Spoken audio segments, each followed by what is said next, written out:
Da, da, da, da, da, da, da, da, da, da. Hello, everyone, and welcome to this reflection on Bond, James Bond, specifically the fifth James Bond, Pierce Brosnan. James Yay. Bond regenerated once again. And today we are going to be reflecting on all four of his movies in the 007 film series. With the delayed release of No Time to Die pushed back to October, we do have a lot of time to do this, but we're not going to be taking that long. Don't worry. So the Daniel Craig hangout will be, well, whenever we can see No Time to Die, basically. So yeah, it's been a while since we did the Dalton one. So yeah, Pierce Brosnan, the fifth actor to play the role, is originally he was meant to play this role almost like 8 years before GoldenEye. He did a screen test, I think, but he had a contract with Remington Steele, and he was unable to get out of that contract, which is why Timothy Dalton took the role of Bond. But what do you know? Brosnan got his chance to play Bond, and we're going to talk about it. And I'm here today with Alan and Jack. So, Hello. Hey. How you doing? we will kick this off by going to the person on the bottom of the screen. Jack, what do you think of GoldenEye? The movie, not the game. Look into my GoldenEye.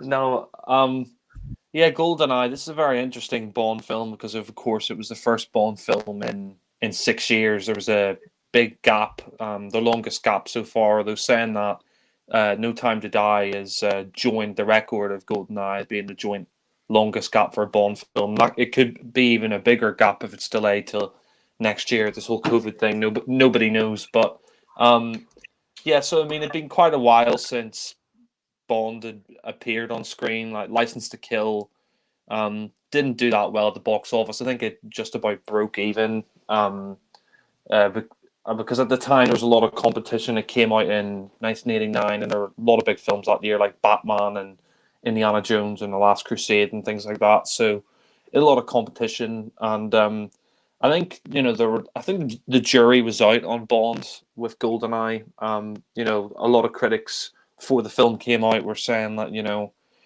maybe they should just like leave the Bond series. Maybe it should just end with Timothy Dalton because a lot of things had changed in 6 years. The Soviet Union had collapsed, and basically the Berlin Wall came down. So Bond, his usual enemy, the Russians and all that, and the Soviet Union. Um, he couldn't go up against them this time.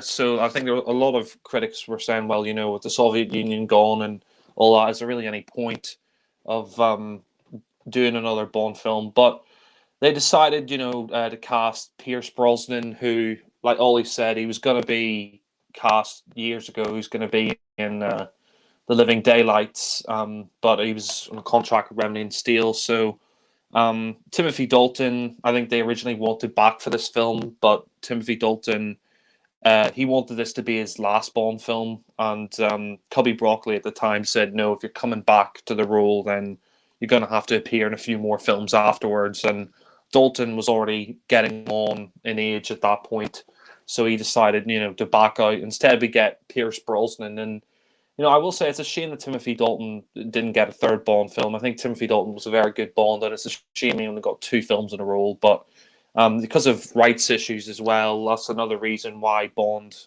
There wasn't a Bond film for 6 years. There's a lot of rights issues.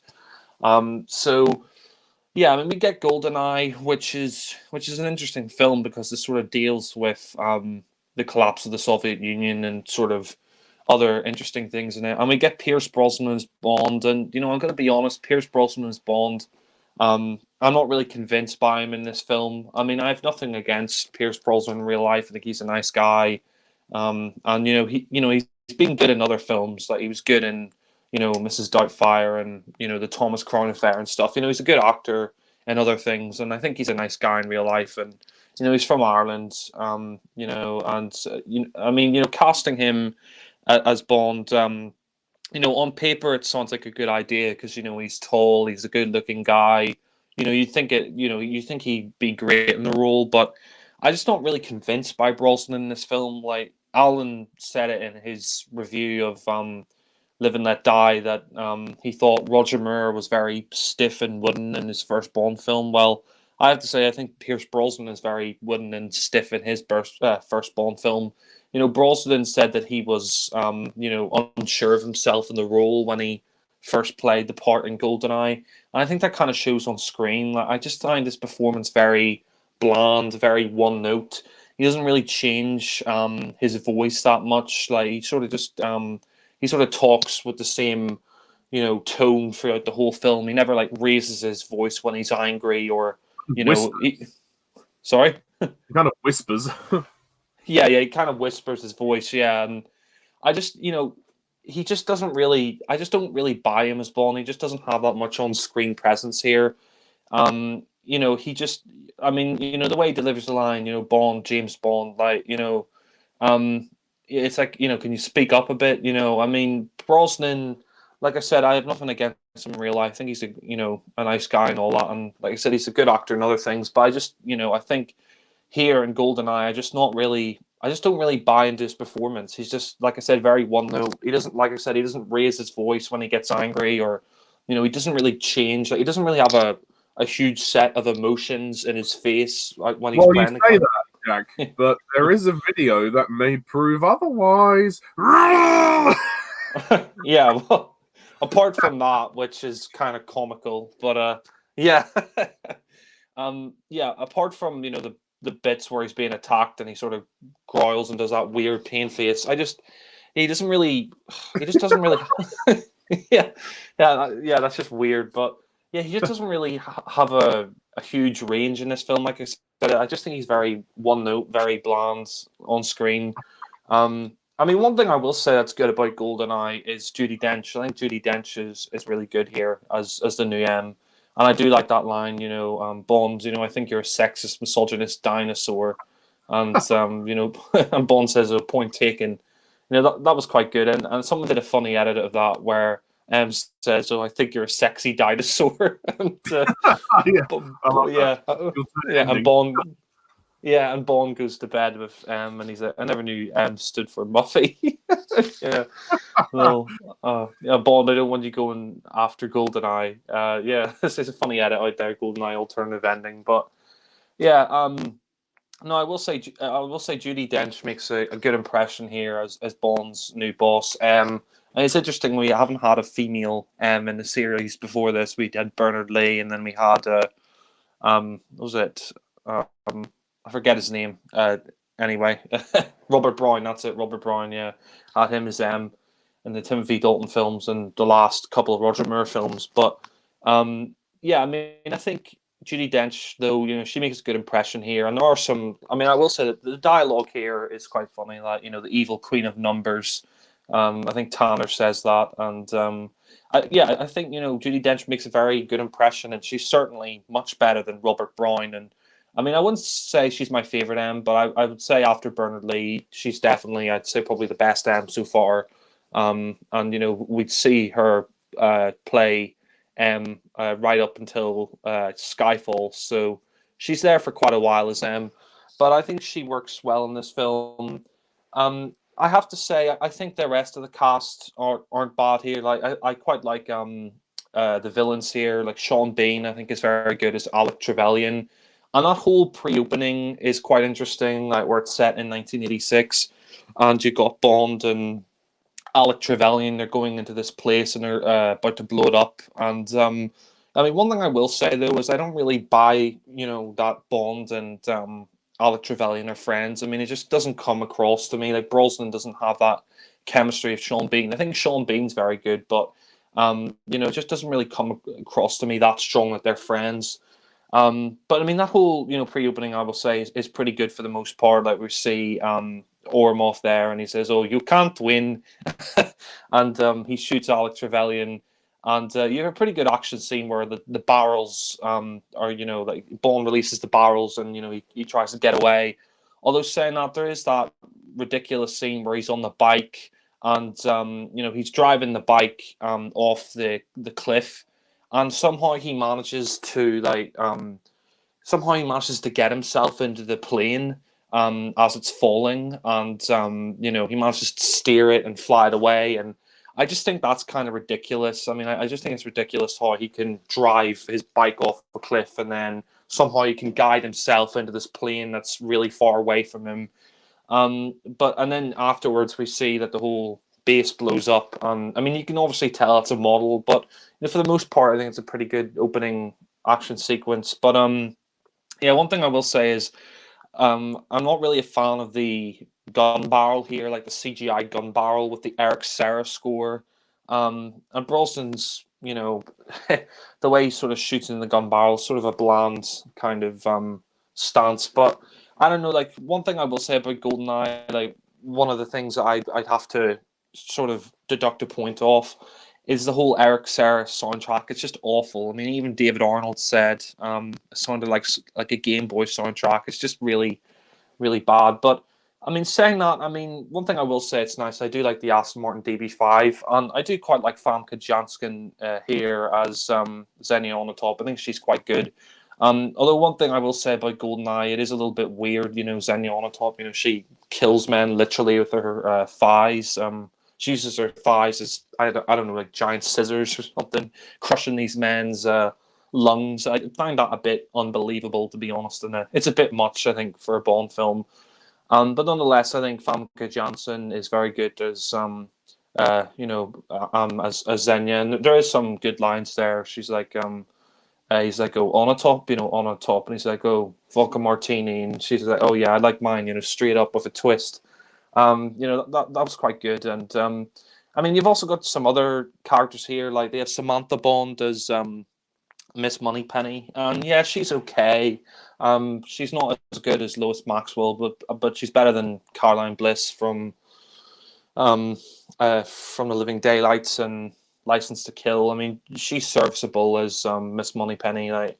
But yeah, she's like, oh, James, you could stay on the top of things, but yeah, I mean, I think the direction by Martin Campbell for the most part is very good. I won't deny there's some really great action scenes here. I love the whole tank chase in Russia or whatever it is in Moscow.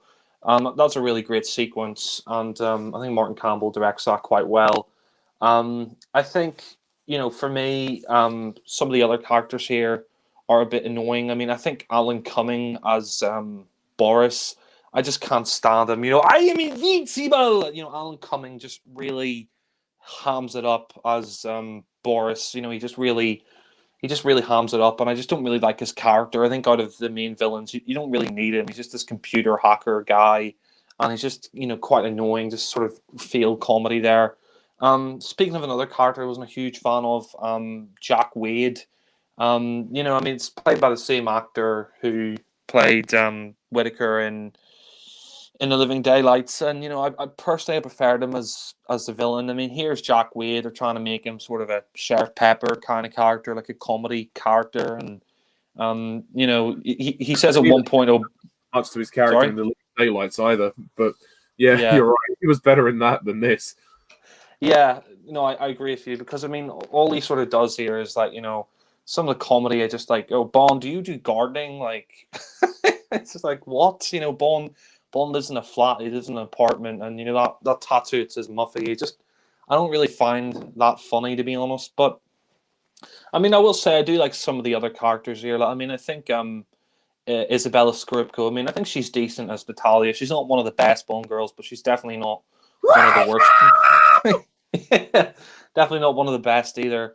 There's that whole scene where she's in I don't know, she's in Siberia, whatever the hell it is, and she's working on the computers, and we see there's that scene where Xenia comes in and shoots everybody, and she sort of gets turned on by killing all those people. I find that a bit weird, but nonetheless, that's a interesting scene, because like all her colleagues are killed, and she's the only one who gets out of there, and they blow the whole place up. And I do think the plot of this one is interesting. The whole GoldenEye satellite thing, I find that interesting, and the whole story about Alec Trevelyan being lead Cossacks or whatever, and his parents were betrayed by the British, so he's going to cause a financial meltdown and keep the money for himself. I think that's intriguing plot. I mean, I think it's based off the Moonraker novel, that plot.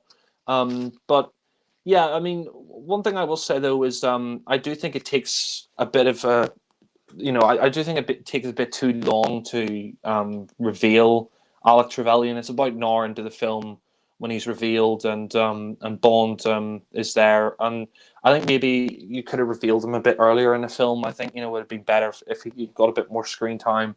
But I do like some of the other characters here. Like I like Robbie Coltrane as Zukovsky, and there's that funny scene where Bond says, "Oh, sounds like someone strangling the cat," and his wife's like singing this song like "Stand by your man." I mean that was quite interesting. Take a hike.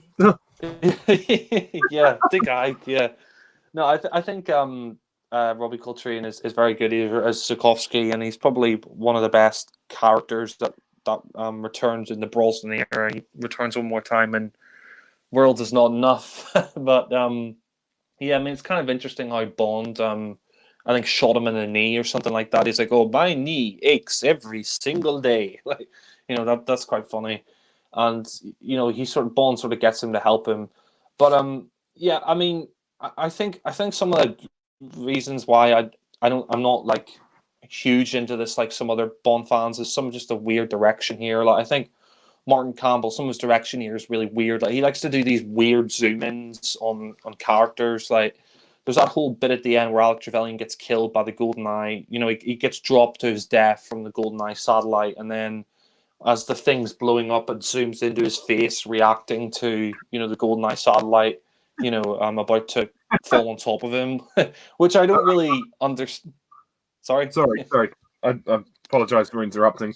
I often find that moment kind of funny, and I kind of choose to see that as an unintentional joke. Like you can just imagine the cameraman on top of the thing, just like almost nearly dropping the camera, and then unintentionally zooming in. I just find that funny. But yeah. Yeah. No, I mean, I just I mean, it just doesn't make sense though. Like from that fall, how he's still alive, and then the satellite lands on him. And I also thought Xenia on the top's death was a little bit, over the top. Like when Bond says, "Oh, she always did enjoy a good squeeze." Yeah, yeah, that wasn't great. So I mean, yeah, the film does have some. Yeah, and it does have some weird direction there. There's that whole bit where Bond goes on that boat and he finds that Canadian admiral or whatever in the closet, and like his face is sort of like in a face of ecstasy. I was just like, what the fuck? Like, can I that sex scene in the boat was really weird. That was uncomfortable to watch. And I don't often say that about a Bond film, but that scene was uncomfortable. He's like, "Xenia, I can't breathe." She's like, "Yes, yes." Oh. Yeah, yes. Yeah, that's a bit much. Yeah. Yeah.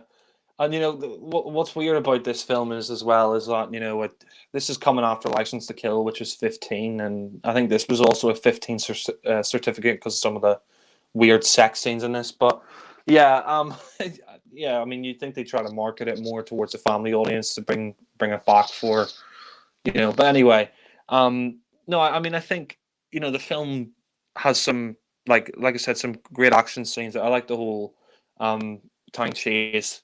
There's that bit in as well where they're in the archive and they're trying to get away from the bad guys, and that was quite good.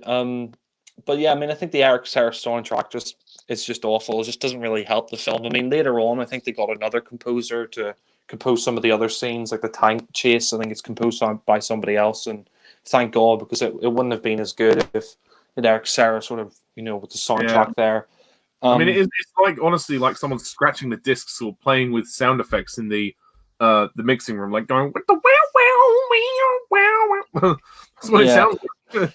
It's the worst James Bond soundtrack. Yeah, exactly. Yeah, it just doesn't work. But I mean, you have some like weird scenes in this. Like, there's that whole scene where Bond's at the sauna and Xenia like attacks him, and Bond's like,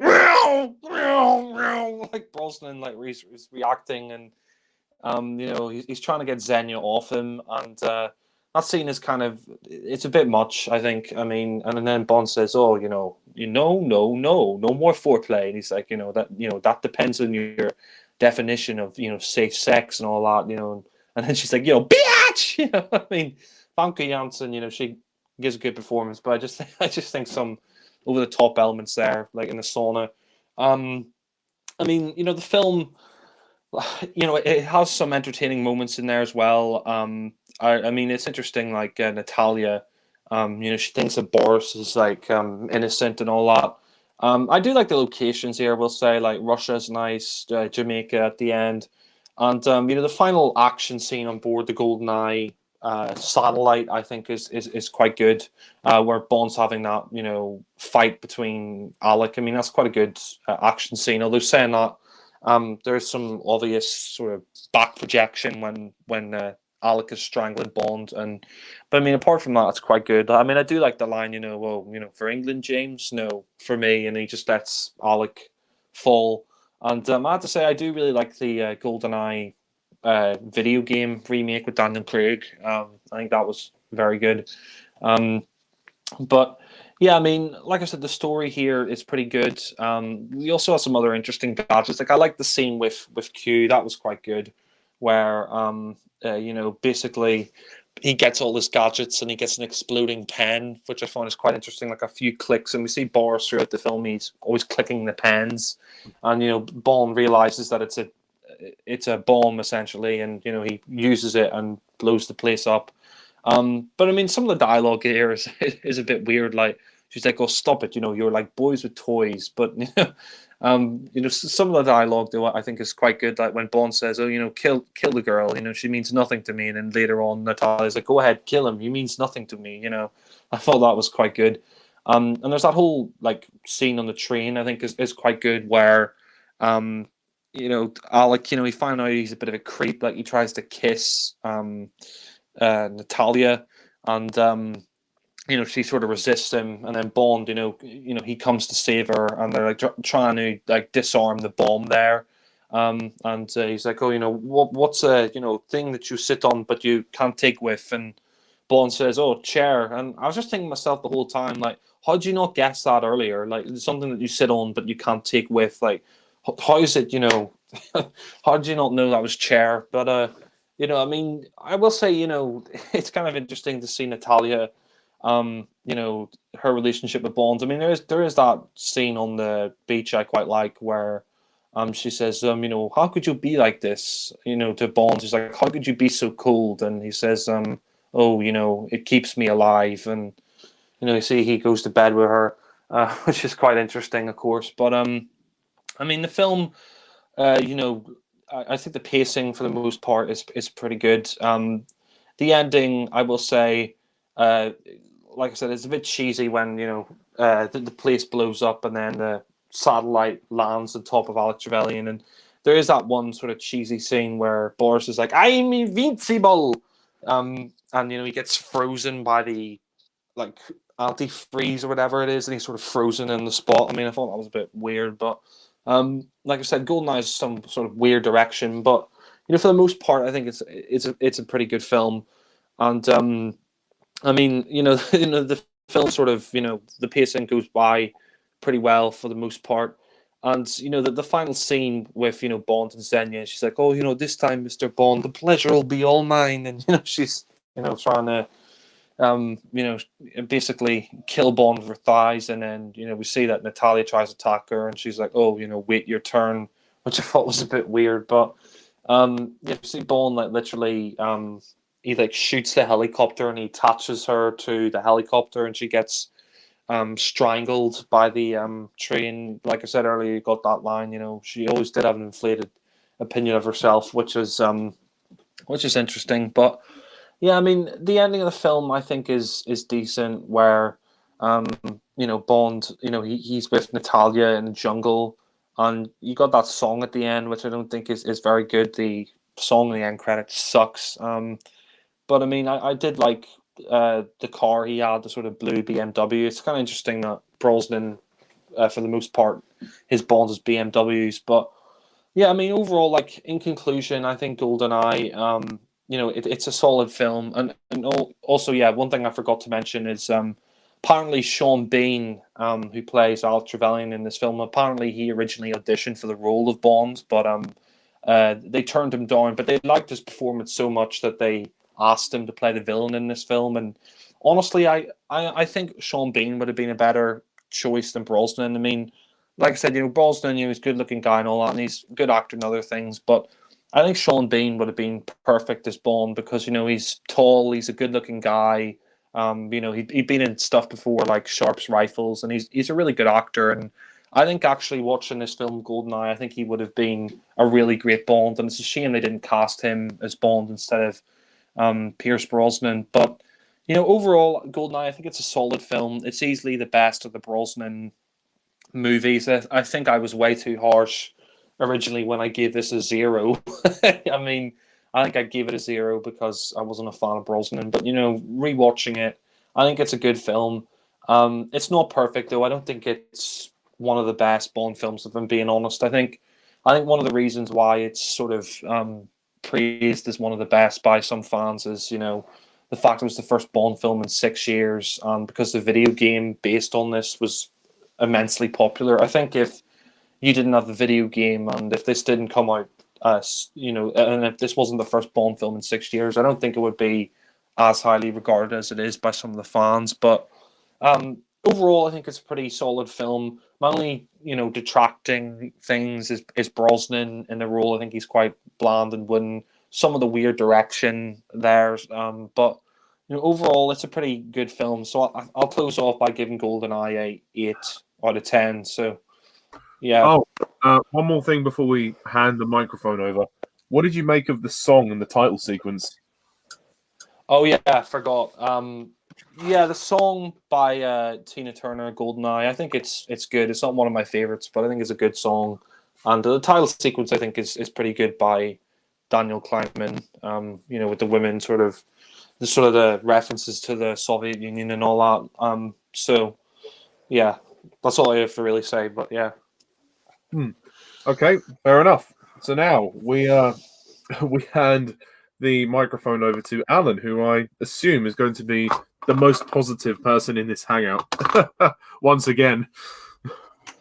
Yeah, well, for the most part. Wait till we get to the end. But until then, okay. So, GoldenEye, the debut Bond film for Pierce Brosnan, who, he should have been the 4th James Bond. He should have taken over for Roger Moore, but as you guys have already mentioned, Brosnan could not get out of his contract with the TV show Remington Steele. It looked like Remington Steele was going to be canceled, and then at the last minute, NBC renewed it for another season. So Brosnan was still committed to the show, and he could not play James Bond at the time. And so Timothy Dalton became the 4th James Bond. But what do you know? Good things come to those who wait. 1995, and there had been that legal hassle with the Bond series that they couldn't make any James Bond movies for about 6 years while the movie studio and Eon Productions were slugging it out about who owned the rights to the James Bond film franchise. Why this legal stuff dragged out for 6 fucking years, I have no idea. But while it did, no Bond movies could be made. But when the smoke finally cleared in 1995, Timothy Dalton had already walked away from playing the part, feeling quite rightfully so that too much time had passed since he had last played Bond. So what do you know? Pierce Brosnan got his second chance to be Bond, and GoldenEye, his debut Bond film. Yeah, I've always enjoyed GoldenEye. I think it's a great Bond movie. As a matter of fact, I looked at a recent online poll. I think it's on Yahoo, where they polled fans of their favorite Bond movies. I mean, Yahoo! Sorry. Yahoo, yeah, polls and rankings. It's all it's all a matter of opinion. Of course, it's all subjective. But the fans, according to this Yahoo poll, they named GoldenEye as the best James Bond movie ever. How do you like that? So congratulations, Pierce. It's hard to believe it's been like 26 years. I can't believe 26 years since GoldenEye came out. But yeah, I think it's a Bond movie that has endured. It is popular. Lots of fans love it. I won't say all the fans, but lots of fans certainly dig it. And I dig GoldenEye. I think it's a really great, slick, stylish kind of Bond film. And is it your favorite of the Brosnan era?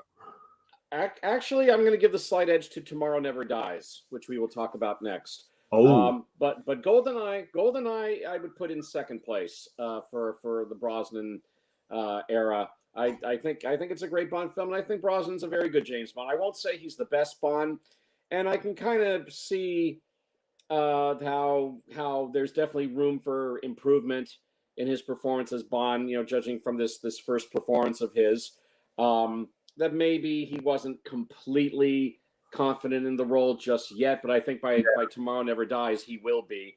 forgive me for interrupting, but I think it was said, even Brosnan himself admitted this, that he basically, his Bond was an amalgamation of the previous actors, so he was trying to combine elements from his predecessors. So I don't know if that, to me, that does speak a little bit of his insecurities, but yeah, I don't know. He obviously was very daunted by the prospect of taking on the role, but he clearly wanted it. He wanted it badly, I think. So yeah. Oh yeah. No, I mean, he definitely wanted it, and the fans certainly wanted it. I mean, let's face it, Brosnan. He's very popular with the ladies, Brosnan, and Yeah. Oh, my cat's making noise. Hold on, stop. Hold on. Maybe Sonny doesn't like Pierce Brosnan. Sonny. Yeah. Okay. All right, I'm gonna be holding my cat to this thing, Sonny. Oh, poor Brosnan. Even the cat. Okay. So as I was saying, now that I've got Sonny all cuddled up and quiet. Okay.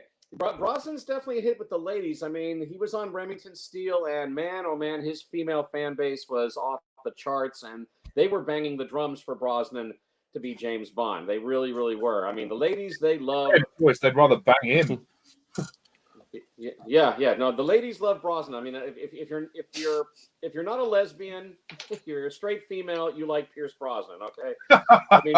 I mean, even some straight men have named Brosnan as their male crush. I'm straight and I do Pierce Brosnan. I mean, he's just so gorgeous.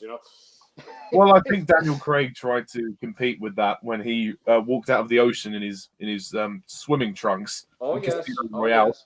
Oh yes. The ladies like that. Yeah.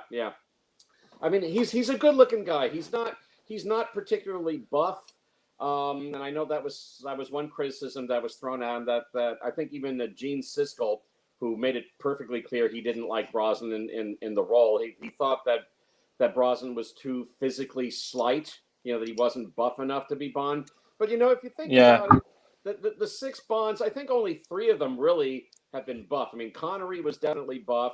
Lazenby was buff. Lazenby was really well built, and of course Daniel Craig is well built. But the other 3, not so much. Yeah. So sorry to interrupt, Alan. And funnily enough, I think Gene Siskel, who wasn't a fan of Roger Moore, it's weird because when he was talking about License to Kill, he was recommending. When he was talking about The Living Daylights, he was recommending Brosnan. But when Brosnan took over the role, he really didn't like Brosnan. I mean, he said he thought even Roger Moore had more of a screen presence than Brosnan, so he couldn't really please Gene Siskel. But yeah. Well, Siskel only liked Connery, and he said that I like Connery. All the others are nothing compared to him. Although I'd like to think that if Siskel had lived to see Daniel Craig, he would have liked Craig. I'm quite sure. I'm sure he would have liked Craig. But alas, it was not to be. But Brosnan, okay, so he's not particularly buff, but he's a good-looking guy. There's no denying he's a good-looking guy, and I think he's charismatic enough, and he looks good in the suit. And I thought overall he was a very good Bond. He was the Bond for the '90s. Okay, he was the '90s model Bond, and I thought he fit the '90s perfectly fine. And I thought it was very good. I'm not going to say his performance in GoldenEye was great. I mean, there was definitely room for improvement, and I think his confidence would certainly grow by the time he got to the next movie, Tomorrow Never Dies. But I think he's good enough. He's good enough, and the fans, especially his female fans, had been demanding for so long that he be James Bond. They finally got their wish. Brosnan himself finally got his wish. He finally got to be Bond, and for his first time at bat, I thought he was very good. overall. Room for improvement, definitely, but good enough. Good enough as Bond. And as for the overall movie, yeah, I think it's a lot of fun. I think it's got a lot of good stuff going on in it. Like I said, I like the stylishness of it. I like the slickness of it. It was a pure mid-90s kind of Bond film. I like Martin Campbell's direction of this. I thought Brosnan had a great supporting cast with him. I mean, of course, Sean Bean. If you need a villain, you call Sean Bean. Sean Bean was born to play villains, and I thought he was. I thought die. All Sean Bean. I was going to ask you, Alan, like, do you think Sean Bean would have been a good Bond? Because apparently he did audition for the role before Brosnan for GoldenEye. I think he would have been a decent Bond. I mean, I definitely like Sean Bean as an actor. He's a great actor, but as far as him playing Bond, I don't know. Well, then again, not too many people were convinced that Daniel Craig could be a convincing Bond, and he proved all his naysayers wrong. Maybe Bean would have proved his naysayers wrong. I don't know. I don't know if Sean Bean would have. He doesn't really fit my personal vision of how James Bond should look, even though he's a great actor. I agree. Actually, I think he's better as the villain. He just has that look about him, doesn't he? I think so. Yeah. I mean, he does kind of look kind of gruff, and he's got the sandy blonde hair, even though Daniel Craig got away with being the blonde Bond. But Sean Bean, I don't think I could buy completely as James Bond. I think he's more suitable to play villains. I mean, I think Sean Bean was born to play villains. He's usually playing a villain, and he was born to play villains. He was the actor born to die on film in everything he's in. Yeah, I know. I think he's even been interviewed about that. You die in everything you do in all your movies. Although he did get to play a good guy in the Lord of the Rings movies, although he was a corrupted good guy as it turned out, But he died. Yeah. Although he redeemed himself in the end. He did die in Sharp's rifles, but yeah. Yeah, that's true. So maybe that's the thing then. Yeah. I mean, he's a great villain, but I don't know if I would buy Sean Bean as Bond. But as a villain, as Alec Trevelyan. He's great. He's great in this. Very, very charismatic. I like this little monologue to Bond when they're in the Russian cemetery or the Russian junkyard, and he's telling him about his parents, and that was a great moment for him. So he's very good in this. Sean Bean. I like the Bond girls. I like them both just fine. Famke Janssen as the villainous Bond girl, Xenia Onatopp, who gets a sexual thrill with crushing men to death with her thighs during sex. I mean, I will say that sex scene on the boat does have a kind of an ickiness to it, but maybe that's because the guy she's making it with isn't particularly attractive. Just this bearded, average-looking dude. It's like, why would she want to make it with him? Yeah. Well, I think she was only doing it to get his card or something. Like I guess, yeah. I mean, she was working. She was using her weapons. Hint, hint. Yeah, I guess. But yeah. But I like the fact that she's a real wacky broad, and that she gets a sexual thrill killing people. She does these orgasmic noises. Yes. When she's killing them. Yes. I mean, she's getting off killing somebody. She's literally getting off. So I think that's you know what, you know what, Alan. I was going to say, Alan, I think she gets more of a kick out of killing them than the actual sex part, I think so, too. I mean, and then later on when she's mowing down, Natalia's co-workers with the Uzi, and she's like, She's getting a thrill off killing people. The title from GoldenEye to Golden Thigh. Yeah, Golden Thigh, yeah. Golden Fuck or something like that. I don't know. But no, you're right. She seems to get a sexual high with killing more than having sex, which is crazy. Well, I think with anything, she's just fucking horny. Yeah. Oh, yeah. No. She's a crazy ass bitch, but that's one thing that I love about her. So. Oh yeah, and Alan. Then there's that scene in the spa, the sauna. Oh yeah. Brosnan is throwing her around the walls. He's going, "Argh!" And she's screaming like, yes. Yeah, no, she's loving it. She's totally loving it. She likes it rough. Yeah, Yeah. she's definitely a girl who likes it rough. And Oh. yeah, when they're there, where she and Bond are slugging it out in the sauna. Yeah, no, that's great. That's great. No, I think she's a great Bond villainess because she's just such a crazy ass bitch.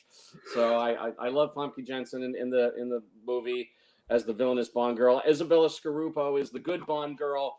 And I think she's great. I also like the fact that she plays the role seriously. I thought she's quite good in the dramatic moments, like for example, after all of her co-workers have been killed at that base in Russia, and she's the only survivor, and her just looking at all the death and destruction all around her, and of course the building is collapsing all around her, and again she just manages to escape, and the fear on her face and all of that, and I mean, very powerful. And I just like the fact that she played the role straight. And I mean, like Famke Janssen, she's also very beautiful, very lovely woman. And I thought she was a good actress. She played the role, straight. And I like that. There was nothing campy about her Bond girl. She was a serious Bond girl.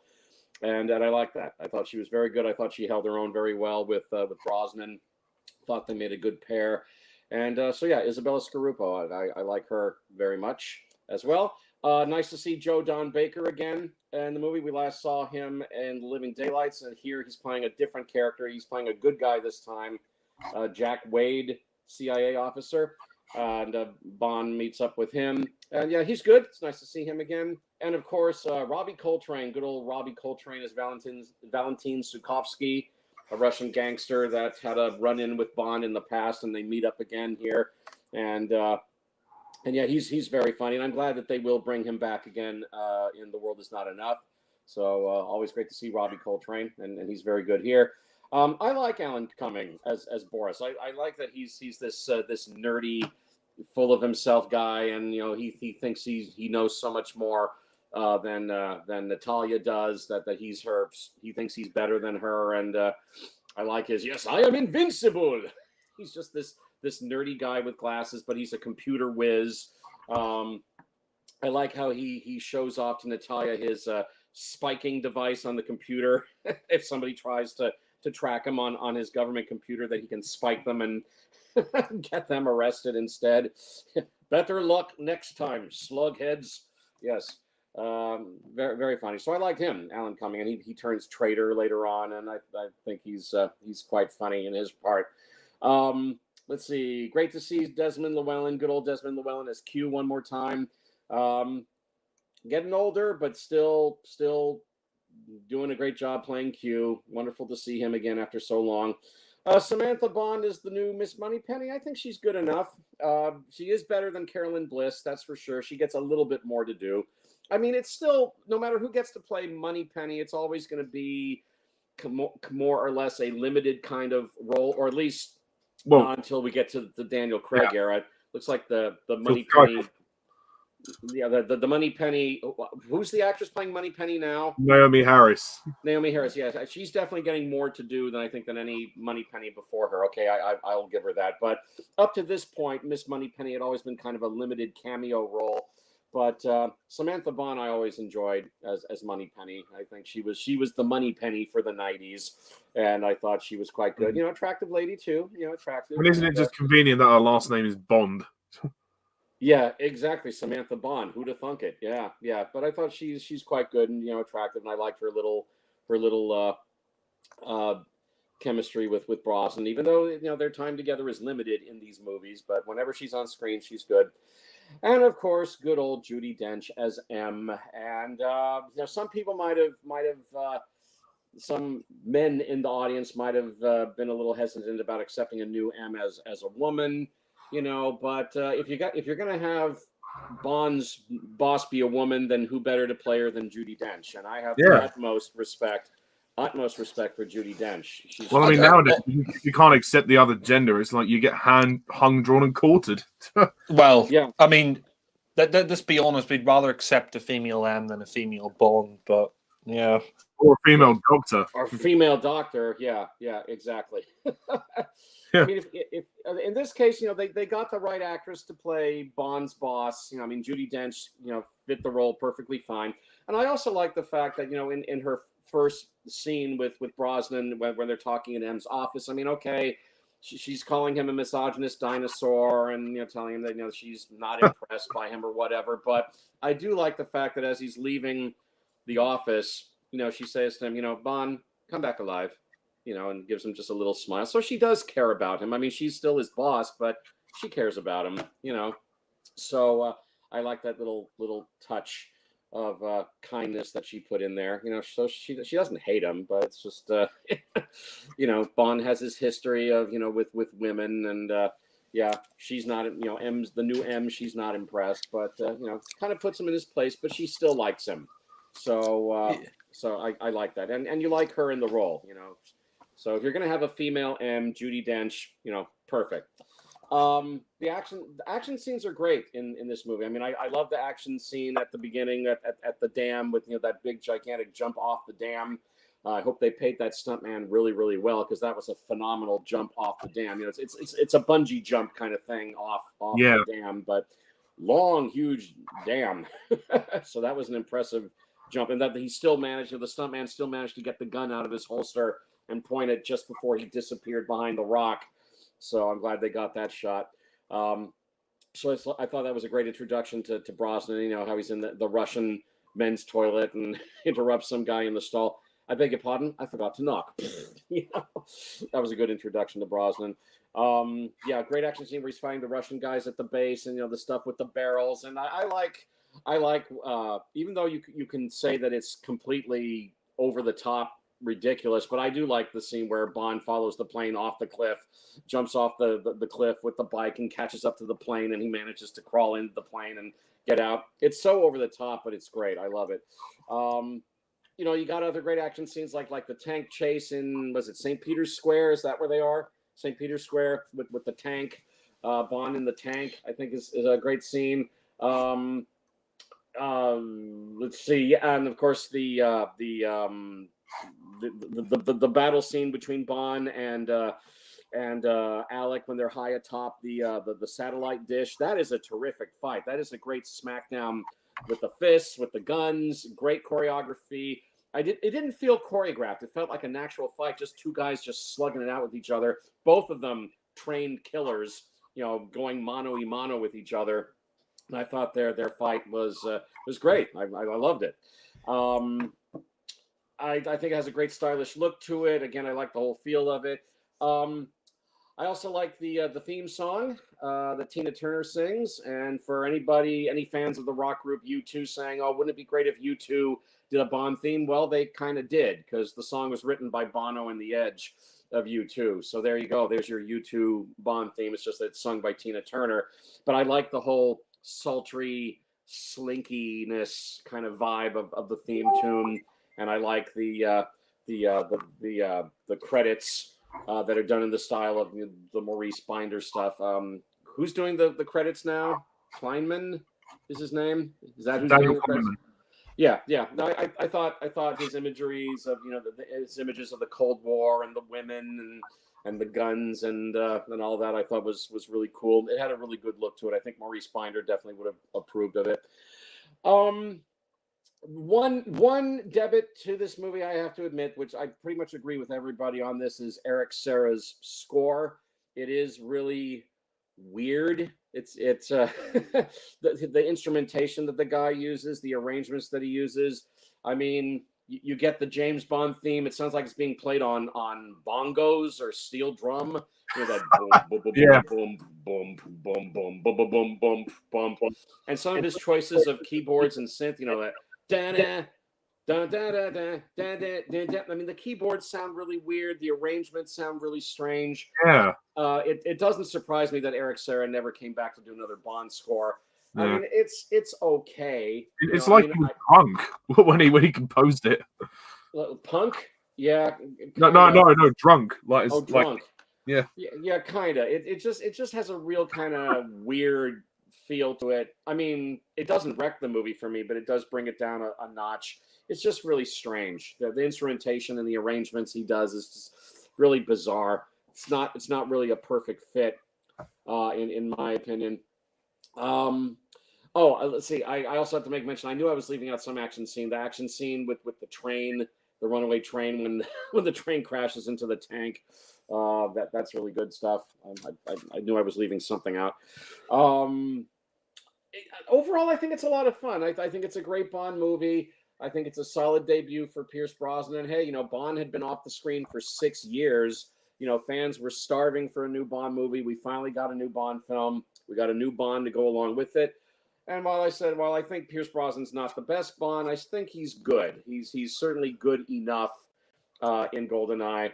And I think it's great fun. I've always enjoyed GoldenEye. I'm glad to see that this is a Bond movie that seems to have aged pretty well, that it remains a popular Bond film, over 25 years later. So good for you, Pierce. So I like it a lot. I won't say it's a classic, but I think it's damn good. So I will give GoldenEye a very solid 9 out of 10. Yeah. Well, thank you very much, Alan. Okay, so now that leaves little old me. Right, GoldenEye. This is definitely the best of the Pierce Brosnan era. Without question. Easily, never a shadow of a doubt, this is Pierce Brosnan's best Bond movie by far. Is it perfect? No. I don't think it is. I think this movie is potentially the most overrated movie of the franchise for me. I do really like GoldenEye. Yes, I really do like GoldenEye. Like, it is a good film, and it is a nice return to form, I suppose, after License to Kill, which was, well, let's just say very divisive. And the time had been quite significant in terms of the 6-year gap.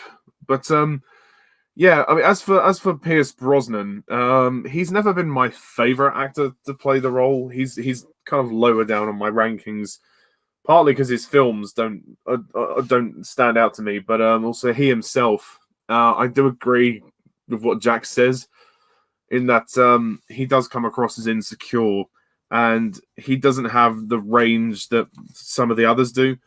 But I still think he's a better actor than George Lazenby. But this never happened to the other fella.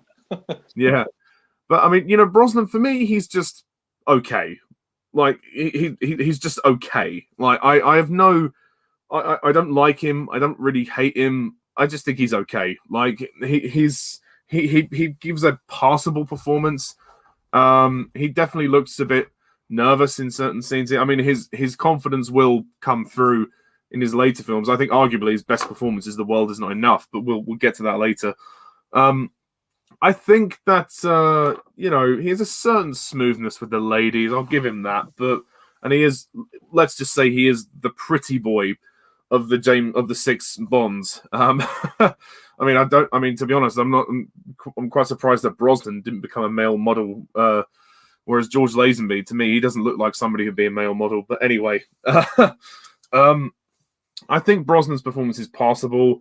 It's good enough. I mean, it holds, but I just didn't get the same conviction as with some of his predecessors. I do take him over George Lazenby, but I do think Brosnan is my second to least favorite of the 6. But I don't hate him. I just think he's okay, like I've said. The movie itself, it's good. It's certainly very entertaining. And as Jack said, the plot is very engaging, and it's nice to kind of go back to a more basic sort of traditional Bond plot, because License to Kill tried to, subvert the formula and do something a bit different. I just think that GoldenEye, it's a little weird in places. It does have some very weird things about it, like particularly with Xenia. I mean, Famke Janssen just throws herself into that character. I mean, she is just, in a way, kind of hilariously over the top. But some of the sex scenes are quite uncomfortable to watch, especially the one with the Admiral. Like, I'm all in favor of them kind of making her that character for comic effect, but the sex scenes are really uncomfortable, especially the one with the Admiral, like I've said, and when she kills people during sex. It's quite bizarre. It's quite a bizarre thing to see. And then she tries to kill Bond a few times, especially in the sauna. And when she's like, you don't need the gun. He says, that depends on your definition of safe sex. And then like he's throwing her around and he's going, "Roar!" And she's making those noises. And yeah, very strange direction from Martin Campbell there. I've always imagined though, Timothy Dalton in that scene, how he would have done it. That depends on your definition of safe sex. Like, it wouldn't be quite the same. God, can you imagine Roger Moore? Well, that depends on your definition of safe sex. And he just raises an eyebrow. I hate to say it, but Roger would not have survived in that scene. She would have broken him. He would have been too old to deal with that. Oh, God. Yeah. No, one thing I will say, though, is there was one scene I forgot to mention quite briefly. That bit where they're in the car and Bond knocks her out and he says, "Oh, sweet dreams." Oh, that was quite good. But yeah, I mean, it'd be weird if you had Roger Moore and this film was Xenia. Yes. But, I mean, GoldenEye has some fantastic action sequences as well. Like you said, the tank chase is probably the best one. That's really awesome. The opening I quite like, actually. The opening scene is probably one of the best openings in terms of action spectacle. Like the stunts in the opening are impressive. I know what Jack means about the believability of him, jumping off the bike and landing in the plane, but whatever. It's James Bond. I'll let it go.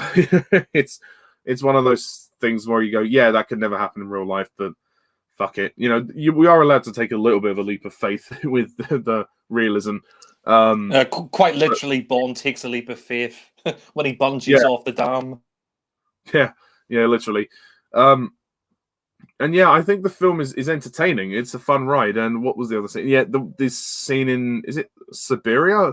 When the computer research center gets attacked and Natalia has to fight for survival. That's a pretty good scene. I quite like that. And obviously the final fight between Bond and Alec on top of the tower is really entertaining as well, even though some of the green screen is quite obvious now. It is dated a bit. And also the introduction of Judi Dench as M, that's fantastic. And obviously we will see her until Skyfall, which is an excellent run. So she'll be working with Craig as well as Brosnan. And I do like her lines when she says, "I think you're a sexist, misogynist dinosaur." So there's a nice bit of friction there. And it's nice to see. It's interesting having a female in because the relationship between them will sort of be very different to how Robert Brown or Bernard Lee were in the previous movies.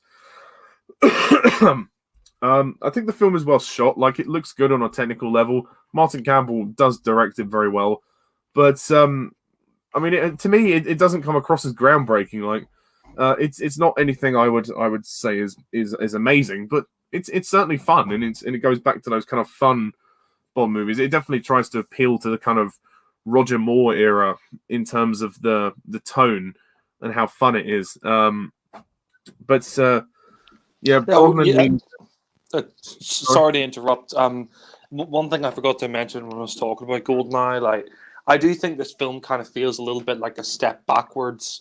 Not in a bad way, but kind of like, because with Dalton, he was trying to go for more of a Fleming Bond. This feels more like they're trying to go for traditional Bond, Connery and Moore. But yeah.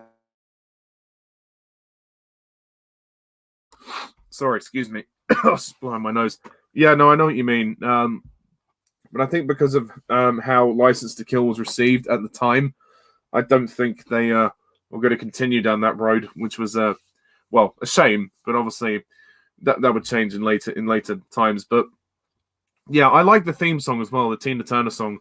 The lyrics are questionable.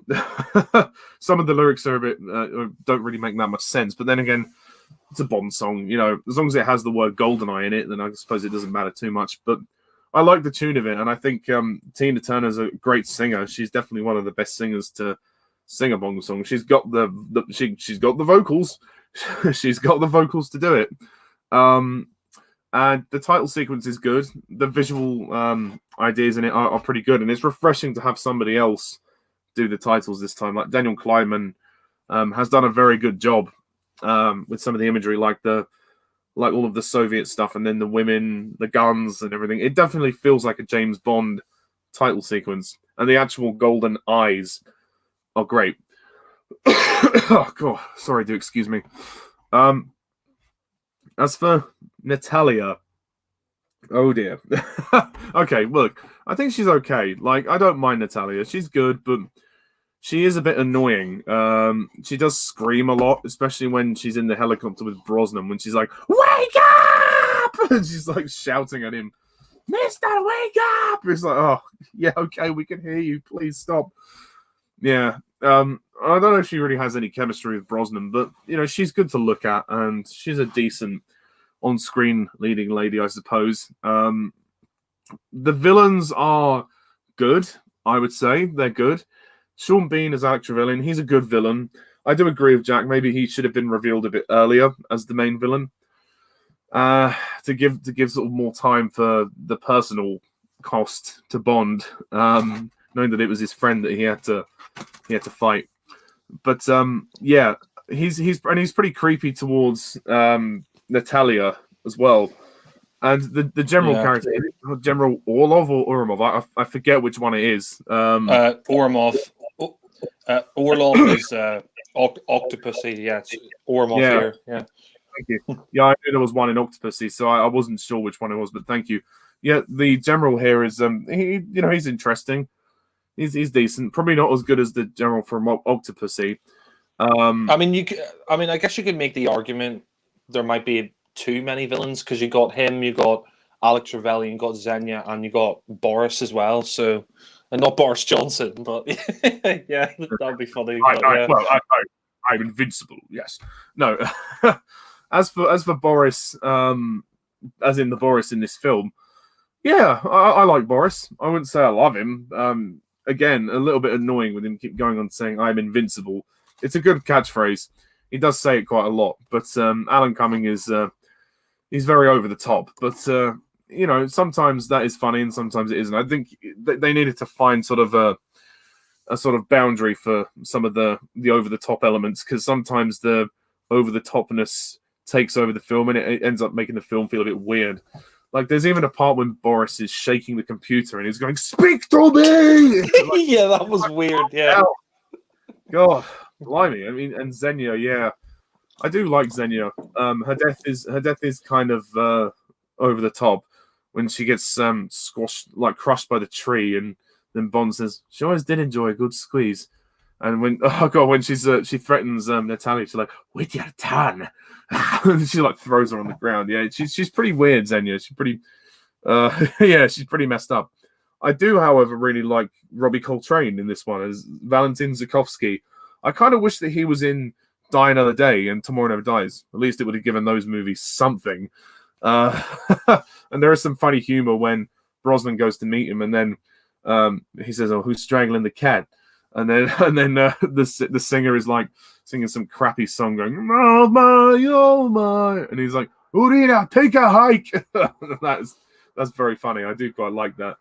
He's a great character. He really is a great character, and it's nice to have somebody who's kind of like an old, I guess, frenemy of Bond. Like, he's a friend, but he's an enemy, and Bond caused him a personal injury.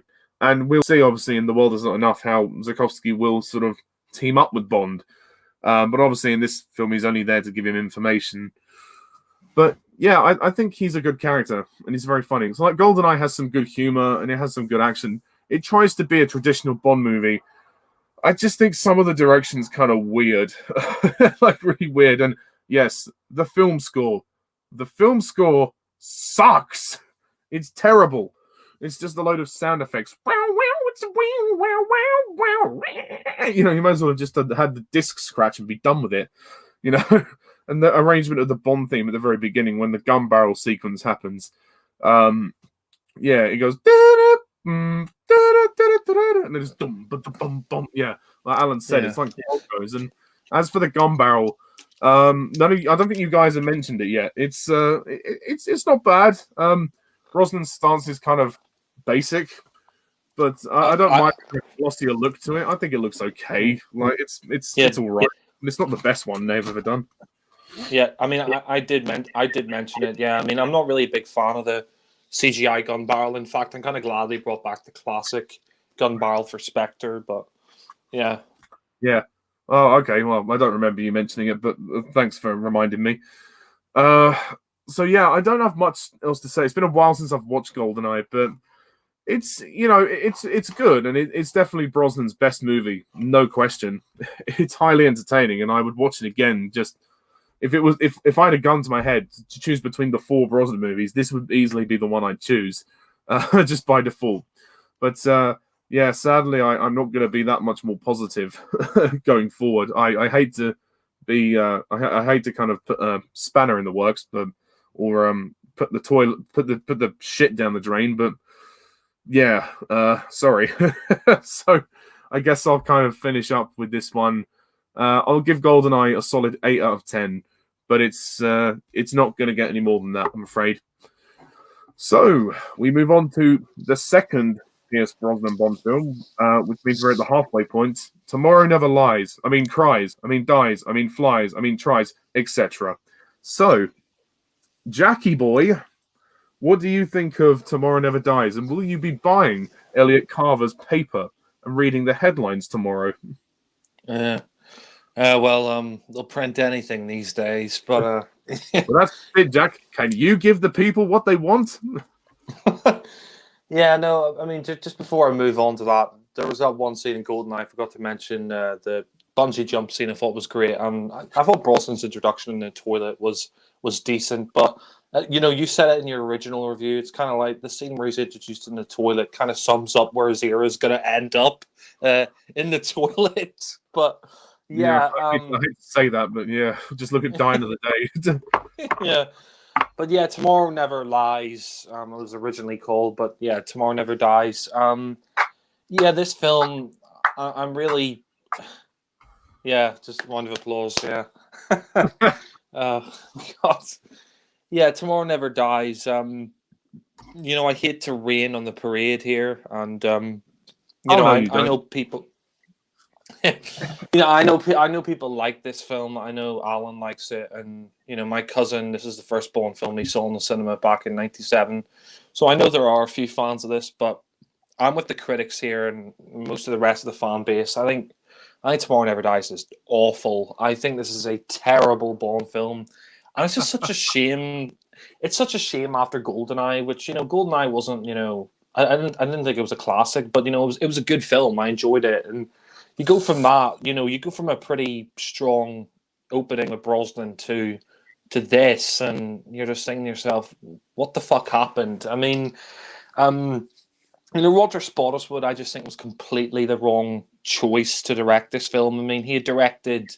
About 5 years before this, Stop or My Mom Will Shoot with Sylvester Stallone, which is one of the worst films ever made. And I don't know what the Bond producers were thinking. Oh yeah, let's get the guy who made Stop or My Mom Will Shoot to direct the Bond film. How desperate was he? Yeah, exactly. I mean, the film to me is just like Ollie said it in his review, and I have to agree with him. This is just a balls to the wall action film. It's just a video game. It's just action scene after action scene after action scene with little or no plot. I mean, the film to me is just boring. I mean, rewatching it, I always go in, to everything I watch with an open mind, and going into Tomorrow Never Dies again, I was willing to give it another chance, but my God, when I was watching this, it fucking dragged and dragged and dragged. I mean, the opening, the opening sequence, the pre-opening title sequence, that's decent. I mean, you got Bonds, and he's, it doesn't really have any relation to the plot, but you got that stupid one-liner that he says. There's that guy smoking a cigarette, and he punches him out, and he says, "Oh, filthy habit." And I'm thinking to myself, that's a bit critical. Yeah. I mean, you can talk. I mean, you've been smoking cigarettes and cigars in the series before, and Brosnan will go smokes 20 a day. Yeah, exactly. And then, as the series goes on, in Die Another Day, you see Brosnan smoking a cigar. I mean, I don't know, maybe they were trying to signify the changing times, because Brosnan, I think, apart from Die Another Day, that was the only time he smoked a cigar. But, I think this is sort of showing that times are changing, because I really think after Dalton and, definitely Daniel Craig, we haven't seen Bond smoke a cigarette or cigar, which is interesting. I mean, I think, probably because of health reasons, but I mean, it would be nice to see him smoke a cigar or cigarette with Daniel Craig. Maybe he'll do that in No Time to Die. But I suppose they don't want to encourage it, though, do they? Like, they don't want to encourage people to smoke. But yeah. Who knows? Yeah, but I mean, I think it's kind of part of the James Bond character to have him smoke. But yeah, but I mean, that opening is just, I mean, it's all right. I mean, it's a decent action scene. You got Brosnan doing the pain face again when he's in that fighter jet. And there's some CGI there, but for the most part, it's practical and it's a decent scene. Then you get into the title sequence and the song, and I'm going to be honest, I think the title sequence by Daniel Kleinman, and I think it's crap. I mean, I like this title sequence for GoldenEye, but I'm not really a fan of the title sequences he did for the other 3 Brosnan films, especially Die Another Day. I mean, that's not even a title sequence, but here you got like the cybernetic women, and it's just like, is this supposed to turn me on? It's just, it's just so weird. It's such a fucking weird title sequence, Yeah, and the song by Sheryl Crow, Tomorrow Never Dies, it's crap. Like, like Ollie said, it sounds like she has a sore throat. Yeah, but I mean, I just think, the story itself here, I just don't give a fuck. I mean, Elliot Carver, Jonathan Pryce, he's a good actor, but I just think, Elliot Carver's a nothing villain. He's just this media mogul. They basically said he was based on Rupert Murdoch. And he just doesn't do anything. He's just and the plot here is just absolutely stupid. It's probably one of the worst, maybe even the worst plot to a Bond film. We're going. Basically, Elliot Carver wants to start World War III between Britain and China for broadcasting rights. What? That is just ridiculous. Oh God, it's just like the writers just, I don't know what the fuck they were smoking here, because they weren't cars, that's for sure. Yeah, I mean the plot here is just, it's just ridiculous. It'd be like if it'd be like if I caused a war between North Korea and United States so I could buy out CNN or something like that, or buy out the BBC. That's how fucking stupid it is. I mean, what was your other example that you used years ago about Cadbury's? Yeah.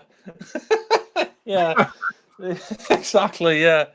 It'd be like, if I started a war to buy out Cadbury's. I mean, the thing is, like, but that Cadbury's taste better than the birthday that Cadbury. Sadly, Elliot Carver never got a golden ticket. Come with me, and you'll see. Yeah, Willy Wonka's Chocolate Factory. Yeah.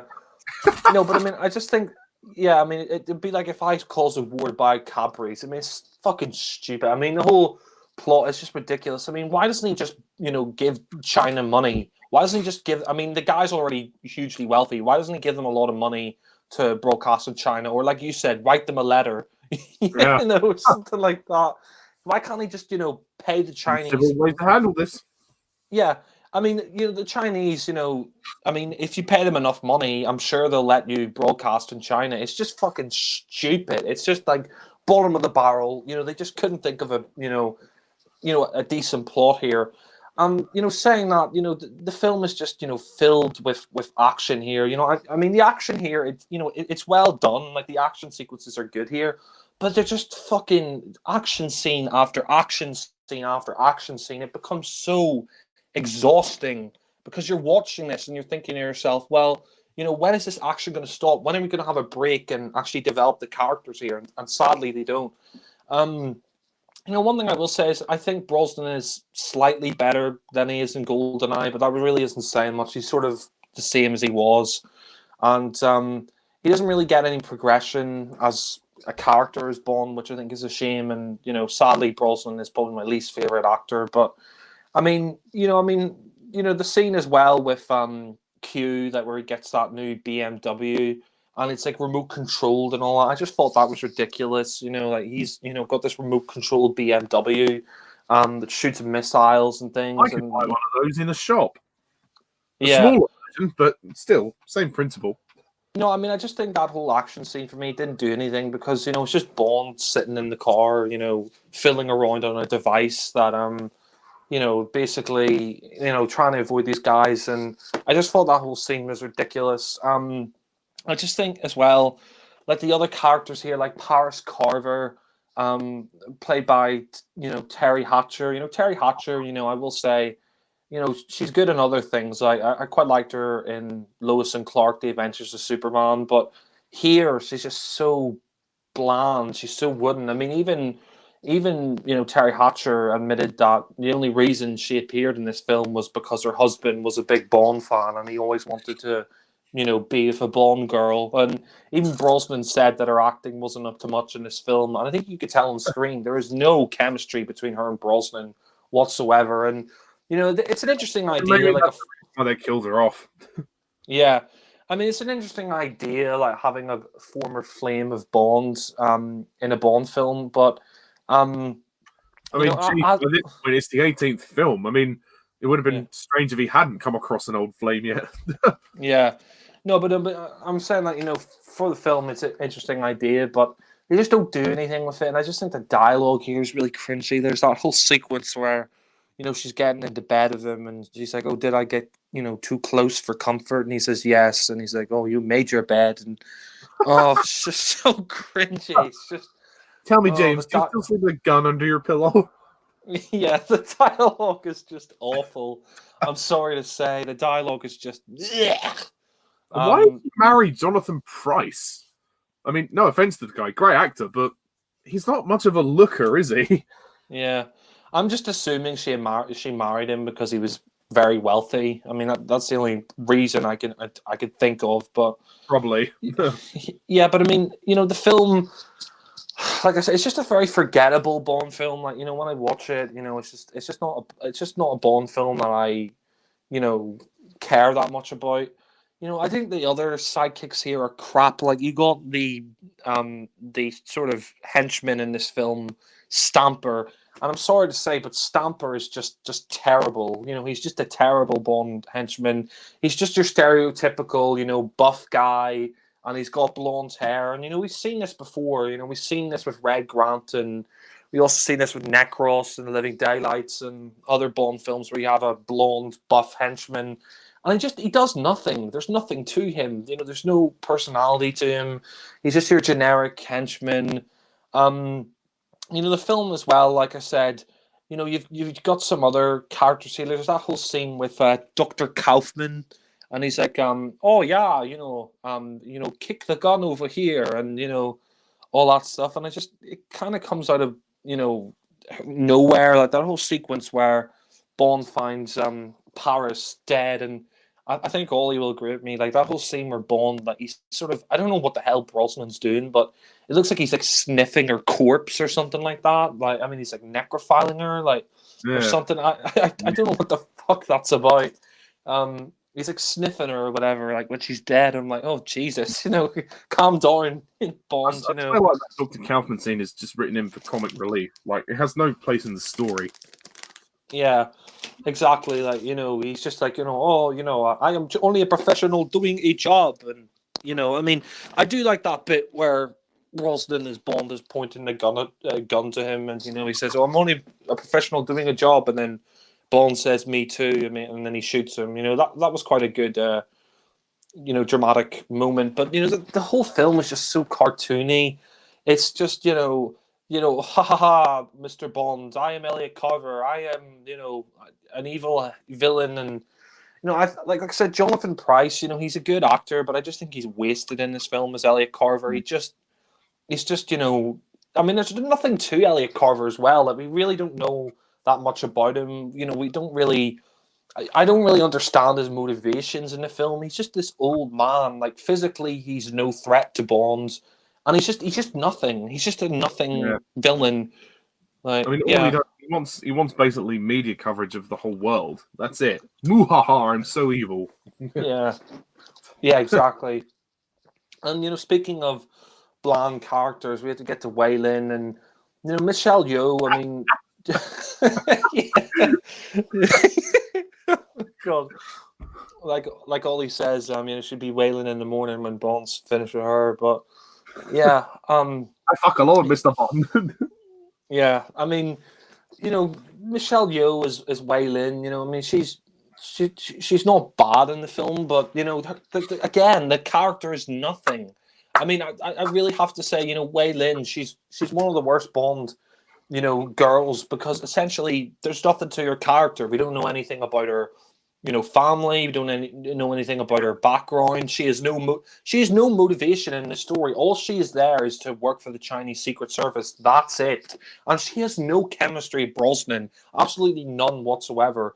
Like, there's that whole cringy scene where they're like handcuffed, and he's like, "Oh, I see, we got a certain attachment to each other," and I'm groaning, like. I don't know if they were trying to go for a whole Bond and Anya vibe, like in The Spy Who Loved Me, like the two agents equally working together, because she's somebody who would probably be able to outwit him, and looks as though that's happening, but no, it just seems to be. Yeah, I don't know why she falls for him, to be honest. Yeah. And then before they go off to find Carver, doesn't Brosnan ditches the gun as well, which is oh god. Yeah, I'll get to that in a minute, but yeah, I mean, Michelle Yeoh's Wei Lin. I mean, at least with Anya, we did have some backstory about her. She had a boyfriend, and her boyfriend was killed by Bond. Yeah, Bond killed her boyfriend, and she had sort of some motivation to kill him at the end. So, I mean, at least with, Anya, she was a well-developed character. Here with Wei Lin, there's just nothing to her. Like I said, we don't know anything about her backstory, don't know anything about her family. Like, she really has no motivation to do anything in the story except, go on a mission. Yeah, Kung Fu, that's it. Go on a mission. People said as well they wanted a spin-off with her, right? I never understood that. Although I do laugh when Jonathan Pryce takes the piss out of her. He sort of impersonates her. He goes, wow. Pathetic. Yeah. I mean, like I said, Michelle Yeoh, she tries, but there's just nothing to her character. She's easily one of the worst Bond girls, because watching this film, there's nothing to her. No backstory, no anything. She's just there on a mission, and that's it. And I also think, this story, Roger Spottiswoode, he's trying to substitute, holes in the plot with action. He's trying to substitute, all these plot holes and things like that, and undeveloped characters by throwing in action scenes. And like I said, the action, the action here, it's well done, but it becomes exhausting. Like, it's like it suffers from what I like to call Temple of Doom syndrome, when it's just overstuffing action sequences in there, and it's just watching it, it's just tiresome after a while, and also the one-liners are tiresome, aren't they? And especially the last one, when Bond and Wei Lin are waiting to be found, and then they're like, "I think they're looking for us, James. Let's get undercover." Oh God, yeah. The less said about that, the better. I mean, I don't know. I mean, I just think she's a nothing character. I mean, some of the action, though, like I will say, is decent. Like that whole helicopter chase sequence where they're on a motorbike, that's good, but it just goes on and on and on and on and on. And like I said, if this film had slowed down and developed the story and the characters, then this would have actually probably been a decent Bond film. If the plot was good, if the characters and all that were focused on, then this could have been a decent Bond film. But no, they just decide, let's throw some action on screen. And I mean, I love action on film, but the action has to come secondary to the the story and the characters. And here it's just style over substance. It's let's throw all this action on screen. I mean, there is one good action scene. Like, I like the bit where they jump out of Carver's giant building, and they're like, I think they got a knife or something like that, and they're going down that poster of him. I mean, that's good. And like I said, the action is good here, but it's just it's way. What else makes it worse? Sorry to interrupt. What makes it worse is that this is dedicated to Cubby Broccoli, and also, technically speaking, 1997. This was released. It technically is the 35th anniversary of James Bond. So that, I don't know, that just adds insult to injury. Yeah, that's a shame. And yeah, it came out the same year I was born, so Yeah, same. Well, at least Judi Dench had the best lines in it. Yeah, I should love this film because it came out the same year I was born, but I don't. Yeah. You know, And can we mention Jeffrey Palmer as well, who plays the Admiral? yeah, he's good, and he was also in Fault Towers, passed away recently. But I mean, there is some good lines like, "Oh, you can pump her for information," but I mean, there are some cringy lines here. Like, there's that whole sequence where he's in the he's in Carver's newspaper place, his printing place, and he knocks one of the guys into the printing machine, and you see the blood come out, and he says, "Oh, they'll print anything these days." So, I mean, so some of the one-liners here are a little cringe. Well, just another day.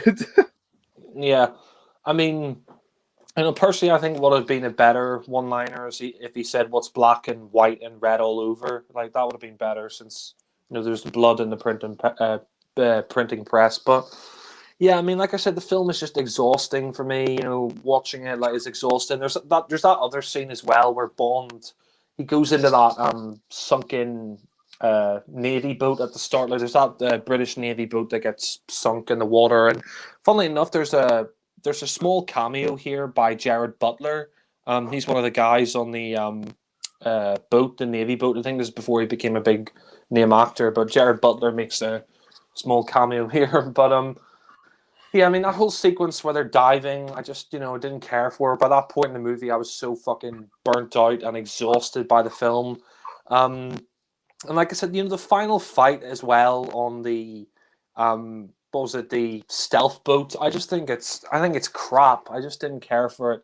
And also, like Ollie said, there's that one sequence, like, one thing I cannot forgive this film for, and I don't think anybody can defend this. I don't even think Alan can defend this. But there's that whole sequence where Bond gets rid of the PPK, and he replaces it with a P99, and for me that's just insulting. You're getting rid of Bond's signature gun that he's had for the past 35 years. It's an iconic pistol. I mean, WatchMojo.com listed the Walther PPK as the most famous gun in movie history, and I agree with them. The Walther PPK, it's iconic. It's an iconic part of Bond. It's one of the most famous guns in movie history, if not the most famous. And for Bond to just ditch the gun here, I just think is ridiculous. He just he throws the gun away and he replaces it with the P99. And watching that scene just it annoyed me. It really annoyed me, because it's like well, why would he do that? Why would he just chuck the gun away? It's never explained. He's just like, oh, I've always wanted to have one of these, when he's talking about the P99. And I mean, I don't know about you, Ollie, but annoyed me. Yeah. But yeah.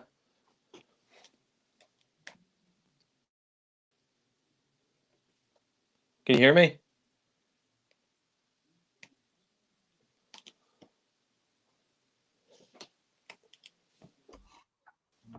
Are you talking to me or Ollie? Yeah. Sorry, just you guys went quiet. Yeah. I was just saying.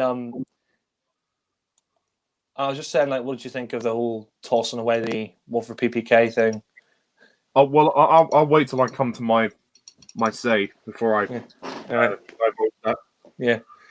Yeah. Anyway, I'll just get back to what I was saying. Yeah, no, I just think that whole sequence where he ditches the Walther PPK is ridiculous. It's been his signature gun for all these years, and he just tosses it away like it's nothing.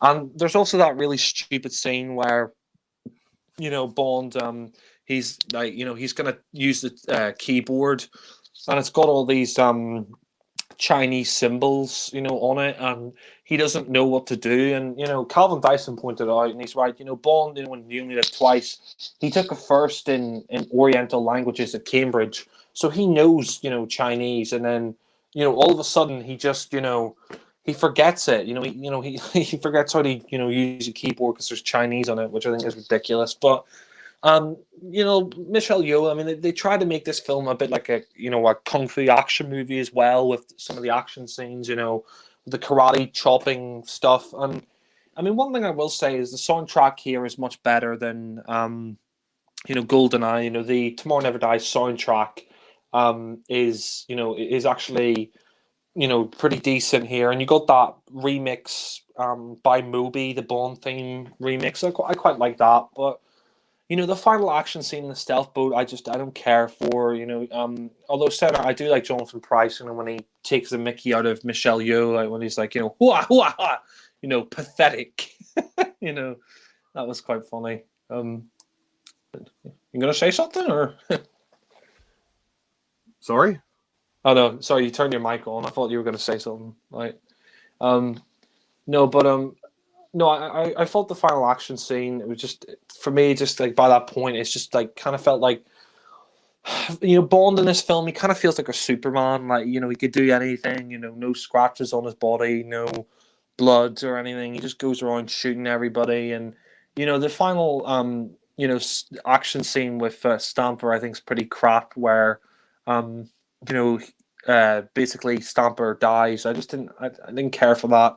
And Elliot Carver's death scene, I have to say, is terrible. That whole scene where, that you got the CVAC drill coming towards Elliot Carver, and Bond says, "Oh, Elliot, you forgot the first rule of mass media: give the people what they want." And then Bond, grabs him, and he lets him go, and then the drill's coming towards him, and Elliot Carver, he is he has quite a few moments there where you could just move out of the way. Instead, he just like he just stands there like this. No, no, no, no, no! Ah! He just lets himself be killed by the drill, and I just thought that was terrible. He just had so many moments he could move out of the way, and I just thought that was a pretty crap way to end the film with him dying in that way. And the ending when they blow up the stealth boat and you got Bond and Wayland in the water, and he says, "Oh, let's get under cover." I thought that was so cringy. That scene just really, I thought, was so cringe. It's a terrible one-liner and a terrible way to end the film. And like Ollie said, this is a film to dedicate, Cubby Broccoli's memory to. It's such a shame, really. Such a shame they dedicated this film to his memory, because he passed away after GoldenEye. So I think this is the first one to be produced by Barbara Broccoli and Michael G. Wilson. But yeah, I just overall, Tomorrow Never Dies. I just think this is a terrible Bond film. I'm sorry to say that. I know Alan and other people like it, but it's just never a Bond film that I care for. I don't think the critics were terribly kind to this film, and I mean, there are fans out there of it, but like I said, it just doesn't do anything for me. It's just an action movie which is style over substance. The action here is good, but there's way too much of it. It's a very forgettable film for me. I just think the plot is ridiculous. Like Elliot Carver wanting to cause World War III between Britain and China to get broadcasting rights. I just thought that was just ridiculous. And Jonathan Pryce, he's a good actor, but I just thought Elliot Carver was a terrible villain. The film just bores me. Like I said, just action scene after action scene, constant action. Wei Lin, I think, is one of the weakest Bond girls because there's just nothing to her character. They don't develop her character at all. She's just, there to tag along with the adventure, for Bond. All we know is, that she works for Chinese service. And there's that scene where she says to Bond, "Oh, I work alone." And that's the only thing we know about her. And I just don't really get any chemistry between her and Brosnan. And, Brosnan, I think, is slightly better in GoldenEye. Slightly better than he is in GoldenEye. But that's not really saying much. So, apart from the soundtrack, maybe some nice locations and a few action scenes and Judi Dench's end, there just really isn't much here for me on screen. It's probably one of my least favorite Bond films, down there with Die Another Day. So sadly, I'm going to have to close off by giving Tomorrow Never Dies a 2 out of 10. So yeah. Okay, thanks, Jack. So we now move on to Alan, who will play defense lawyer once again.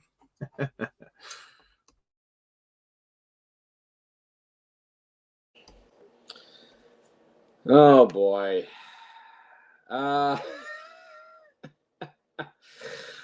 Yeah, I'm Jack and Ollie. I know you're gonna side with Jack in the end on this one, but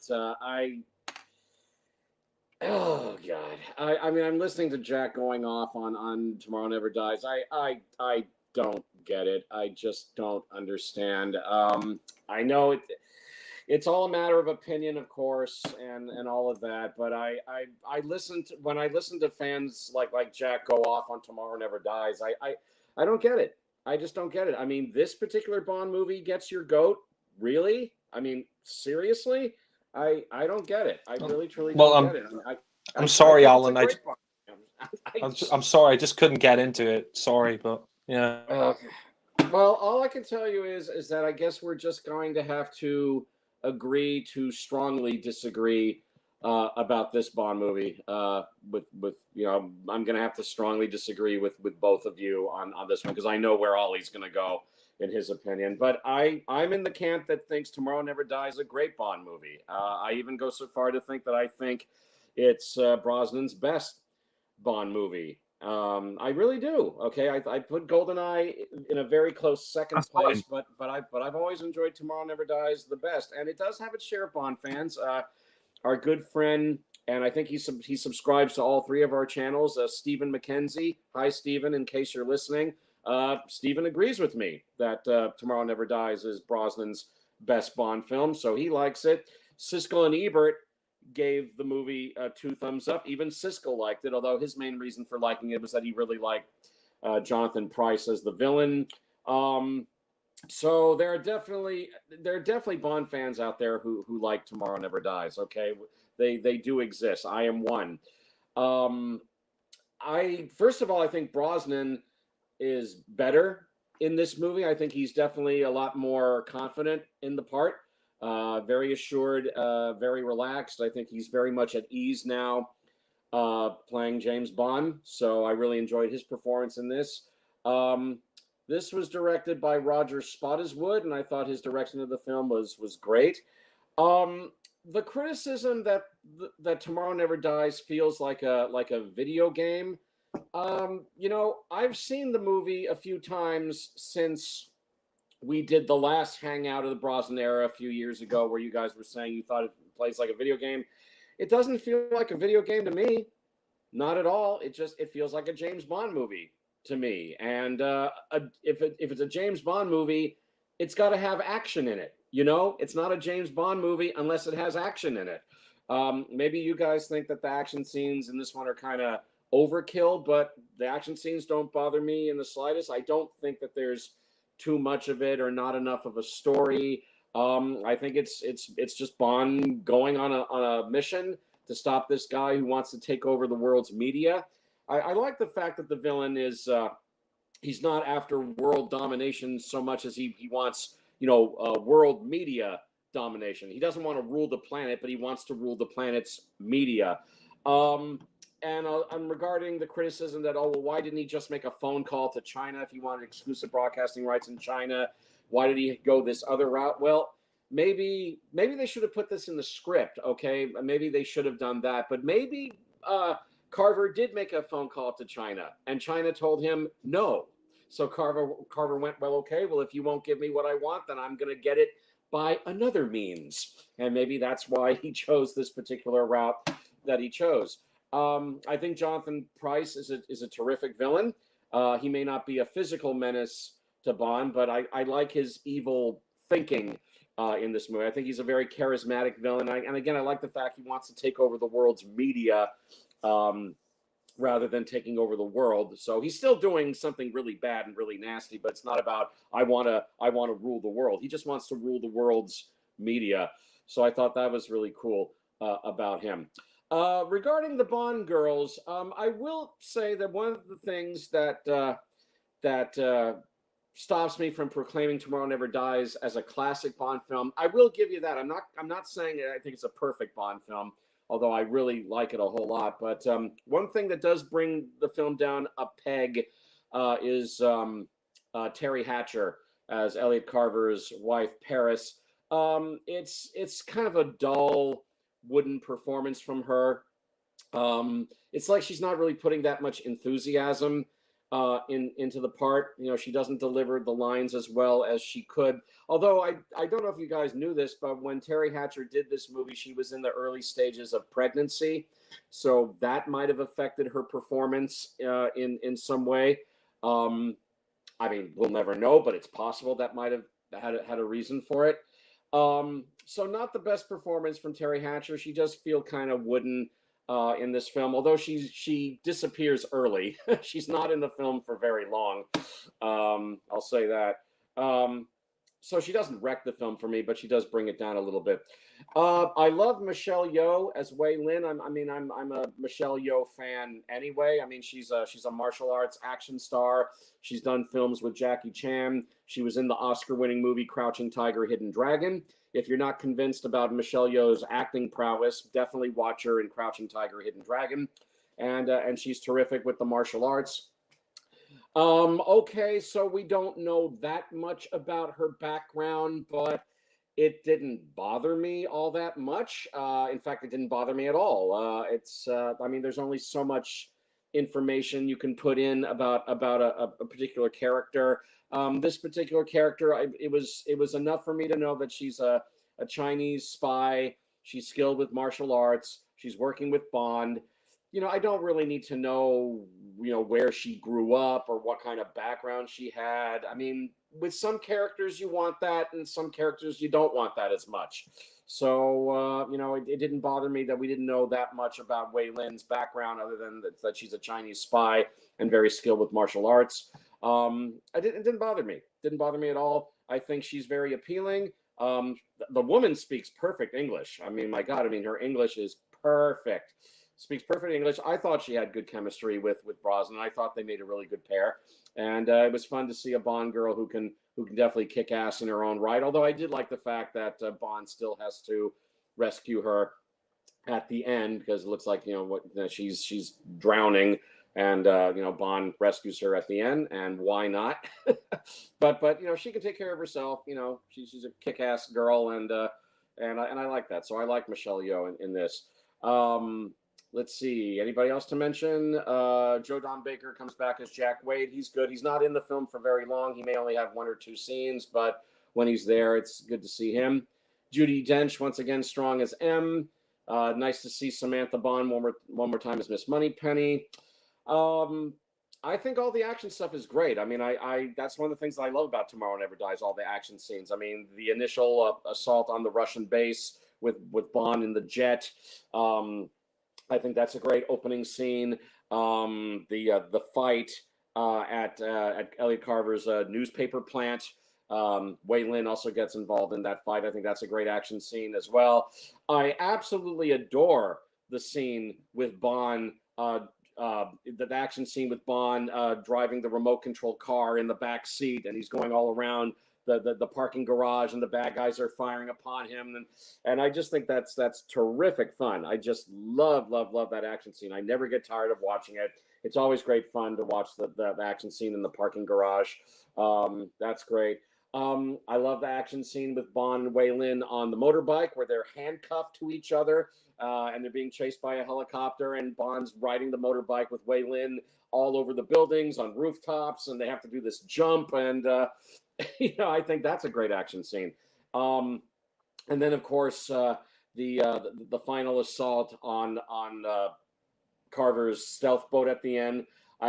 Again, great action. You know, really pumped up action, and I like that a lot. I think that it's great fun to watch. The script may not be like a brilliant script, but I think it's good enough. It's certainly better than what they wrote for Die Another Day. That's for sure. I think it's even better than what they wrote for The World Is Not Enough. I think it's good enough, certainly. Oh, by the way, I have to make special mention of cast member Vincent Schiavelli as Dr. Kaufman, who's this assassin that Elliot Carver uses, and he confronts Bond in the hotel right after Paris Carver sadly has been killed, and he's telling Bond, drop the gun, Mr. Bond, and I am very skilled. I'm even skilled in the overdose, and they're trying to break into Bond's car, but they can't do it, and Carver's telling him. Sorry, Dr. Kaufman's telling Bond, I've just heard it seems they cannot get into your car. Could you please give me the code to get into your car? I'm to kill you if you don't do it. And then Bond turns the tables on him. And I thought that was a great cameo role for him. He's very funny as Dr. Kaufman. Let's see. Who's the guy playing Stamper? Oh, okay. Gott's Otto as Stamper. So he's Carver's henchman. I thought he was really good. He's definitely a physical menace, and I liked his final confrontation with Bond in the stealth boat. That was cool. There's just a couple of things that bring the movie down a peg for me. One of them is Terry Hatcher as Paris Carver. Her performance isn't so great. There's a couple of groan-inducing puns in this movie. Probably the biggest groan inducer is the one where Bond and M and Moneypenny are in the car, and Bond is being briefed, and M is telling him that he needs to meet up with Paris Carver, and M tells Bond to pump her for information. And then Moneypenny says something like, "You'll just have to decide how much pumping to do, James." And that was like a real groan inducer. That particular pun didn't quite work. But other than that, I think this is a terrific Bond film. Not perfect, but that's okay. It doesn't need to be perfect. Oh, the music score by David Arnold. This is the first score that David Arnold would do for a Bond film. And I think his score is great, really pumped up action kind of music, and I loved his pumped up arrangement of the James Bond theme. No, down, down, down, down, down, down, down, down, down, down, down. It's like really pumped up, and you got the drum beats and all of that. It's really good. The theme song by Sheryl Crow is good, although I still say that the theme song does kind of sound like a knockoff of that TV theme for that old show, Perry Mason. I don't know if Jack and Ollie are familiar with that show, but it was a popular courtroom drama, I think in the late 50s, early 60s, that starred Raymond Burr. And the theme tune literally went, it was instrumental music. The theme tune literally went da da da da da da da da da da da da, with that piano. And Sheryl Crow seems to kind of lift the melody of Tomorrow Never Dies from that theme song to Perry Mason. Until the day, da da da da da da, till the world falls away, da da da da da da. It has kind of that Perry Mason kind of feel to it, but I think it's a good tune. And Sheryl Crow sings it good. So overall, yeah, I mean, I think Tomorrow Never Dies is a terrific Bond film. And I think Brosnan is great in this part. I think he's definitely secure and comfortable in the role now, and I think it shows. Great action. I mean, like I said, I'm very astonished by those who say they don't like the movie. I mean, if you don't like it, okay, fine. And I know Ollie's going to say his piece about the film. I mean, if you don't like it, okay, you don't like it. But I've always enjoyed Tomorrow Never Dies. I always will enjoy Tomorrow Never Dies. So I do think it's a great Bond film. And it is my personal favorite from the Pierce Brosnan era, with GoldenEye a close second. But I also like the slickness and the stylishness of the movie, and that it was a perfect fit for the late 90s, because this came out in 1997. And for me, it's Brosnan. It's Pierce Brosnan at his peak. So I love Tomorrow Never Dies, and I give Tomorrow Never Dies a 9 out of 10. Thank you, Alan. And I'm not sure where Jack has gone, but I'm sure he'll return for us. That's great. I totally admire your defense of this film. I'm very sorry, though. You know where this is going. I'm more in agreement with Jack on this one. Tomorrow Never Dies. It's watchable, but for me, what irks me about this one is the story. I just don't think the story is good enough. For me personally, I just think it is, like what Jack said, it is a bit ridiculous and a bit silly. And to me, the movie feels kind of like a sort of live action video game. It's like they're just Bond and Wei Lin are jumping from level after level, set piece after set piece. The action sequences, while great, I won't deny that they're well choreographed and well put together. It does feel like they're a little bit gratuitous at times. Like it could be argued that there's too much action in this film. Brosnan is certainly comfortable by now, and Brosnan has found his feet in the role. He certainly appears to be a bit more suave. So I guess his performance is slightly better than it has been than it was in GoldenEye. But yeah, he's still not the best Bond for me. I do agree, though, the opening scene is pretty fun, and I always enjoyed that aerial chase. The villain, Elliot Carver, well, he's not great. Jonathan Pryce performs it very well, but I just think the character, the way it's written, it's a little bit ridiculous. I know, I guess they're trying to go back to the kind of the feeling of the old films and whatnot, but just with how unbelievable the plot is, it just seems kind of too ridiculous to really sort of invest in, really. But Jonathan Pryce gives a good performance, so I won't fault the acting, just the writing. Wei Lin, yes, she'll be wailing in the morning when Bond's finished with her. Wei Lin is, I don't hate her, but she just, I just wish that there was more of a purpose to her character. Like, Michelle Yeoh as an actress is great, and just to clear this up, Alan, I have nothing against her as an actress. It's purely the writing, the script, the character is not fleshed out enough. Maybe we didn't need to know too much more about her, but I do agree with Jack. She doesn't have as much chemistry with Brosnan as she could, but she's decent to watch, and she's obviously known for her martial arts skills, and that's great. But I never thought of her as a Bond girl. But I suppose then again, I'm not attracted to her, so I wouldn't know. I wouldn't really know about that. But no, she's okay. But I couldn't really see any other reason why she's in it. The other Bond girl, Paris. Yeah, I'm not a big fan of Terry Hatcher as Paris, to be honest. Her performance is kind of stiff, kind of wooden. She's pretty. I mean, of course, she's there to be the pretty face, and she has chemistry with Brosnan. And their love scene is pretty steamy, so to speak.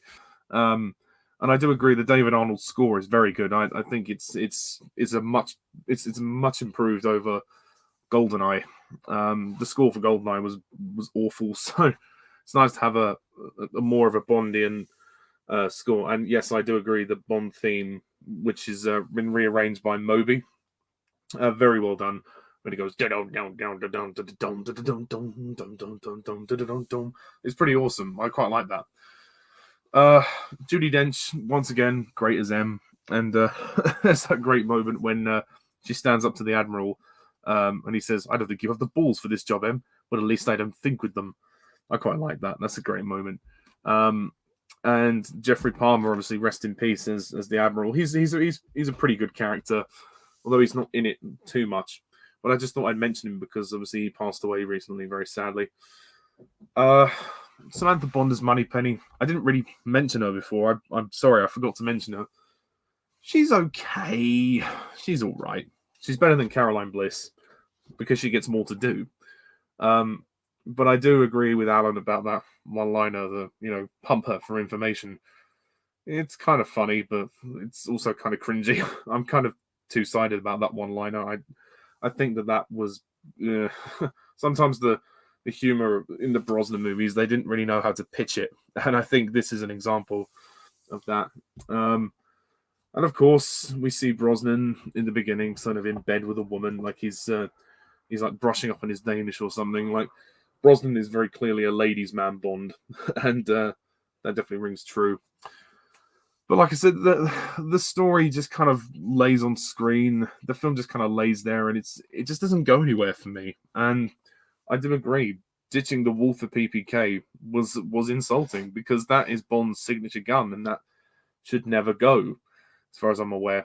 Also, the character of Stamper, not really a fan of him either. I'm sorry to be so negative, but I'm going from what I can see. Stamper is just a generic sort of big guy. He's a bit like Red Grant, I guess you could say, from Russia with Love. He's just kind of this big guy, this big henchman. Doesn't really have much of a personality. He's just kind of there. The title song by Sheryl Crow, oh god, I'm not a fan of it. It's okay until the part when she goes for the high note, because then it sounds like she's stretching her vocal cords. It sounds like she's got a sore throat. Until the day. And it's a shame because the song was a good tune to it. I like the tune, but I honestly think the song Surrender by K.D. Lang would have been the better choice for the opening titles. At least they had it, though, I suppose. I mean, it's at the end credits, but it would have been better for the opening, I think. And yeah, Desmond Llewellyn, as good as Q in his one scene. There's not much to say about Tomorrow Never Dies. It's just a very bland, forgettable movie for me. It's a real step down after GoldenEye. I just think the story really took second to the action. I do agree with Jack. It feels like the script came second to the action spectacle this time, which was a shame. It's not the worst Brosnan movie, but it's not very good. So I guess, and Jack Wade. I forgot to mention Jack Wade in GoldenEye. Not sure why he came back, and I did quite like that scene in GoldenEye when he revealed he had that tattoo of Muffy. That was kind of funny. But yeah, I do agree with Jack. He's a bit of a Sheriff Pepper ripoff. Yeah, Tomorrow Never Dies. It's not very good. So I'm sorry, it's just one of my least favorites. I mean, then again, you know, we all disagree, don't we? I mean, Alan loves this one. We love Live and Let Die, and it seems that Alan doesn't like Live and Let Die, and that's fine. So we're always going to disagree. But I will finish up and give Tomorrow Never Dies. I'll give it a 3 out of 10. It's got some good things in it, but it's just it's one of my least favorites from the series, if I'm going to be honest. So, we now move on to the third Pierce Brosnan Bond movie, The World Is Not Enough. So, I'm going to hand the microphone back over to Jackie. So, Jack, before I decide to slowly put a bullet in your brain, before it will kill you and keep you alive, what do you think of Tomorrow Never Dies? The World Is Not Enough. Yeah, well, I guess I could sum up this film in one word of enough, essentially. You know, I've had enough. Yeah, World's Not Enough, I will admit, for me, this is better than Tomorrow Never Dies, but that's really not saying much. I think The World's Not Enough. It has interesting ideas in it, and but I just think it's executed so badly. I think who directs this one? Is it I forget who directs it, but the direction here isn't very good. Michael Apted, yeah, that's it. Apparently, he passed away recently. I didn't realize that.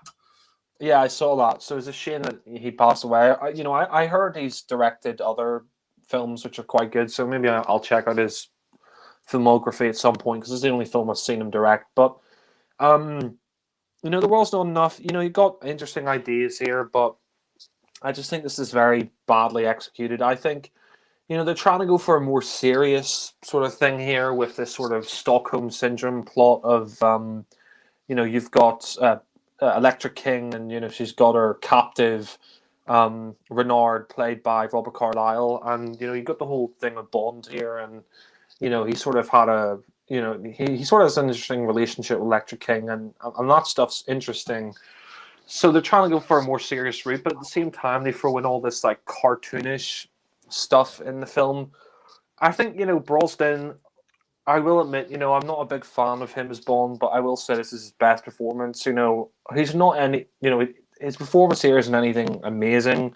He's not amazing in the film, but this is probably his best performance because he is at least trying a bit more. Like you could tell in some scenes he's quite angry and he wants to get to find out what's going on with Electric King. But saying that, I kind of wish he had a better script here because I think Brosnan, he shows hints here that he could have been a really good Bond if he was given better script, and he does try some sequences here, but the film itself is just so boring. And I mean, this is one of the most boring Bond films in the entire series. I know this is Sam Harrison's least favorite film of the entire series, which I can understand. I mean, the opening pre-title sequence, I mean, that's not bad, but I do think it goes on too long. It's like 15 minutes or something like that. It really just drags itself out. It could have been a lot better, if I'm honest. I mean, that opening sequence isn't bad though. Like that when he's in the he's in the boat and it goes underwater and then it resurfaces and it goes through the restaurant. I mean, it's a decent action scene. Like we see that whole place blows up, and you got Bond at the start. He's at that bank in Spain, and he jumps out the window, and he ties himself to that guy or whatever it is. I mean, that was quite well done. It was a decent scene. But then you get to the title sequence and the theme, and the title sequence, I'm not a big fan of it. The whole oil thing. It's just Daniel Kleinman. It's weird. I'm just not a really big fan of it. The weird colors and stuff, and the title sequence is a bit odd, and the song by Garbage, The World Is Not Enough.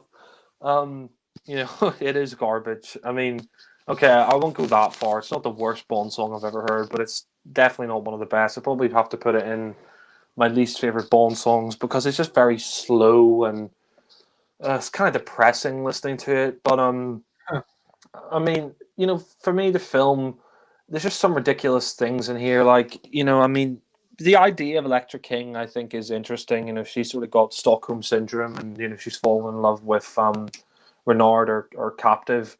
But the way they just execute it is very bad. I don't think Sophie Marcoux, however you pronounce her name, I just don't think she's a very good actress. She's just very wooden. There's that bit where she says, "Oh, the oil is mine, mine." Later on when Brosnan, and it just doesn't work. I'm afraid to say. Sorry? You wouldn't kill me. You'd miss me. Yeah. Oh God, I'll get to that. I mean, one thing I do like is I like the location of Scotland for the opening scene in MI6. I thought that was pretty well done. And sadly, this is the last film with good old Desmond Llewellyn as Q. We see that, in this film that he essentially retires. And, I do like the bit where he's like, always have an escape plan. And then he goes into the floor with that thing. That was quite good. So it's sad this is his last film, and sadly passed away, I think, in a car accident shortly after this film was made. But I mean, I think it was going to be his last film anyway, because he leaves in that scene. But I mean, it's a shame that he's gone because he was with the franchise since I think Goldfinger. No, actually, yeah, Goldfinger. I think is where he first appeared. He appeared from Russia with Love, but it was. Oh yeah. You then was he? Yeah. I think he was in Rush of Love. Yeah, so he's been there for since '63. He's been there a long time. He's been with the franchise over 30 years. So about 36 years or something like that. So it's a real shame that this is his last film, and we got John Cleese here as R, who will become Q in the next film. And John Cleese, don't get me wrong, I love him in Faulty Towers and A Fish Called Wanda and stuff like that, and Monty Python, but I just think he's really miscast here as R. They try to go with the whole Desmond Llewellyn thing, but they just make him way too comedic. He's far too comedic, and I just didn't buy, John Cleese as R. It's like what? It's like Basil Fawlty. Sorry, too much of an idiot.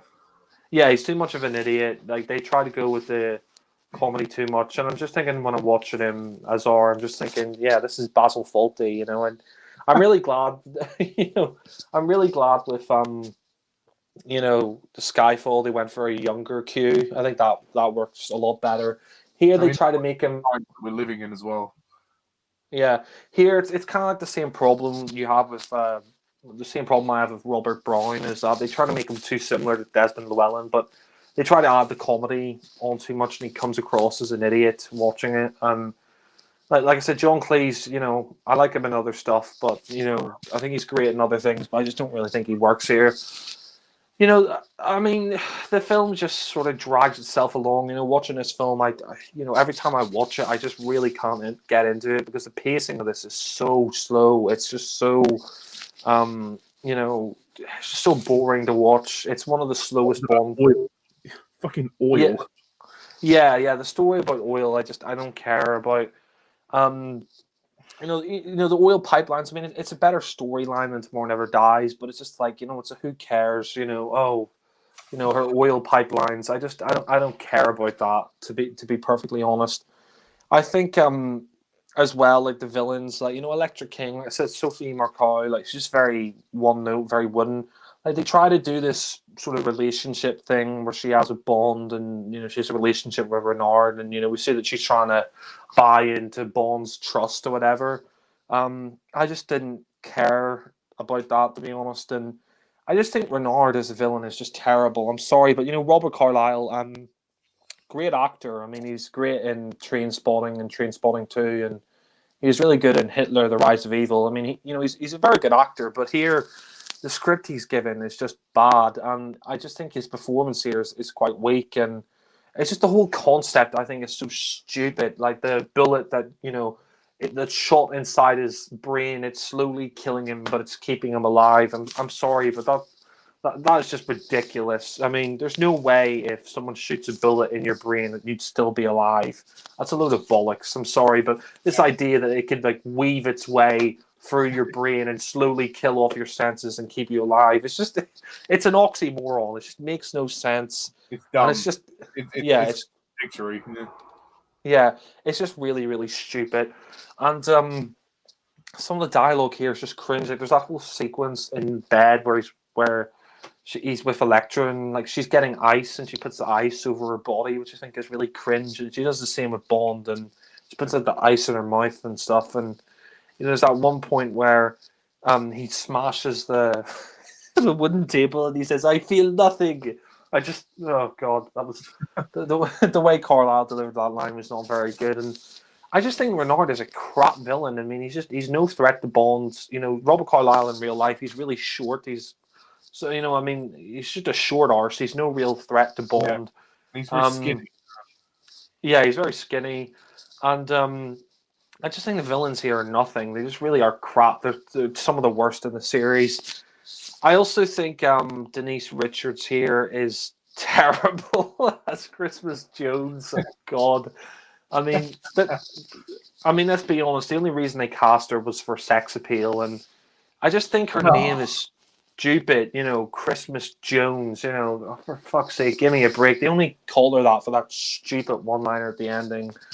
And it's ridiculous as well. She's in the desert, and she's wearing all these really skimpy outfits. It's like put on some fucking sunscreen or something like that. Put on some cream for the sun, because you're going to burn yourself, and they put her in these really skimpy outfits, and I just think the lines here are awful. Like if anyone's going to need protection, you're going to need protection from me, when she's talking to Bond, and it's like, oh, for God's sake. Don't buy her as a nuclear physicist. Yeah, exactly. I just think it's ridiculous, that this supermodel, type character is this nuclear physicist. Give me a fucking break. I mean, I'm not saying, attractive people can't be smart or whatever, but just the idea that, Denise Richards in this really skimpy outfit is this, nuclear physicist, it's just ridiculous. She's easily one of the worst, probably the worst Bond girl. I mean, just because of she just does nothing, and she's just the name is just so ridiculous. I mean, the action scenes here are, they're decent. Some of them are a bit stupid. Like there's that whole ski action sequence, and you got those I don't know what it is. Like they got these paragliders on top of these snowmobiles. Like these snowmobiles have got parachutes, and I'm just wondering how the hell does that work? That was kind of dumb. Sorry, Parahawks. They're called Parahawks. Yeah, Parahawks. Yeah, that's it. I wasn't really a fan of that. It just seemed a bit ridiculous to me. Brosnan, there's that whole sequence where he's Arg gives him that gadget, which I think it turns his coat or something into this big ball that shields him from the snow. I thought that was kind of silly. I mean, the film, I think it's a real tonally confused film. It doesn't know whether it wants to be more serious or whether it wants to amp up the comedy. It's sort of going for a cartoonish feel to it. I mean, there is one thing I will say that I like about this film is I like the fact that M has a relationship with Electra King, and it's interesting when she sort of double crosses M. Although saying that, I think Ollie said it in his review, sometimes the plot can get a bit confusing here. There's a lot of things going on in the plot. Yeah, it's a bit convoluted. It's sort of hard to follow. Yeah, exactly. Yeah, it's just watching it could be a bit hard to follow. sometimes. Yeah, so I mean, that is one negative I will say about it. I mean, one thing I will say though that I do like is they brought back Robbie Coltrane as Zukovsky. I do like that whole sequence where he's at the casino or whatever it is, and he's got those glasses, X-ray glasses or whatever that can see through people's outfits, and he's looking at the girls and they've got guns and stuff. Like that was quite funny. And I do like Robbie Coltrane as Zukovsky, or how he sort of helps out Bond in the end. That was quite good. But some of the other action scenes, there's one action thing that I find ridiculous. That whole action sequence where they're at that boathouse or whatever it is, and Zukovsky's there, and Denise Richards is there as Christmas Jones, and you got these giant saw blades that like saw the whole. Oh, Jack, no! Oh dear. I apologise to our viewers at the moment, but Jack will he'll be back.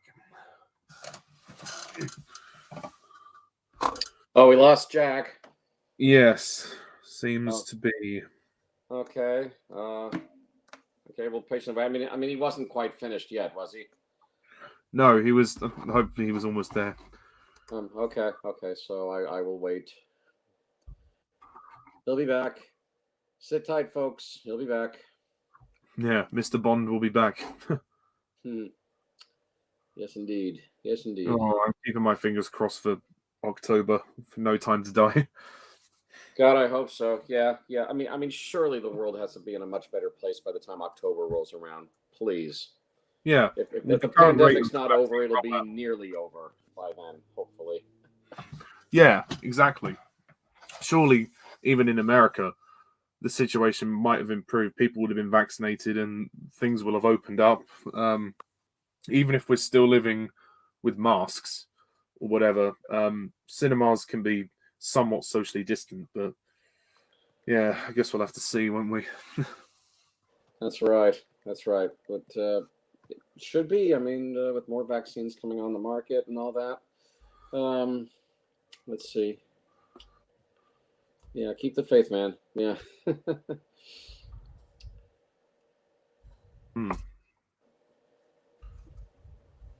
I mean, there's also that. I think they said Johnson & Johnson's coming out with a vaccine where you only need one jab instead of two, which would be great. They can come up with that one. And that would save more supply on supply and demand, because there's obviously loads of issues with the COVID vaccine in that regard. Yeah, that's right. I remember last year when we all had issues getting the PPE in hospitals in England. The NHS struggled to get the equipment for the healthcare teams who were dealing with the COVID patients on the front line, and that was scary.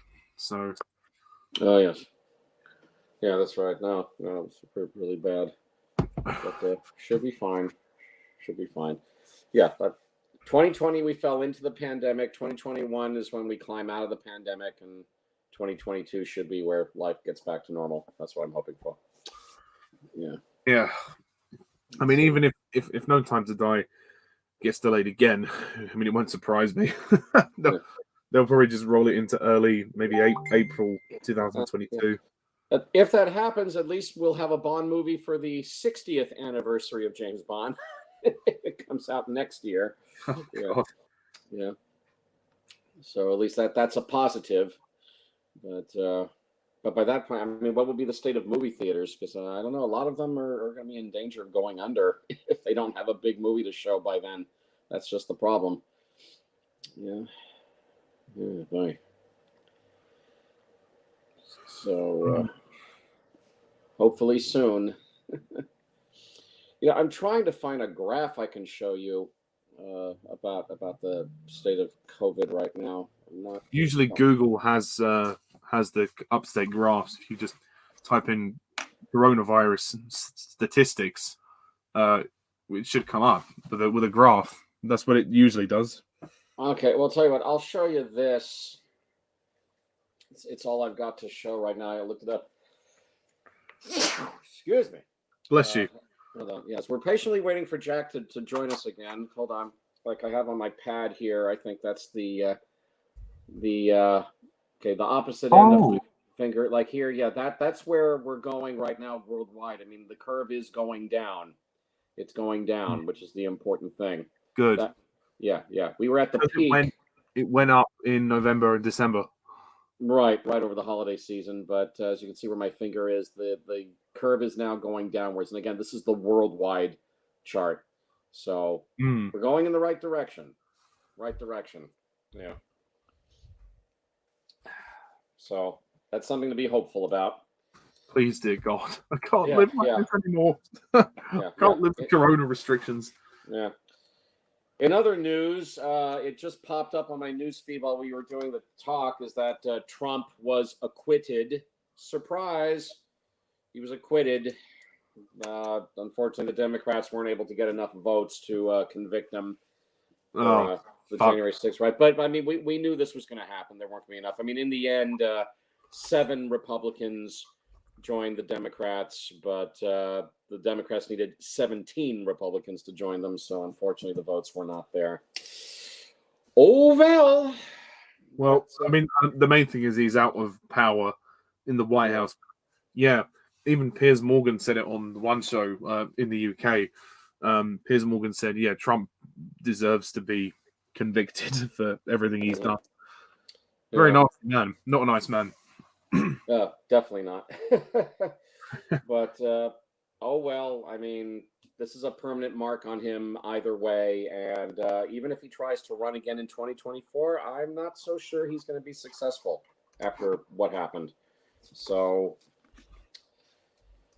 I mean, I'm confident that we're going to be okay from this point on. You know, with him out of office, but he could run again in 2024, but I personally don't think he will be successful if he actually tries to run again. I really don't.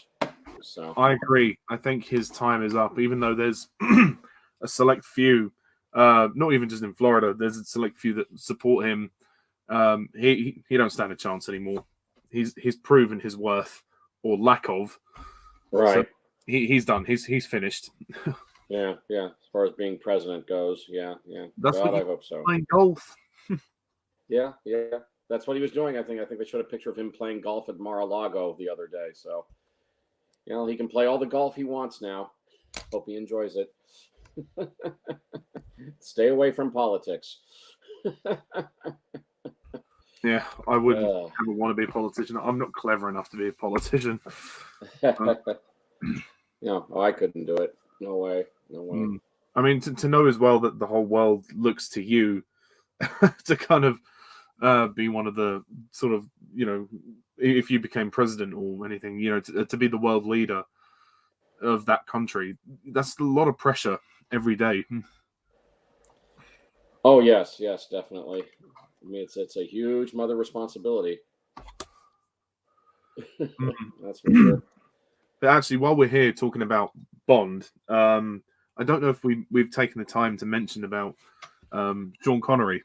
I don't know if we did the Dalton Hangout before or after his passing, but I think we did it after. We did it after. Yeah. Oh, right. Yes. Well, oh dear. Connery, it's such a shame he's gone, but 90 years old is nothing to feel bad about. You know, it's a good age to live to. Oh yeah, no, he lived a good life. I mean, what a life! What a life he had, and he definitely ran some victory laps at the end. You know, he worked until he decided he didn't want to work anymore. You know, after shooting The League of Extraordinary Gentlemen, he said, "That's it. I'm out. I'm not doing this anymore." And he lived quite well in retirement for the remaining years of his life. So good for him. You know. Yeah. And he's my favorite James Bond. So you know, he's definitely left his mark. And of course, I've enjoyed him in many other films. And I even know there's still a lot more Connery films that I have yet to see, that I haven't seen yet, but I'll probably, you know, like to watch some, you know, in the years to come. Marvelous actor he was, you know, my favorite James Bond, and yeah, he lived quite a great life and lived to a ripe old age. So God bless you, Sean Connery, and thank you. Yeah. great man. I mean, I know some people are. One of my friends who's not a huge Bond fan doesn't really appreciate Sean Connery's attitude towards women, but Well, a long time ago. So yeah, I think they forget a little too easily that he was very happily married to his second wife, and they stayed married straight until his death. So I'm sure he never treated her badly in any way. Um, and I don't hold it against him. Some people still want to hold that against Connery because of what he said on one interview with Barbara Walters or something, that he thought it was okay to slap women who get out of line. Although that interview was from the 80s, from the 1980s, and long before the whole Me Too movement thing happened. And you also have to take into account when Connery was born and how old he was when he did the interview. And I think at his heart he was a good man, all things considered, and certainly a good actor besides. And again, I mean, I'm sure his second wife will defend him and say that he always treated her well. She never had any problems with him. So I think people take what he said out of context, and I don't think there's any need to hold that over his head and let that be the thing he should be remembered for, because it's clearly not the thing he should be remembered for. He should be remembered for all the wonderful film performances he did. And at his heart, he was a good man. He wasn't an evil man by any means. He was a good man. He might have had a temper, but a lot of us have tempers. Yeah. It's all part of being human. But at the end of the day, he was a good man, a good actor. So celebrate him for his work. He had a very successful career, which is amazing. So and not just James Bond. Various other certain roles which even got him Oscars. So that's good. That's right. Precisely.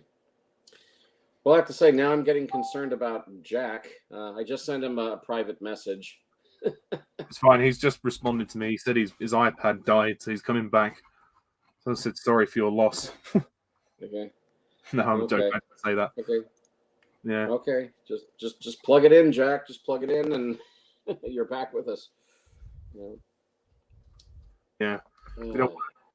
In the UK, it's 10 to 11, so don't want to go on too much. We still got Die Another Day to talk about, so oh boy, we want to try and get this wrapped up.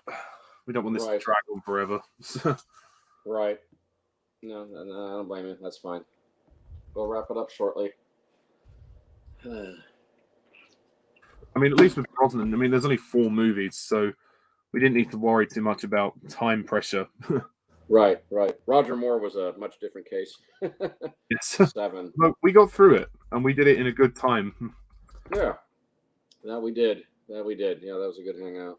And Craig, being 5 movies, should be similar to this. It should be okay. Mm-hmm. Oh, there he is. All right. Hey. Welcome Okay, back. Jack. Carry on. Yeah, carry on. Sorry about that. I'll wrap up now. Yeah, I thought that whole action sequence, getting back to what I said, the whole action sequence where you had those saw blades at the dock, I thought that was a bit stupid. And then you've also got that guy, what's his name, with the gold teeth. I think his name's Bullion or something like that. And he's like, "Oh, boss, so glad to see you." So he betrays Zukovsky at one point. The finale to the film, I think, is decent, where you've got the submarine and you've got Bond with there's someone just messaged there on the No, sorry, that was me. I pressed the button by mistake. So. Yeah, that's all right. No, but anyway, I think the finale's decent with Renard and Bond, and the ending is kind of interesting, where Bond is going after Electra, and she's got him in the chair, and it is kind of cringy with Brosnan there doing the pain face, and there's this like thing at the back of the chair, which if you turn it a certain amount of times, it breaks your neck, and he says, "Oh, one last screw," and we see that Zukovsky comes in and shoots we see that he shoots part of the chair so Bond can get free, and we see that he gets killed, which is kind of a shame. I wish he lived, but the ending where he chases Elektra is interesting. He says, "Oh, James, you can't kill me," when they're going up the stairs, and we see that Elektra wants to kill M, which is interesting.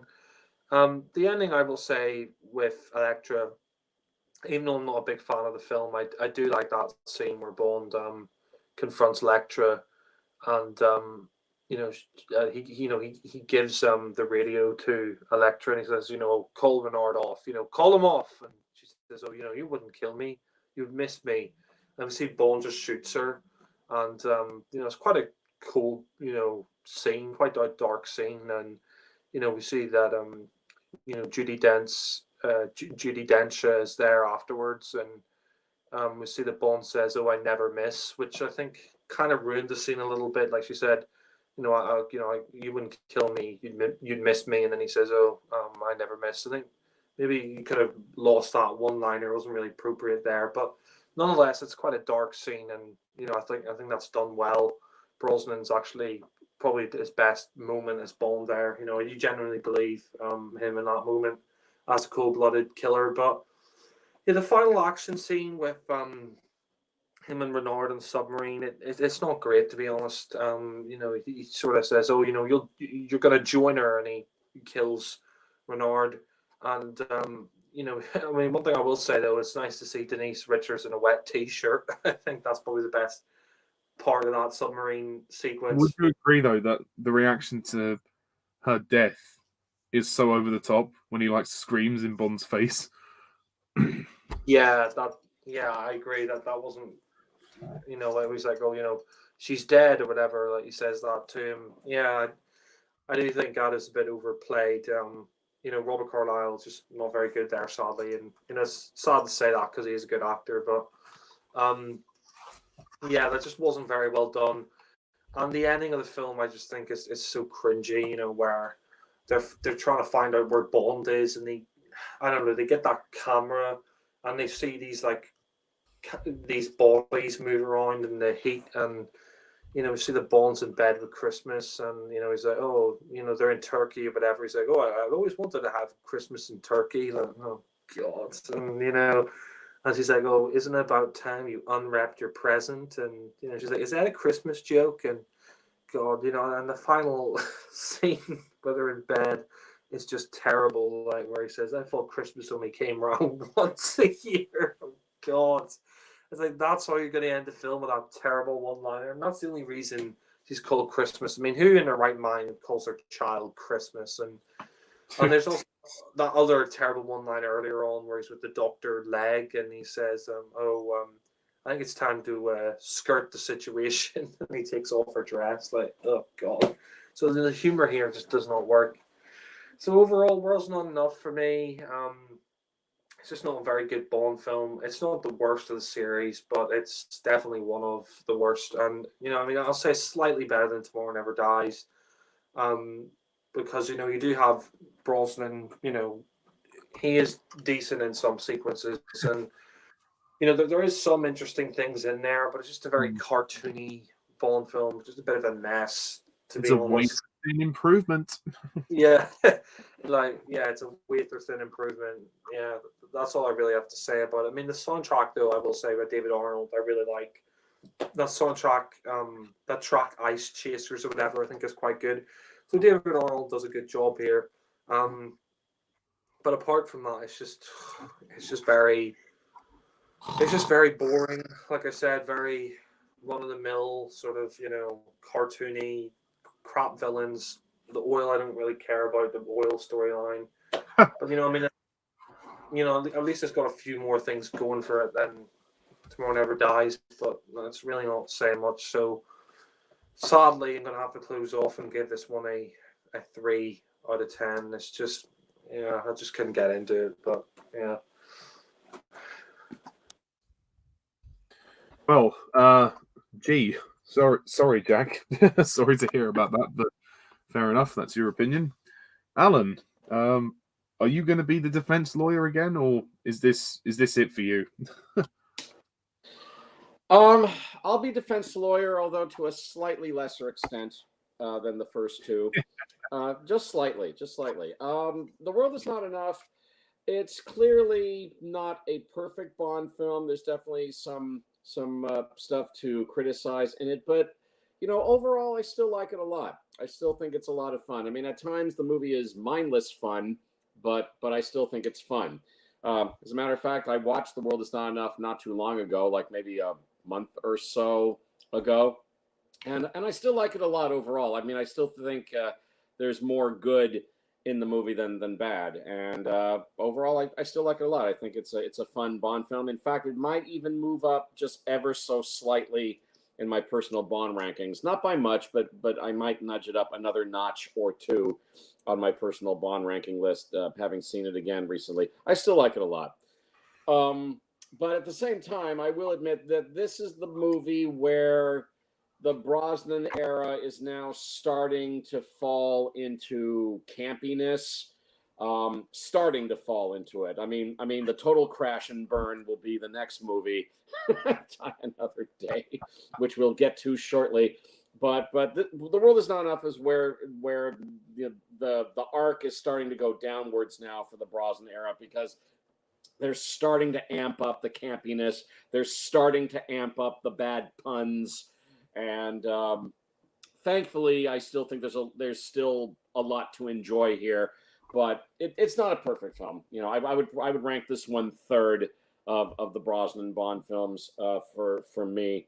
But I still like it a lot. I think Brosnan is great. I agree with you guys. This is probably Brosnan's best performance in the role of Bond. I mean, this is now his third time at bat playing 007. So Yeah, Brosnan, we agree. So he knows what he's doing. He knows what he's doing in the role, and he's quite good, very confident, and very suave in the role, and gets to show off, really good acting chops in this one. As it was going to get, really. Yeah. I mean, I think he's a very good Bond. He's not the best Bond, but I still think he's very good. He did the job quite well, and he was a popular Bond. Audiences overall liked him, and I like him in the role of Bond. So I thought he was very good here. Let's see, the whole plot revolving around the oil and the thing regarding Electra King and her brainwashing by Renard, played by Robert Carlyle. I mean, I thought all that stuff was very good and very intriguing. So I think the plot of it is quite good, and M's involvement with Electra, I thought that was an intriguing plot point. Thought that was quite good. Again, I like the cast of the film. Well, most of the cast. I like most of the cast. I like Brosnan as Bond. Robert Carlyle, I think, is a great villain. Renard. I mean, you can argue all you want about the fact, okay, he's got a bullet in his head that's slowly killing him, that it's slowly somehow making its way down into his brain and kill him. And and you can laugh at the premise that if you get shot in the head, you're dead. Well, most of the time, yes, but there have been instances where people have been shot in the head and lived. There was a woman politician here in America. I'm sorry, I cannot remember her name. I think her husband is now a senator himself in Congress over here. But she was a senator or a House representative, and there was an attempt made on her life where some crazy shot her in the head, and amazingly, she survived. I mean, it did some sort of damage up there. I mean, she speaks slower now, and she's not working as a senator anymore. But amazingly, she survived. But the plot regarding Renard having the bullet in his head, I thought that was quite intriguing. May not be for everybody. Maybe not everybody buys it, but I did. I thought it was good, and I thought Robert Carlyle was a really strong villain. He's a great actor. I mean, I first noticed Robert Carlyle in that popular comedy film, The Full Monty, where he was playing a good guy, playing one of the stripper guys from Sheffield, England, and yeah, I think he's a fine actor. He's really good. And I thought it was really cool that he got to play a Bond villain here.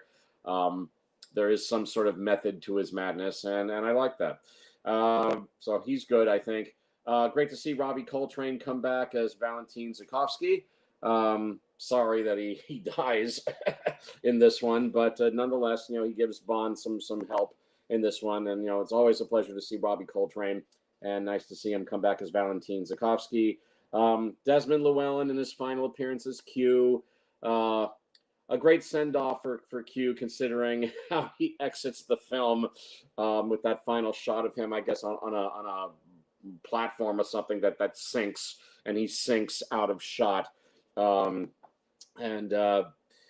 Very sad to see him go. It's even sadder the fact that the poor Desmond Llewellyn was killed in a car accident not long after the film was shot. I mean, for goodness sake, he was an 85-year-old man. He didn't deserve to go out in a car accident. Although they say that had he been younger, it's possible he would have survived the accident. But at 85 years old, I mean, he just couldn't survive it. The poor guy. But Desmond Llewellyn, what a wonderful Q. I've always enjoyed his appearances in the Bond movies, and thank you, Desmond Llewellyn, and rest in peace. John Cleese makes his first appearance here as R, Q's assistant, and he will become Q in the next one. And I'll say it again. I mean, John Cleese. I mean, I am a Monty Python fan, so of course I love John Cleese. But right around the time when The World Is Not Enough came out, or it was about to come out, and this was 1999, so this was before Facebook. We had news groups prior to Facebook, and the question came up in the James Bond news group, who should replace Desmond Llewellyn as Q, because everybody knew that Desmond Llewellyn was now in his mid-80s and probably couldn't play Q for much longer. And the name that kept coming up in that news group was John Cleese, John Cleese, John Cleese, John Cleese. I saw the postings myself. Everybody was saying John Cleese, John Cleese, John Cleese should be the next Q. And I guess the powers that be listened, and they cast John Cleese as the next Q. Although here he's R. And I thought he's quite good, very funny. I mean, if you're going to cast a guy from Monty Python, you know what you're going to get. Okay, and John Cleese, very funny man, of course. And I thought he was very good as Q's assistant R, and kind of sad that he would only go on to do one more Bond film, and then that was it for John Cleese. But for this one appearance, I thought he's quite funny. So nice to have him there. Let's see. The only debits in the cast for me, I have to say, regretfully, are the Bond girls. They're both beautiful, but neither woman appears to be that good an actress. That's one thing that knocks down World Is Not Enough for me. Sophie Marceau as Electra King. Again, she's beautiful. She's gorgeous. She's a French woman. I'm sure when she does acting in French films and she speaks in her own native French tongue, maybe she is really good. But here she's speaking English. Her English is good, but not perfect. There are moments when she's kind of stumbling. It sounds like she's kind of stumbling on her words. Jack mentioned the bit towards the end of the movie where she's got Bond strapped on that torture rack of sorts, and she's monologuing to him. The oil is mine, and it the blood runs in my veins, and it is the glory of my people, and I'm going to redraw the map. And when I am done, the whole world will know my name. And I did not buy a single word she was saying. Yeah. I mean, she speaks English well enough, but it also sounds like she's kind of stumbling with the English a bit. Some of her line delivery wasn't as good as it could have been. Again, she's probably a good actress when she does French films and speaks in her own French tongue. But here, speaking English as a French woman, it's I don't think she hit her marks entirely. So not the greatest performance. Beautiful to look at, but not the greatest acting performance from her. And then, of course, you've got Denise Richards as Dr. Christmas Jones, a nuclear physicist, if you can believe that, and I don't. I mean, again, she's beautiful. She's gorgeous, but again, this girl is a nuclear physicist. Yeah, right. And she also has a skill in diffusing bombs. Yeah, right. Please give me a break. No agency in their right mind would hire this girl as a nuclear physicist. And no, I don't believe that she has the ability to defuse bombs. Yeah, please. And again, she plays, for a nuclear physicist. She seems dumb like a box of rocks. I just don't buy her at all as a nuclear physicist. I mean, please. I mean, you can and make we lost Jack again. It's like say, if she's a nuclear physicist, then it means I am fucking able to walk across the Panama Canal uninjured. Yeah, really. Oh my goodness. Yeah. I mean, although I will say this, I have to admit, that scene towards the end with the action scene in the submarine and Denise Richards in a wet T-shirt is a wonderful sight to see. Oh yes. I have to admit, I definitely like that. I've always liked that. She's never been afraid to show off her body, to be fair. I mean, it's got her work, so yeah. Exactly. So that part of her performance I like, but she just comes across like a dumb broad. And again, I'm supposed to accept this dumb broad character is also a nuclear physicist. I mean, give me a break. I mean, that's ludicrous. And they only called her that because of the stupid line at the end. Probably, yeah. You're probably right. Maybe that was the reason why they gave her the name Christmas Jones. I mean, I'm sure she's a nice lady in real life, although I don't know what the fuck she ever saw in Charlie Sheen, because she was married to Charlie Sheen for a time, although apparently she's now married to another guy. She's probably a decent enough actress, but here as a Bond girl, again, they've cast her as a nuclear physicist who can also defuse bombs, and you just don't buy her in this part. I'm sorry, I just don't buy her. Nice to look at, but she comes across as too dumb to be a nuclear physicist. Yeah. I'm sorry. Although thank you, Denise Richards. But she'd never seen a Bond movie before she took the job. She admitted it in an interview. She had never seen James Bond. Right. She hadn't done her homework. Yeah, exactly. But thank you, Denise Richards, for the wet T-shirt scene. Thank you. I always enjoy watching that. I'm not going to deny that.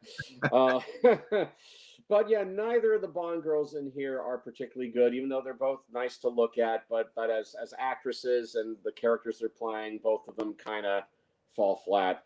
I have to say. This is probably the most disappointing pair of Bond girls since maybe You Only Live Twice. This is the last time we had a pair of Bond girls that was kind of they're okay, but I'm not really all that impressed. Yeah. Let's see. Maybe that's it for the cast, really. I love the action scenes. I mean, actually, hang on. Sorry, Judi Dench. Oh, of course, yeah. I'm sorry. Yeah, Judi Dench is, and she gets a lot to do in this movie because again, there's a connection between her and Electra King, so there's that drama thing going on, and then of course there's a time when M is captured. She's put in a jail cell and has to figure a way to get out using this clock and this device that's nearby that she unscrews and attaches the device to in order to send out a signal to Bond where she is. And Judi Dench, of course, is really good in this movie. Yes, indeed. Yeah, thank you for reminding me. Yeah, so Judi Dench, very good. I don't think Samantha Bond gets that much to do as Miss Moneypenny, but when she shows up, yeah, sure, it's nice to see her. But yes, Judi Dench, very good as M in this. Yes, thank you for reminding me about that. I like all the action scenes in this movie. I think the action scenes are terrific. I never ever get tired of the speedboat chase at the beginning of the movie, where Bond is going after a female assassin, and she's in a boat, and he's in that supercharged speedboat from Q Branch, and I never get tired of watching that speedboat chase scene. But I guess it's on the River Thames, and it's by the Millennium Dome, and that's also the scene where Bond injures his shoulder in a fall later on in that scene. But that speedboat chase, man, kicks ass. I love the way it's shot, the way it's edited and put together, and that is a kick-ass speedboat that Bond is driving in. And it looks like Brosnan was doing a lot of his own driving in that. Where, I mean, we get a lot of close-up shots where he's in the speedboat doing this thing, and yeah, it's Brosnan. It's not a stuntman. I mean, some parts of it's a stuntman, but Brosnan was able to drive around the speedboat for some of it. So I never get tired of watching that scene. I love the action scene where Bond infiltrates the base where Renard is, the underground base where Renard is. That's also where he meets Christmas Jones, and they have a great action fight with the guns and the bombs going off, and Bond and Christmas Jones have to find a way to get out of the underground lair or the underground base before it blows up. And again, I think it's another great orchestrated action scene. I always enjoy watching that. And of course, the great action scene that follows it at Valentin Zukovsky's caviar factory, where Bond is being chased all over the pier by these helicopters, and some of them have got long rotary blades attached to the chopper. And I like the fact that Bond, he climbs into his brand new car and he gets to fire off like one pair of missiles, and then the car gets sliced in half before it can do anything else. And Bond leaps out of the car just in the nick of time. But I mean, the car is toast. So yeah, it was about time they did that. They gave Bond a car, and he's not allowed to do much with it before it gets destroyed. That was actually pretty funny, I thought. But it's a great action scene. Bond running all over the pier, and him shooting at the choppers, and how he uses the gas to blow up the choppers, and yeah, that's a great action scene too. I also like the scene where Bond and Christmas Jones are on that speeding little car in the oil pipe, going at really fast. They're trying to stop a bomb that's on another little speeding cable car. Although I have to admit, the part where Bond and Christmas Jones they eventually leap off the cable car, and yet somehow they survive. If you're leaping off a speeding car at that high a speed, either you would have been killed or gravely injured, and I think, and yet they escape just fine. They both do a few rolls in the pipe, and they're fine. But oh well, it's a James Bond movie, and oh well, you can do those kinds of things. But I think, to leap off at that highest speed, I'm not sure they would have survived that. But by gum, they do. Okay, so I just throw in the towel when I watch that scene. And then of course that eventually leads to the big action scene on the submarine with Bond and Renard, and Christmas Jones is also there. And okay, so it's not the first time we've seen Bond in a sub. Spy Who Loved Me, he was in a sub. But I think it's a great action scene, really, really great action scene. Again, well staged, and I like that a lot. I think it's well put together. If I haven't mentioned before, I think the whole plot thing with M and Elektra. Oh, and the fact that Elektra was brainwashed by Renard, that whole Stockholm syndrome thing. Although I got to tell you, Elektra King must have really, really severe Stockholm syndrome, because Stockholm syndrome means you're a victim and you fall in love with your captor. And Renard, he's not exactly a dreamboat kind of guy. He's pretty skinny. He's bald. He's not much of a muscle man, and yet a bullet in his brain.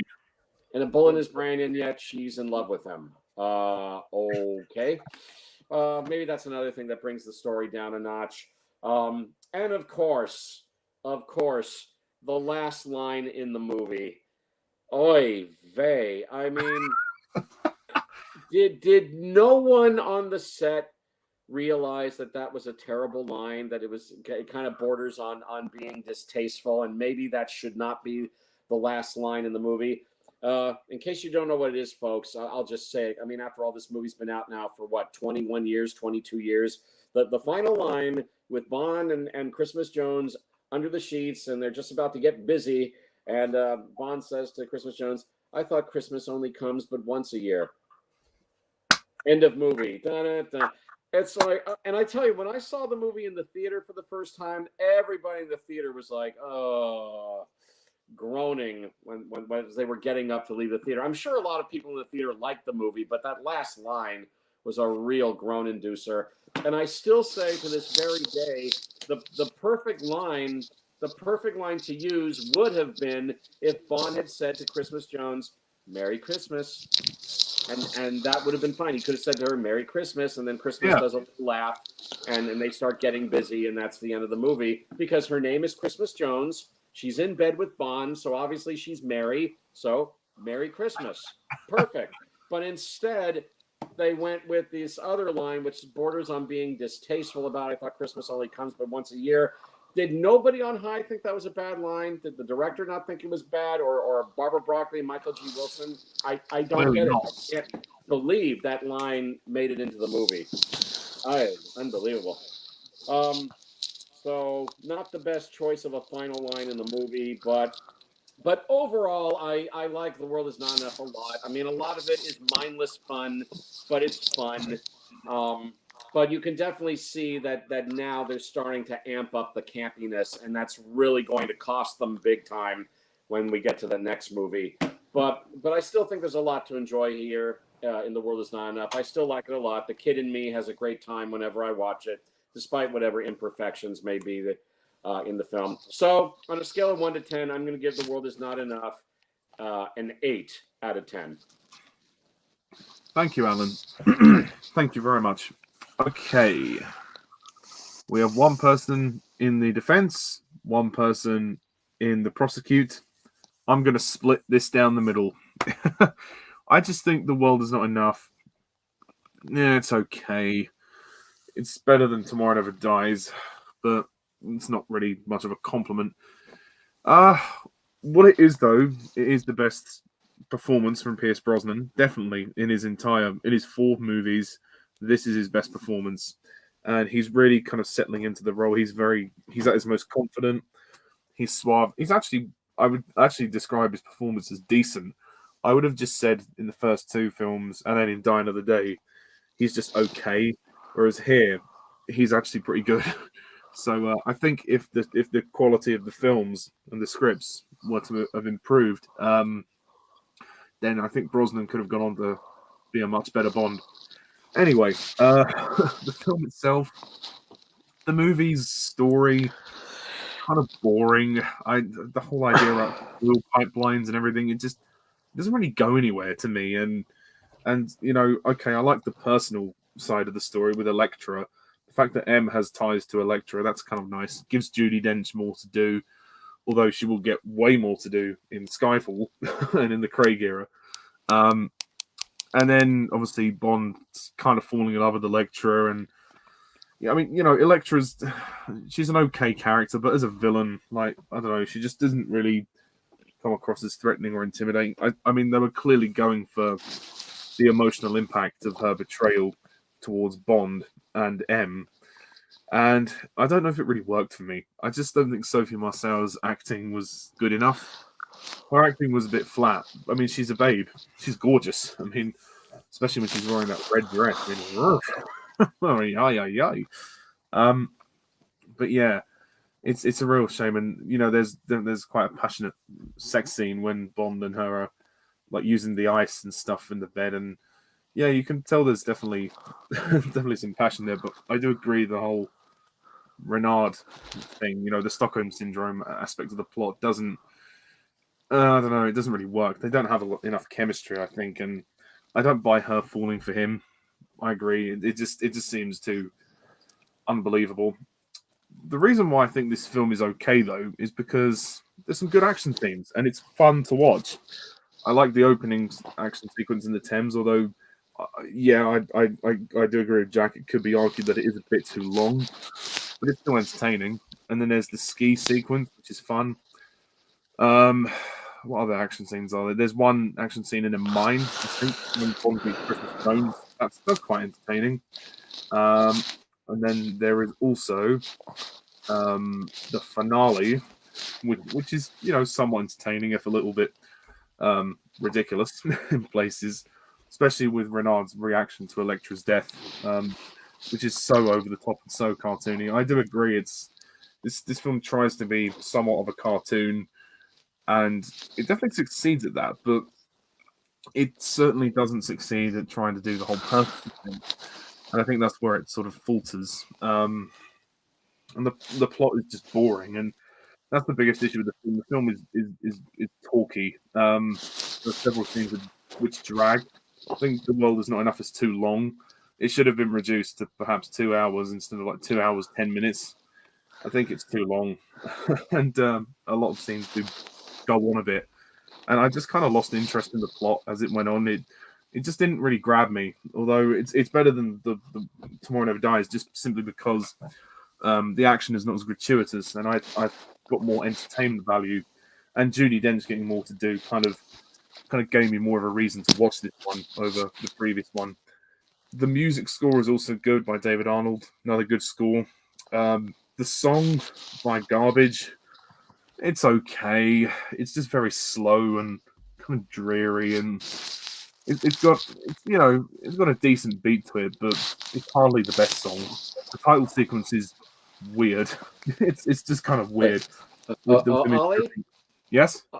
Can I just briefly say, because I completely forgot to mention the song by Garbage, I'll just say very briefly that I like the song a lot. I'm actually a big Garbage fan. I actually had the pleasure of seeing the band twice live, and I think they're a great band. Shirley Manson is a great front woman, and I like the song. They didn't actually write it, but I thought they gave it a really good, lush, slow industrial kind of sound. I thought Shirley Manson did a great vocal on it. So I personally like the song, the theme song to World Is Not Enough. Thank you. That's fine, Alan. Thanks very much for that. Yeah, it's not a bad song. It's a better song than the previous one, and I do quite like the tune of it, but it is kind of slow, and it's 4 minutes long. It does go on a bit. Then the title sequence, whilst colourful, is sort of weird with the women dripping oil. I can see the appeal, but I can see the ideas, but yeah, there's a lot going on in that title sequence. Yeah, I don't know. Like, oh yes, Zukovsky. I forgot to mention him. Robbie Coltrane comes back as Alan King Zukovsky, and he's good. Yeah, I like seeing him back as well, and it's nice to see him sort of help Bond this time and how they managed to patch up their differences. And he saves his life in the end, and he frees him from that chair, and he gives him that smile before he dies, which is nice. I do agree with Jack. The chair scene is kind of ridiculous, and it's just a bit difficult to kind of take that seriously, especially with Brosnan's pain face. Yeah, when he's like, one last screw. Yeah, I don't know. Like, it feels like tonally, even when they try and play things seriously, it does end up being a little bit stupid, and silly. Like Alan said, it all kind of falls apart, which isn't great. But I give it this. There's fun action in there, some decent character moments, some good moments, but also Renard as the villain. I don't like Renard. I'm sorry. I know Alan put up a defense for Renard, and that's great. I just can't defend the bullet concept. I just don't. Whatever they were trying to do for it. I think the concept of it, I can see what they were trying to do in terms of making him sort of superhuman, but in the sense of realism and practicality, it doesn't work. It's contradictory because they say, oh, the bullet, it's slowly weaving its way into his skull. He will die, but for now, it's keeping him alive and making him stronger. It's just so contradictory. It really doesn't make sense. So I'm sorry. And Robert Carlyle's performance, again, it's okay, but yeah, he's not very good to me. So The World Is Not Enough. It's not a bad movie. It's okay, but there's one crucial thing I have to mention before I rate the movie. Christmas Jones. Oh my god. I'm not going to dither on about her because a lot has already been said, but yeah, they clearly called her Christmas for that one stupid line at the end, which, oh god, it's a groan-inducing pun, one of the worst puns of the Brosnan era.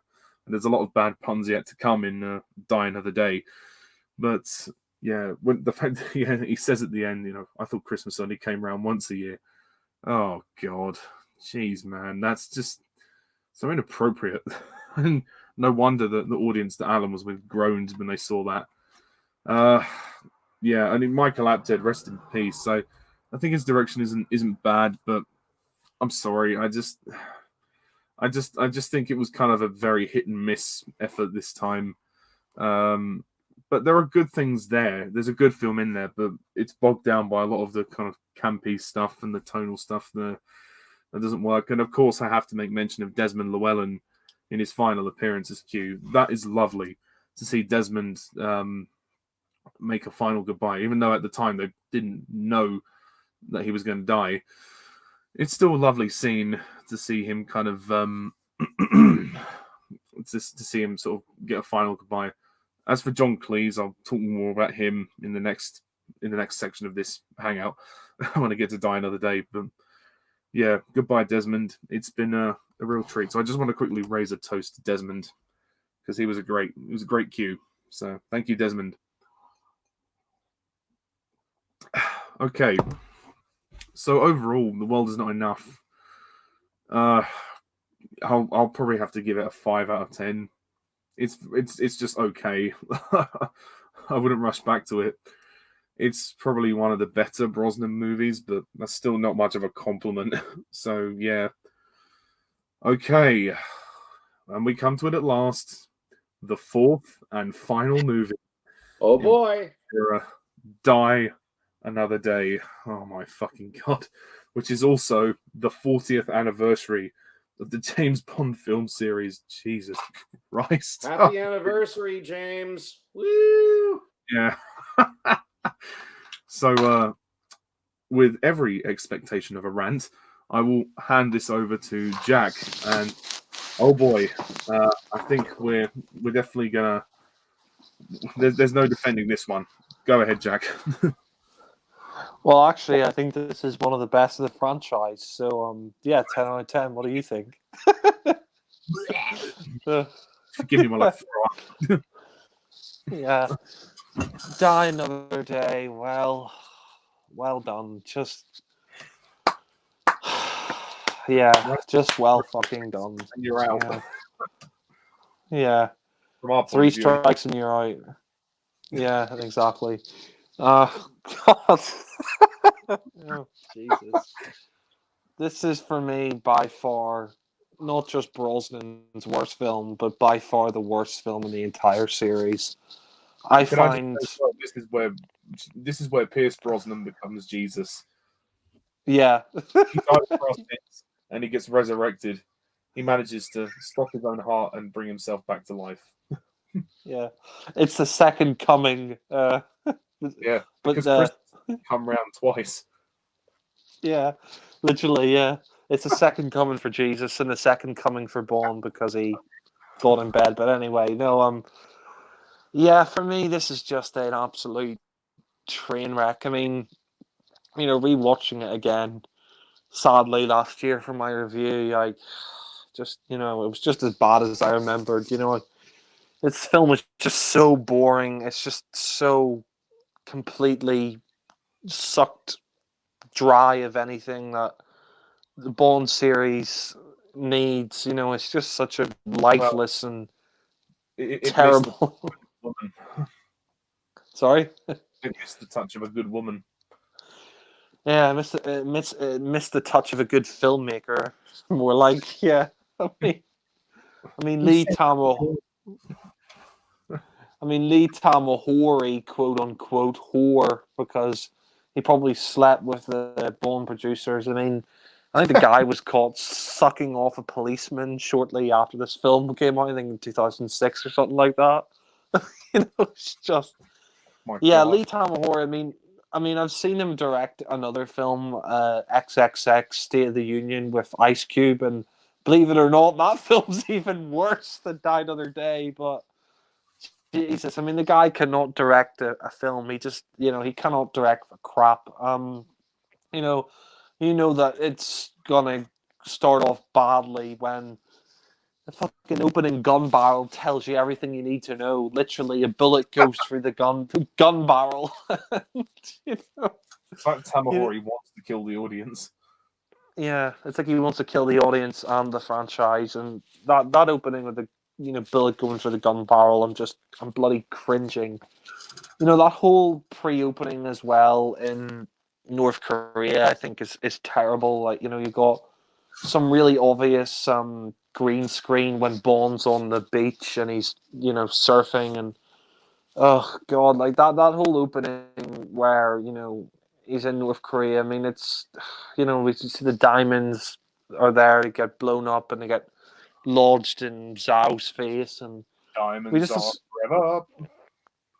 yeah. Well, I'd rather watch Diamonds Are Forever any day over this crap. I mean, yeah, 50th anniversary of that film this year, but yeah, no, 40th anniversary of this. Well, 20th anniversary of this crap next year, but yeah, this is just. It's just so fucking terrible. Like that whole action sequence is it's like on the whatever it is, those like machines like that. That was the hovercraft. Like that was kind of. I mean, it was okay, but that liner, that one line that Bond lets out, oh, Saved by the Bell. I'm like, oh god, I'm just bloody cringing, and it's such an obvious model shot when the thing goes over the waterfall, and you think that Colonel Moon has died or whatever, like his son or has died or something. I don't know, but yeah, I mean that opening is just it's just so bad. And then we see Bond gets taken to North Korea, and he gets tortured, and the whole opening title sequence, I think, of this is just awful. With the Die Another Day song by Madonna, I guess I'll die another day. Oh, it's the worst James Bond song. Just so bad. Yeah, Sigmund Freud, analyze this. It's just a piece of crap. It's just one of the worst things I've ever heard. I think even David Arnold said it was one of the worst songs ever. And it's terrible. It's just so bad.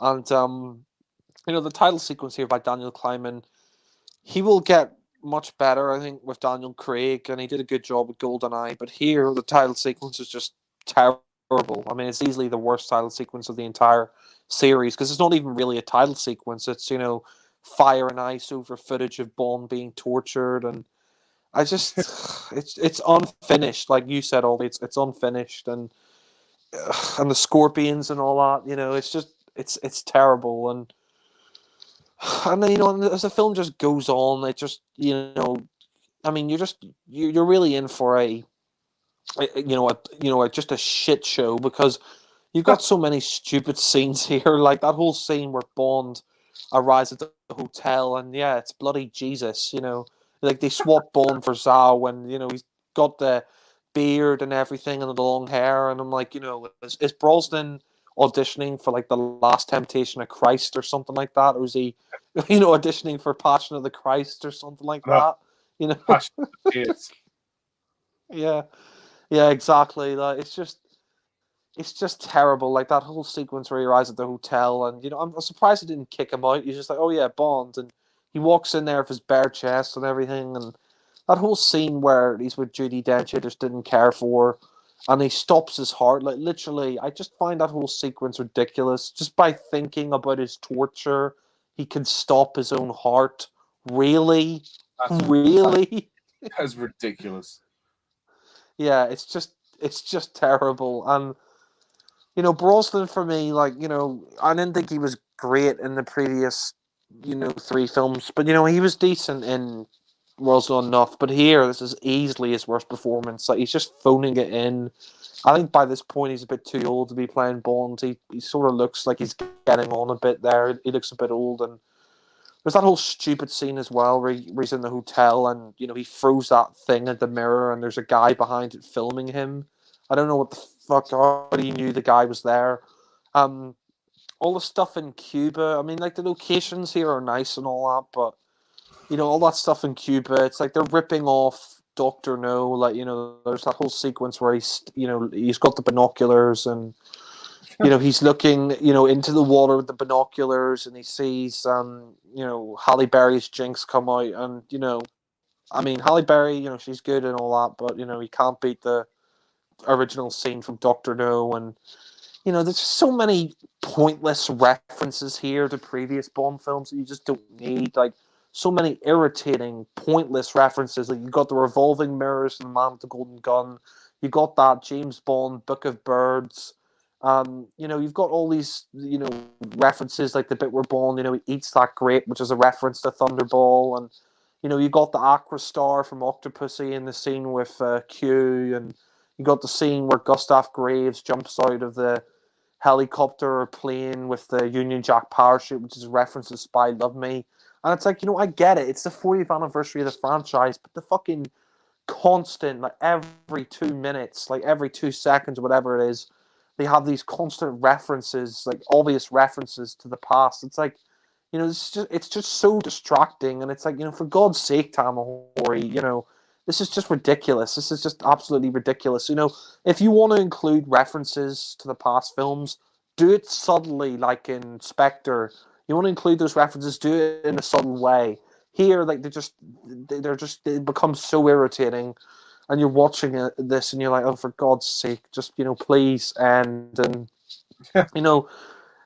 there's so many bad scenes in here. There's like that scene, like the dialogue here is just by far the worst. Bond doesn't speak like a real person. He just speaks in one-liners the entire film. Like, we see like, oh, what do predators do when the sun goes down? And he says, oh, they feast like there's no tomorrow. Like, Oh, God, it's just so bad. And like, people go on about that, sex scene in A View to a Kill between Bond and Mayday, but the one in Die Another Day where you got Jinx and Bond, and they're cutting up the fruit, the pear or whatever, and oh God, it's just so cringy. Like Tamahori was trying. Yeah. Yeah, it's just awful. I mean, Alan parodied it in his original Bond ranking, which is we should bring back that. Yeah, that was great. When Thank you. Yeah. And you got out the banana, and you're like, "Who says I'm good?" But yeah, no, like that whole sex scene is just it's so cringy. I mean, Tamahori was trying to make it like James Bond's best lay or whatever, but it's just so cringy, and getting like the breath. Yeah.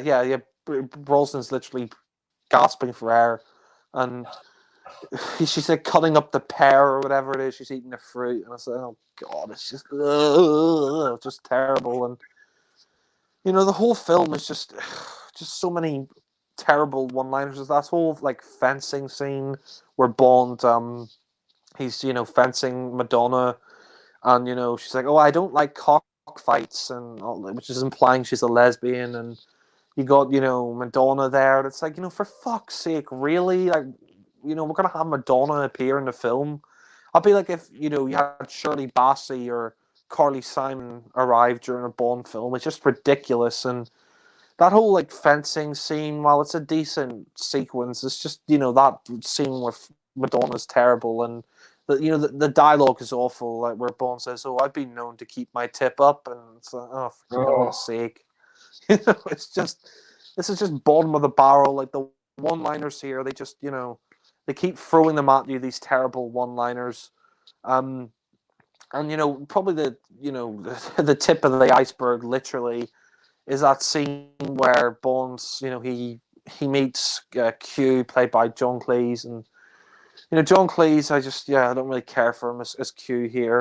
I'm glad that this is the last, the first and last film he plays as Q, because I think Ben Whishaw was a much better Q. But there's that whole terrible sequence where literally he says, Aston Martin call it the Vanquish, we call it the Vanish. And literally it's an invisible car in a James Bond movie. I mean, that is just stretching it beyond belief to have an invisible car in a Bond movie. Oh, please, just, oh, God, really? An invisible car, it's just absolutely terrible. It just doesn't work at all. I mean, sorry? No, I'm just agreeing with you. Yeah. And they try to explain it like, there's these tiny, little cameras on it that reflect the light off the car. It's like, I'm sorry, but that's just bullshit. And, I mean, Judi Dench, she's decent here. And, it's kind of a shame that she doesn't get a huge amount of screen time here. Yeah. I think this film's got an allergic reaction to this film, but yeah, sneezing. But no, but I mean, I just think, there's so many terrible scenes, like the whole scene at the Ice Palace, like the dialogue there is like, oh, I see Mr. Bond's been explaining his Big Bang Theory, and Halle Berry says it's Jinx. So I think I got the thrust of it. Like, oh god, just the way Halle Berry delivers that line is awful. And yeah, speaking of some of the other villains here, like Rosamund Pike, you got in this film, it's supposed to be a big twist that she's, working for Gustav Graves, but you see it coming a mile away. And I just think the henchmen here suck. Like, you're probably the worst Bond henchman of all time, Mr. Kill. Literally, Mr. Kill.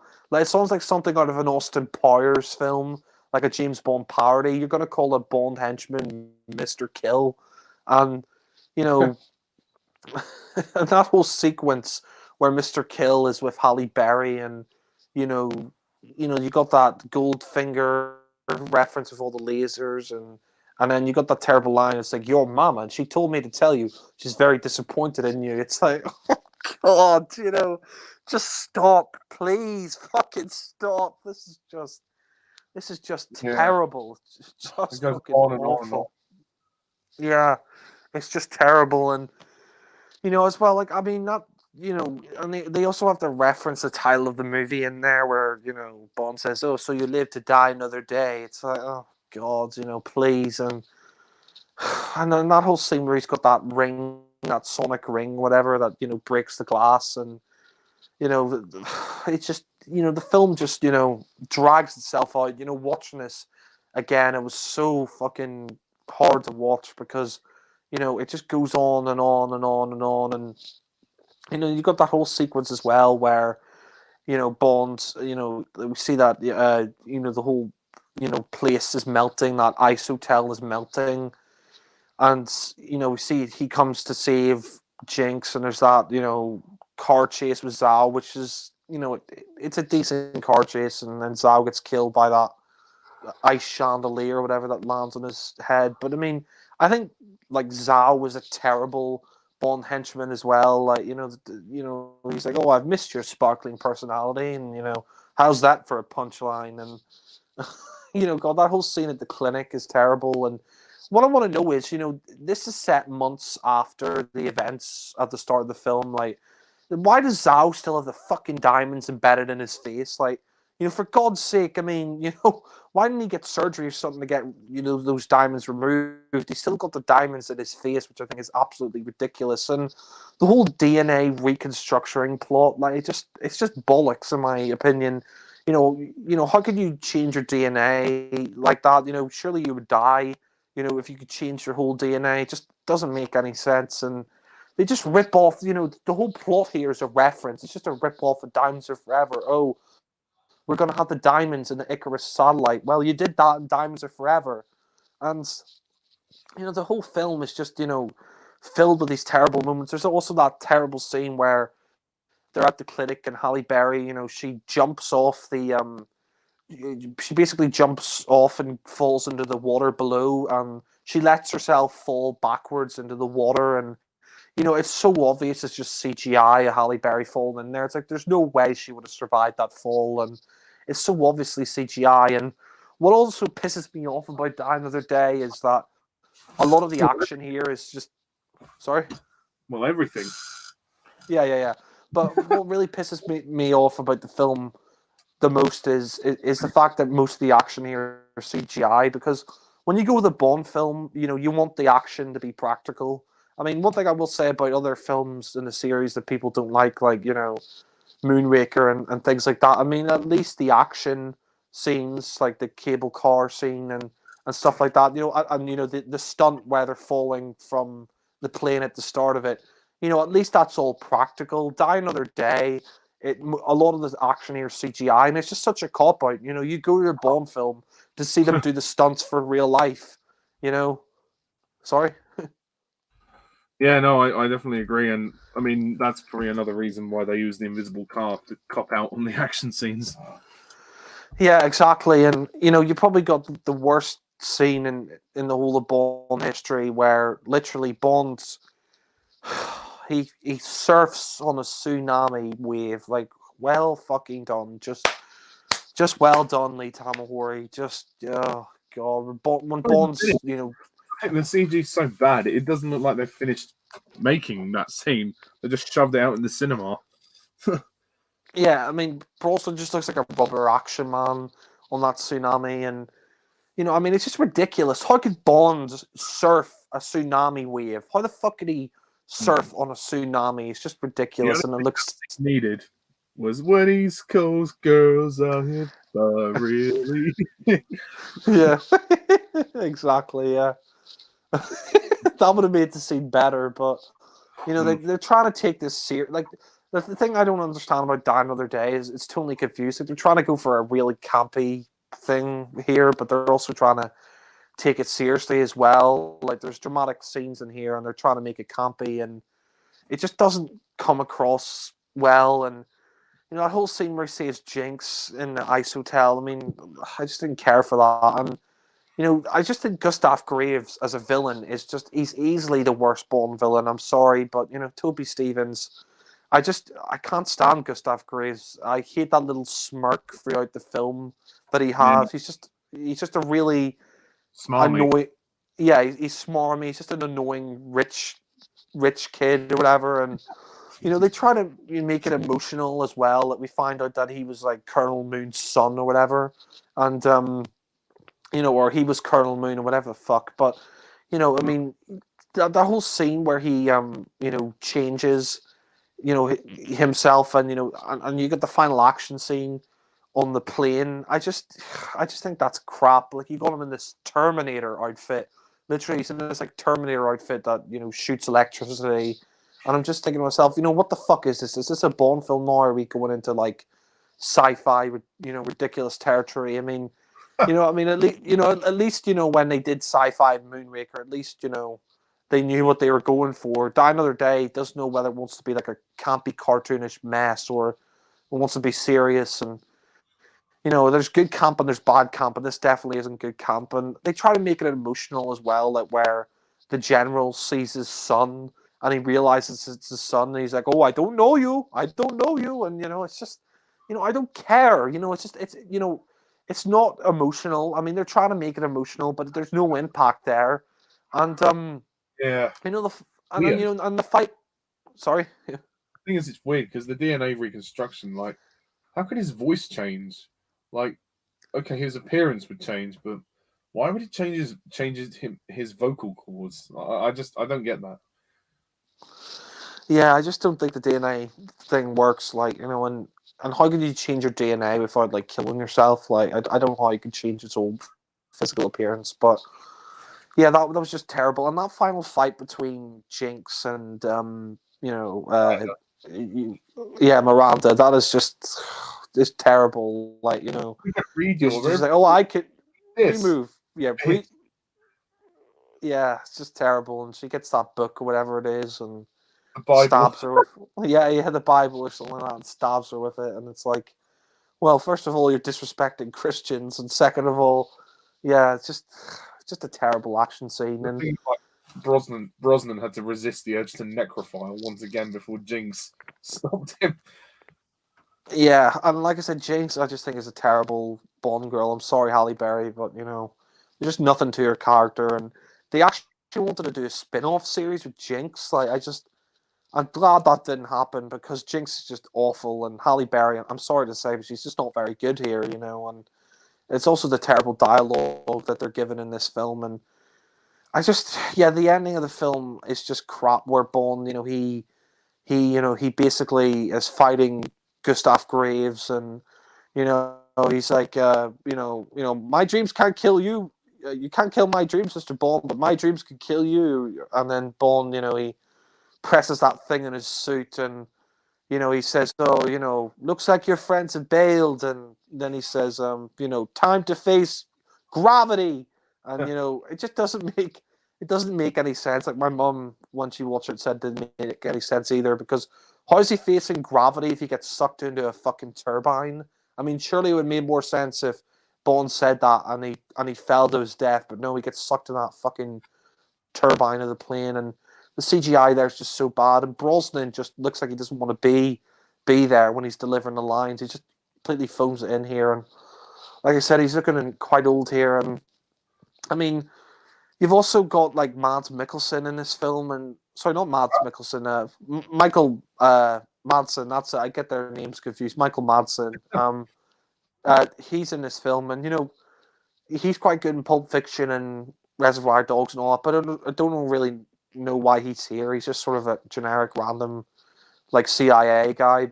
But I just the whole finale when they're on the plane and they get in a helicopter or whatever it is, and it's like I guess we're gonna die rich, and all the diamonds are on board, and oh god, and there's that really like the CGI here is so terrible. There's that car that ends up in that rice field in North Korea, and it's so obvious it's just like a really badly done CGI car stuck in a rice field in North Korea. Like you could tell it's not really there, and the ending of this film is just awful. When you got that really cringy scene with Moneypenny where she's got the goggles or whatever, and it's like the virtual reality, and you think Bond is you think that Bond's gonna have sex with her, and then at the end Q interrupts her, which thank God, because that scene is so cringy. And I forgot to mention that earlier.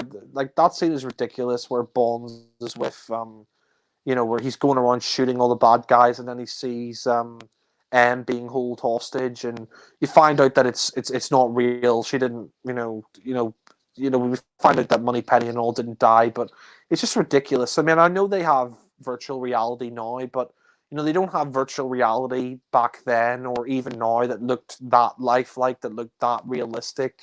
So that scene was just terrible, and the ending is just crap, where they're Bond and Jinx are in that little hut or whatever in North Korea or something like that, and she's laying on a bed of diamonds, which I think is ridiculous. It's like, do you know how painful it would be to, lie on a bed of diamonds? Like your whole back would be cut to shreds, and Bond's got the diamonds on her, and they're basically got that, finale with Bond and Jinx together, and it's just, oh god. And I mean, I can't quite remember the final lines of the film, but that was just such a terrible way to end the movie, and then you got the Die Another Day song at the end. So I can't even say the end credits are the best part of the film.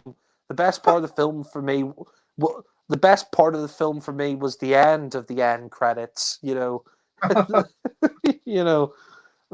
how crap this movie is. So in conclusion, Die Another Day, I've said all I can really about it. I just think it's a terrible piece of shit. I absolutely despise it. I think this is a terrible way to celebrate the 40th anniversary. And like I said in my original rant, Her Majesty the Queen went to see this shit.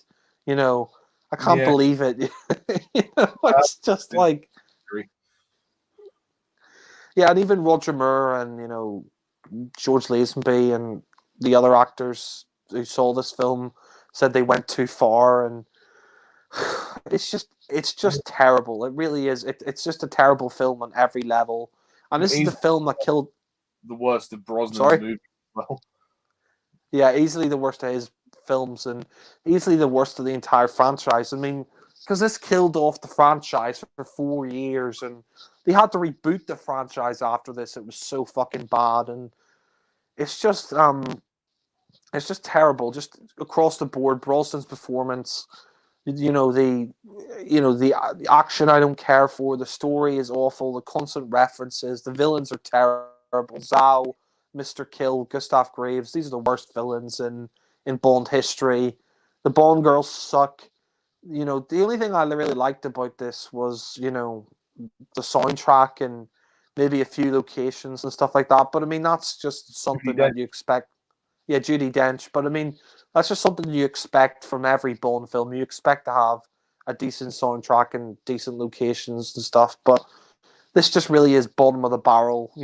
Absolutely the worst Bond film. And I watched it last year, and that's the last time I'm watching it. I watched it for my re-review, and since I've done the re-review and I've done the commentary of Ollie, that's the last time I'm ever watching it in my life. I'm never going to watch this film ever again.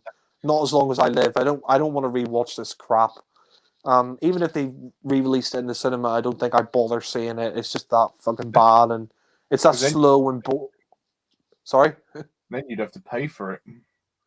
Yeah, and it's probably for me easily the most boring of the Bond films. It just drags and drags and drags. It's like 2 hours and 12 minutes, and it really didn't need to be that long. And it's just awful. It really, really is awful. And it's a real shame Brosnan had to end on this film. I think he probably should have left with World's Not Enough. But yeah, this is it's just a disaster. It's a complete disaster, and I'm gonna have to give Die Another Day a 0 out of 10. I just can't stand it. Yeah, so that's all I have to say. But yeah.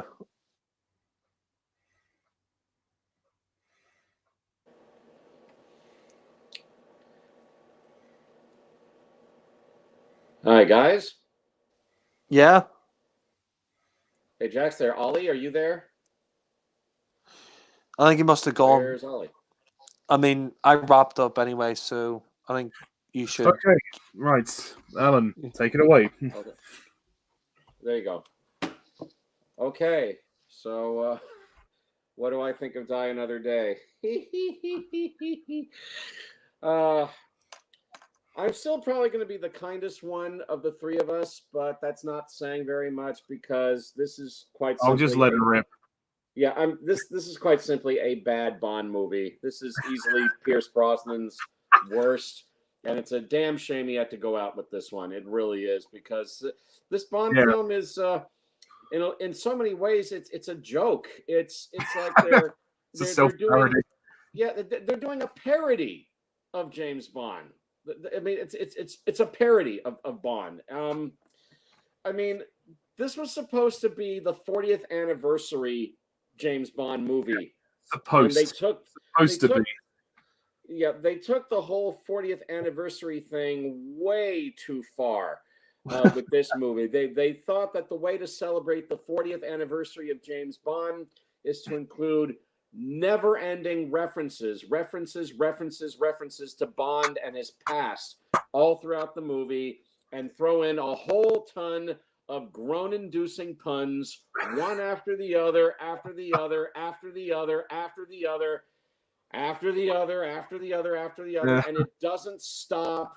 And you can't take any of this seriously. I mean, it's an insult. It really is. It's a terrible script. I feel so bad for Pierce Brosnan and for the rest of the cast that they had to do this shit. For this 40th anniversary Bond movie. This was the 20th Bond film. Director Lee Tamahori, shame on you. Shame on the producers Barbara Broccoli and Michael G. Wilson for allowing this shit, to get a pass when they should have known that the script is just awful for this movie. And you're absolutely right. There's a lot of this film where Bond and the characters, they're all speaking in one-liners and puns, and you can't take any of this shit seriously.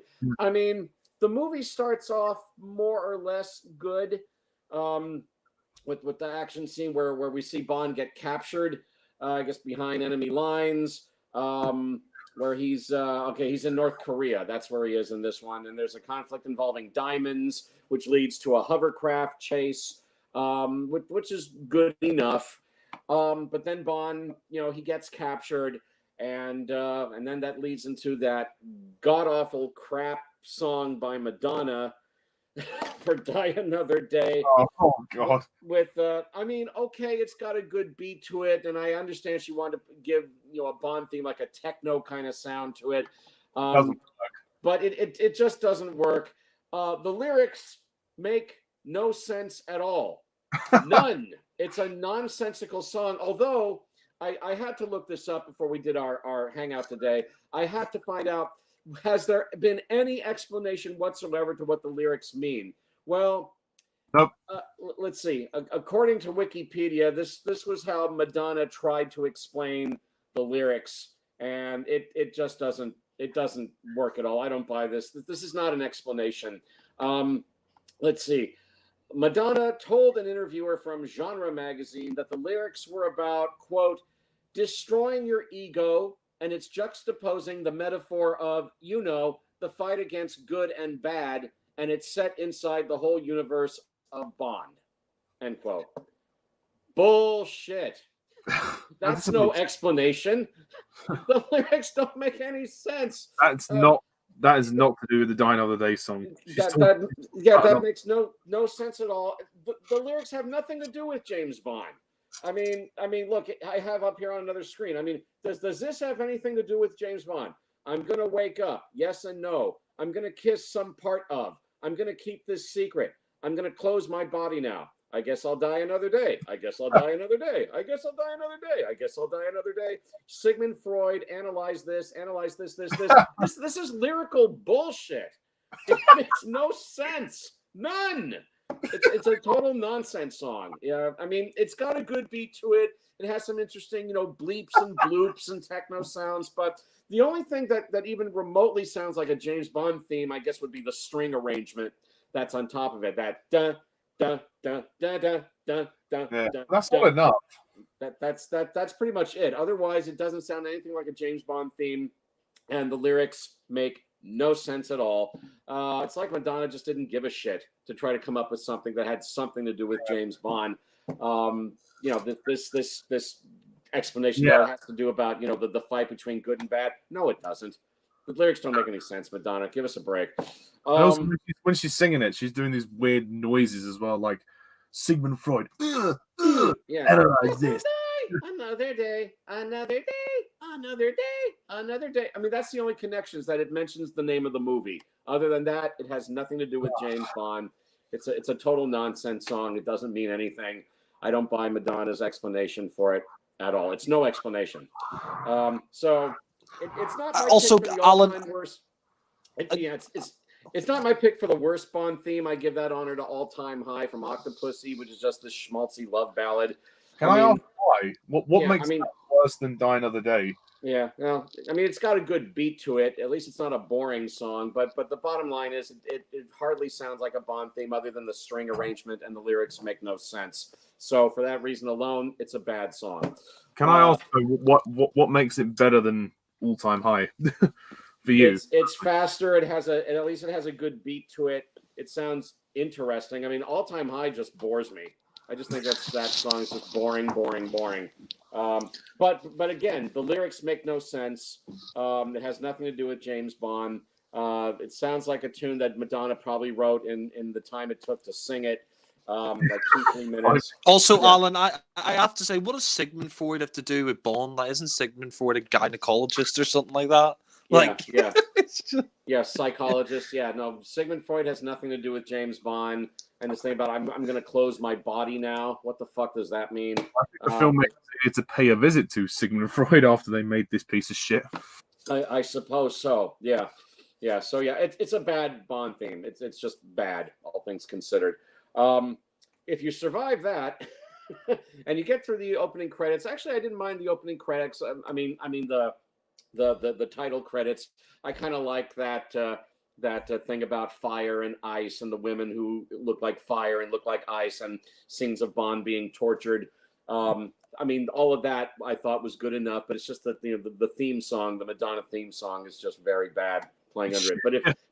But if you survive that, then you get to the main part of the movie, the beginning of the film, where Bond is a prisoner. And the movie starts off on a serious note because, Bond is imprisoned, and, the rules are if a secret agent gets caught, then that secret agent is given up. It starts off as one kind of movie, but then a little later on, it morphs into campiness and silliness and bad puns and constant references to Bond's past. I guess the first sign of trouble is when Bond is on that hospital ship.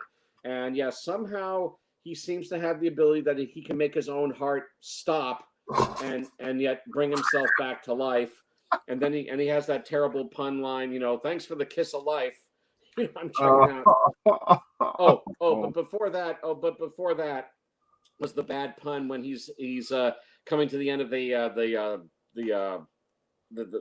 chase at the beginning of the film, and he manages to save himself by jumping on top of this overhead swinging bell. And what does Bond say? Saved by the bell. Yep.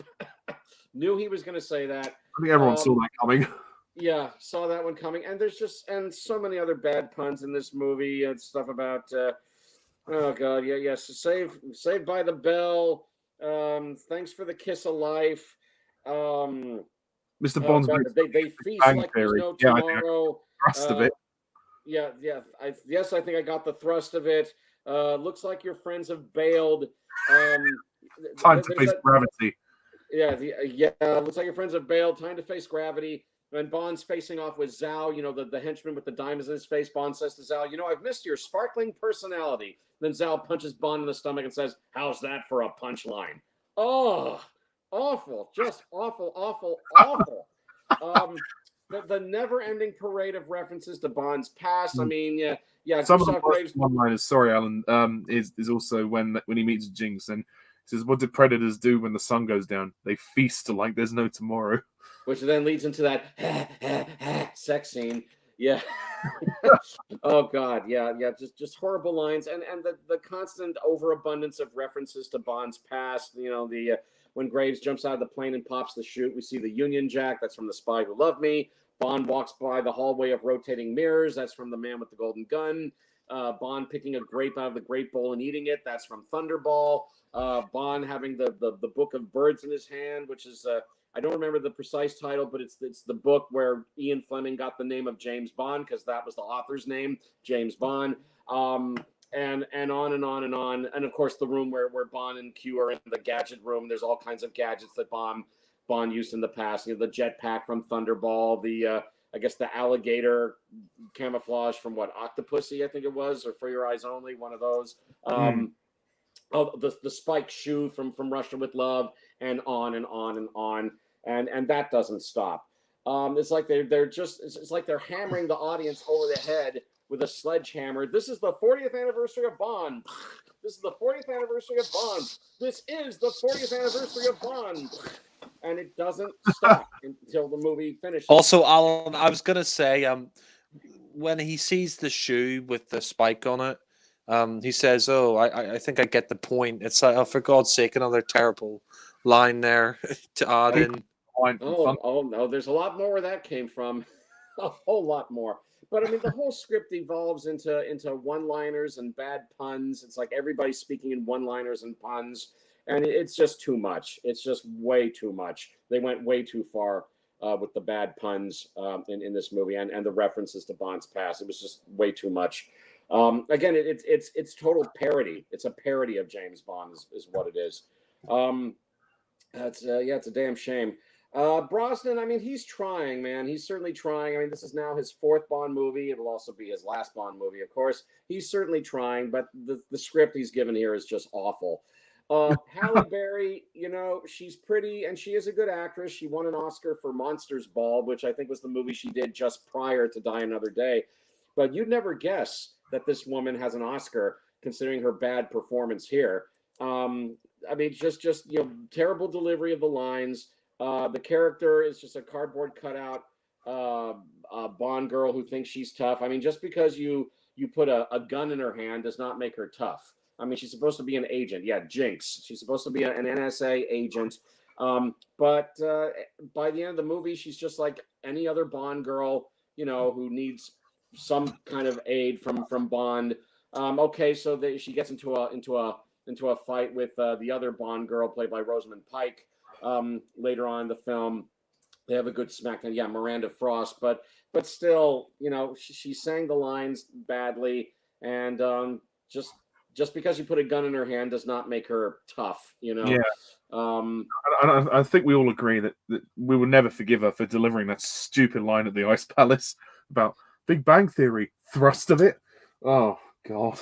Yeah, if you're gonna get a bad pun to say like that, I mean, the best way to say it is to just run right over it and not pause for comic effect. Like I said in my own review of Die Another Day, in Thunderball, when Bond fires the spear gun at the bad guy and kills him, and Connery goes, "I think he got the point."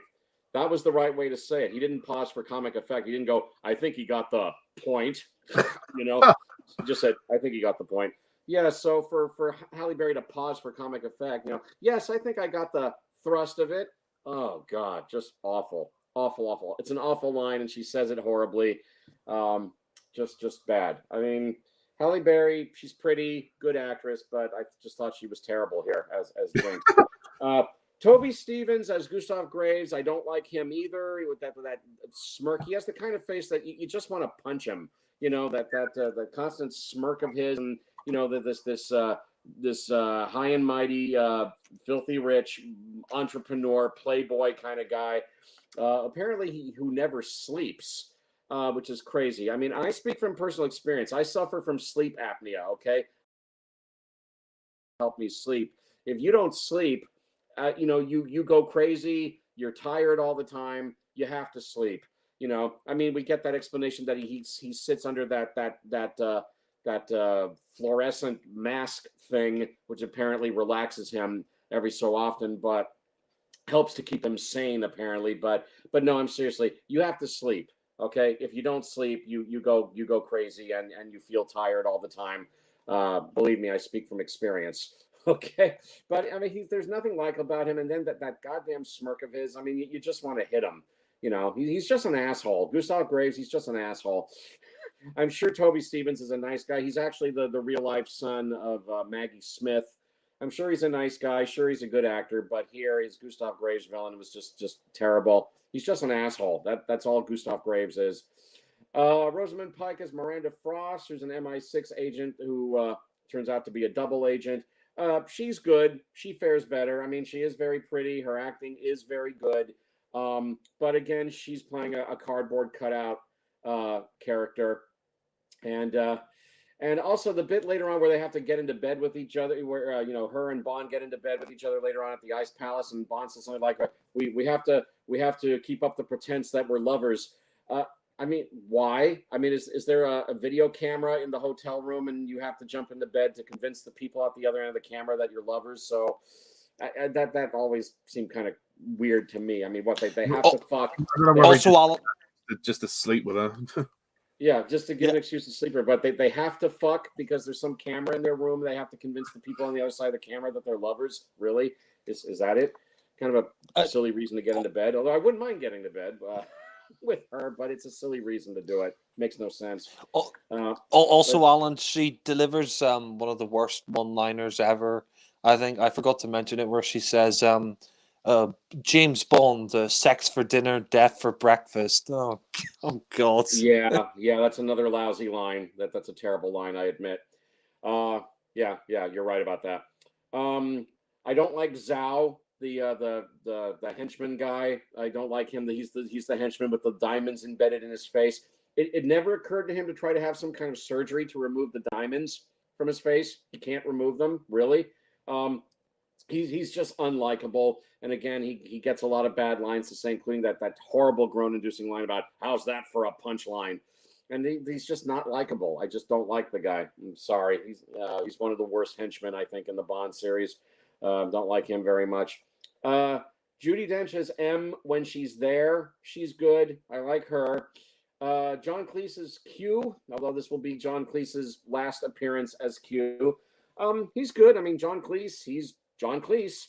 I mean, I do like the scene where he's explaining the car to Bond. He says, "Oh, you know, we call it the Vanish," which will lead into my next criticism, of course, about the car. But I thought John Cleese, I mean, okay, he does what he can with the part. Again, I mean, I am a John Cleese fan. I am a Monty Python fan, and I am sad that John Cleese did not go on to be Q after this. But getting Daniel Craig as the next Bond in the new direction, I mean, clearly there just wasn't room for Cleese's Q. I mean, they didn't use Q for a couple of movies. It wasn't until Skyfall that they brought back Q. So it's disappointing this is his last appearance, but you know, he's good. He's amusing as Q for the time that he's there. Again, Samantha Bond is Moneypenny. This is the last time she'll appear as Moneypenny.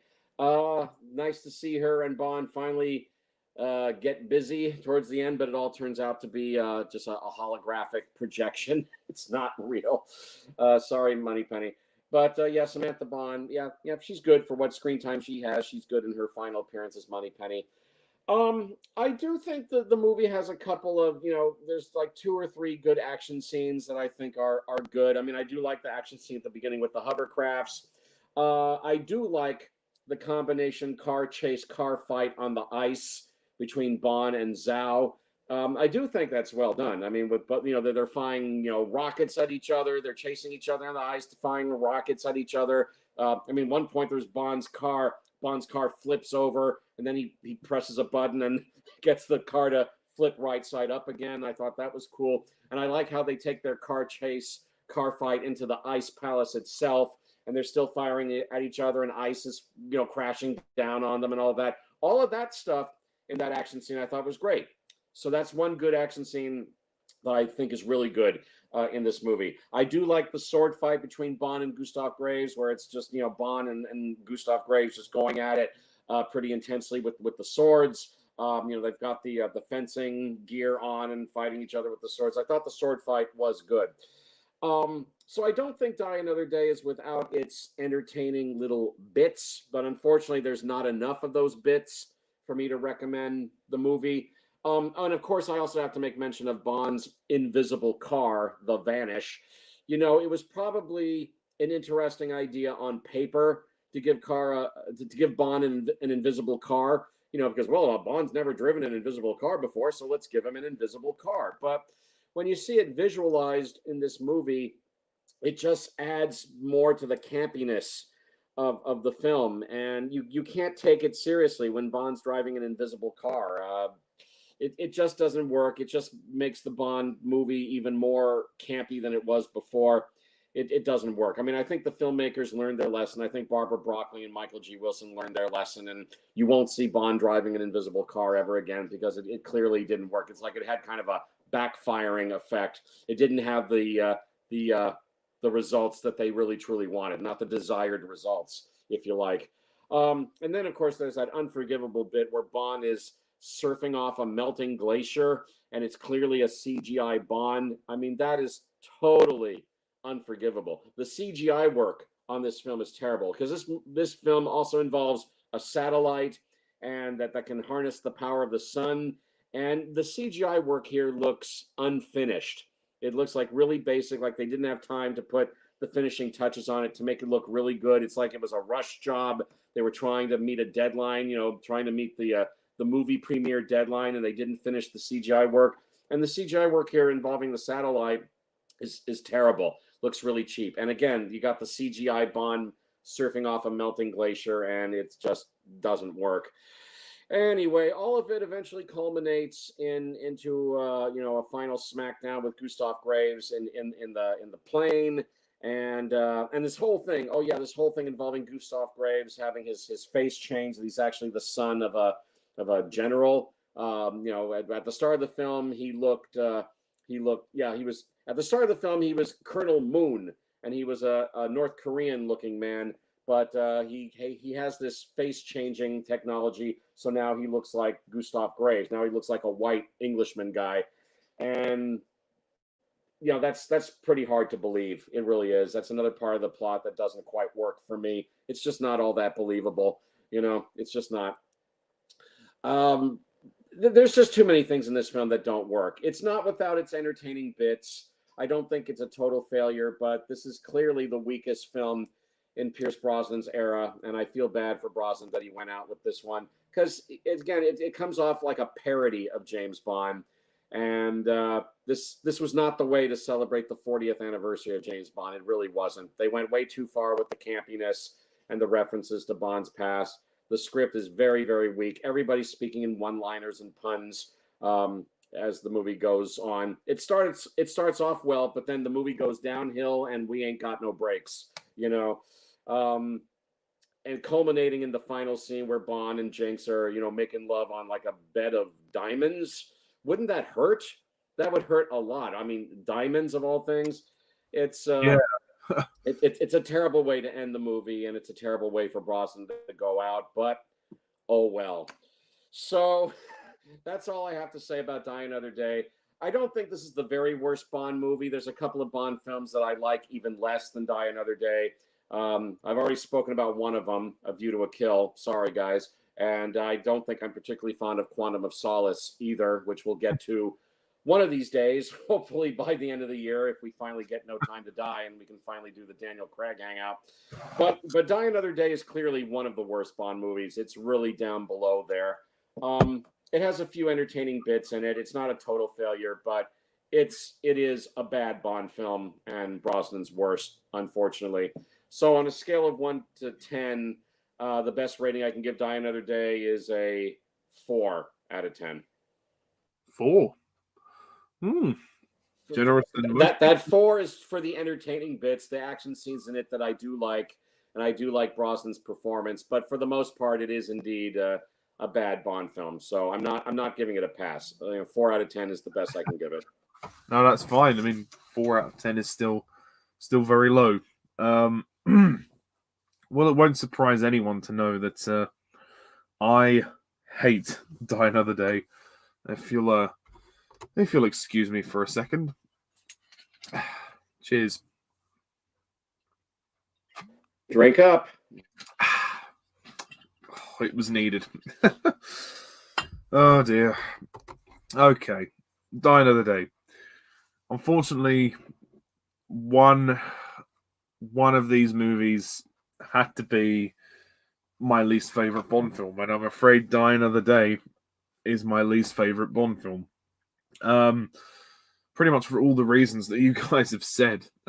This movie is just terrible. It is just a train wreck.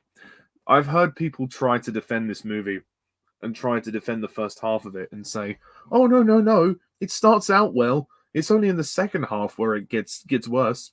Bullshit. Bull fucking shit. I'm sorry. I mean, look, okay, the beginning part is decent, like the opening chase and everything. As soon as Bond tries to, stop his own heart and then bring himself back to life or whatever, that's when it goes downhill.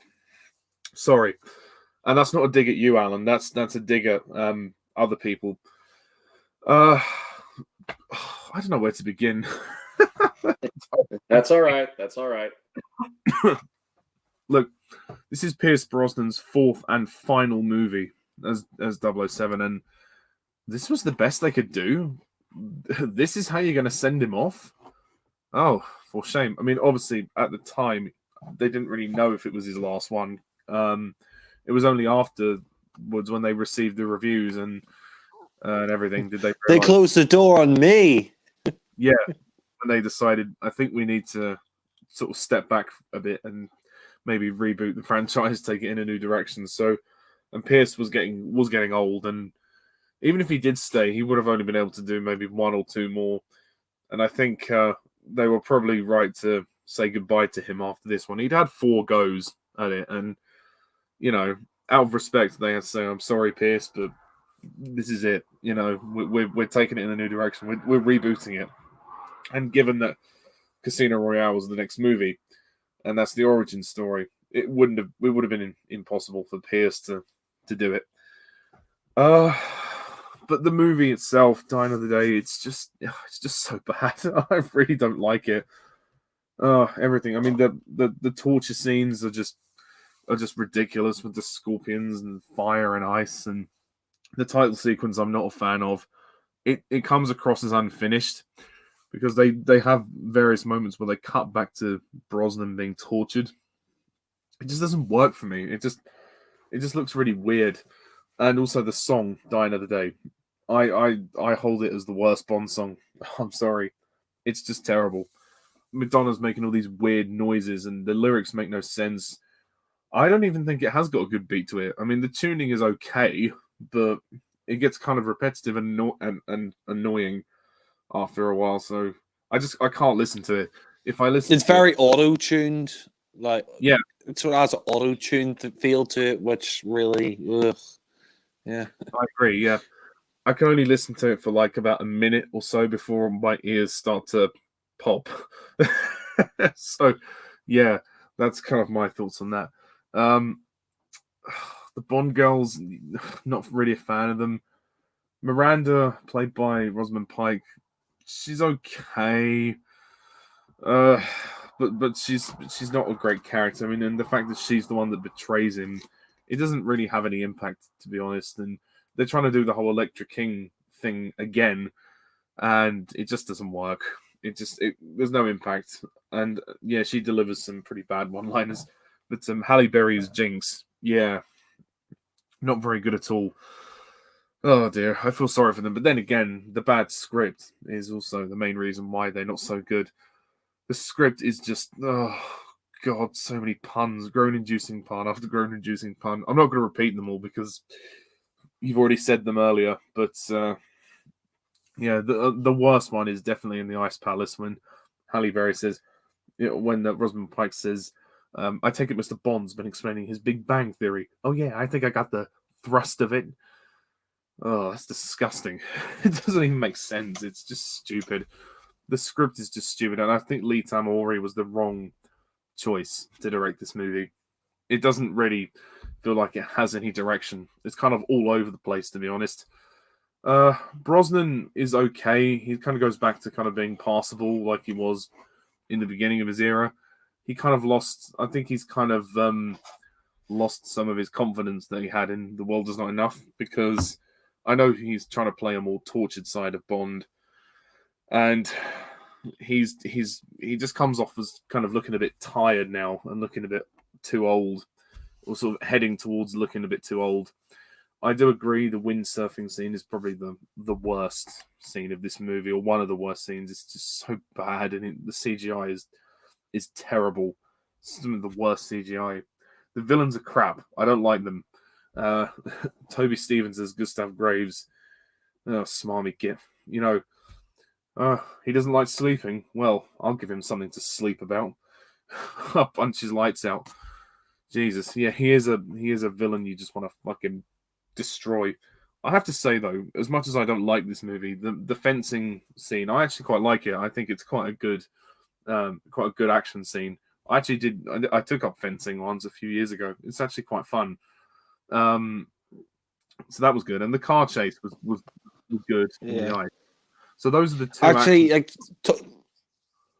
yes. Sorry to interrupt, but I did fencing as well, but I just thought that fencing scene got a bit ridiculous. Like when they started trying to attack each other with the swords, it didn't really become fencing; it became like a sword fight afterwards. Because in fencing, you don't use swords; you use foils. But yeah, I'm just saying. Well, yeah, no, that's fine.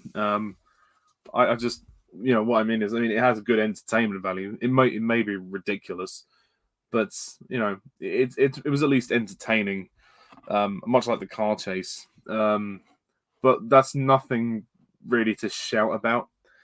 Same with the invisible car. Oh God, why? Oh, the Aston Martin vanish. Oh my God.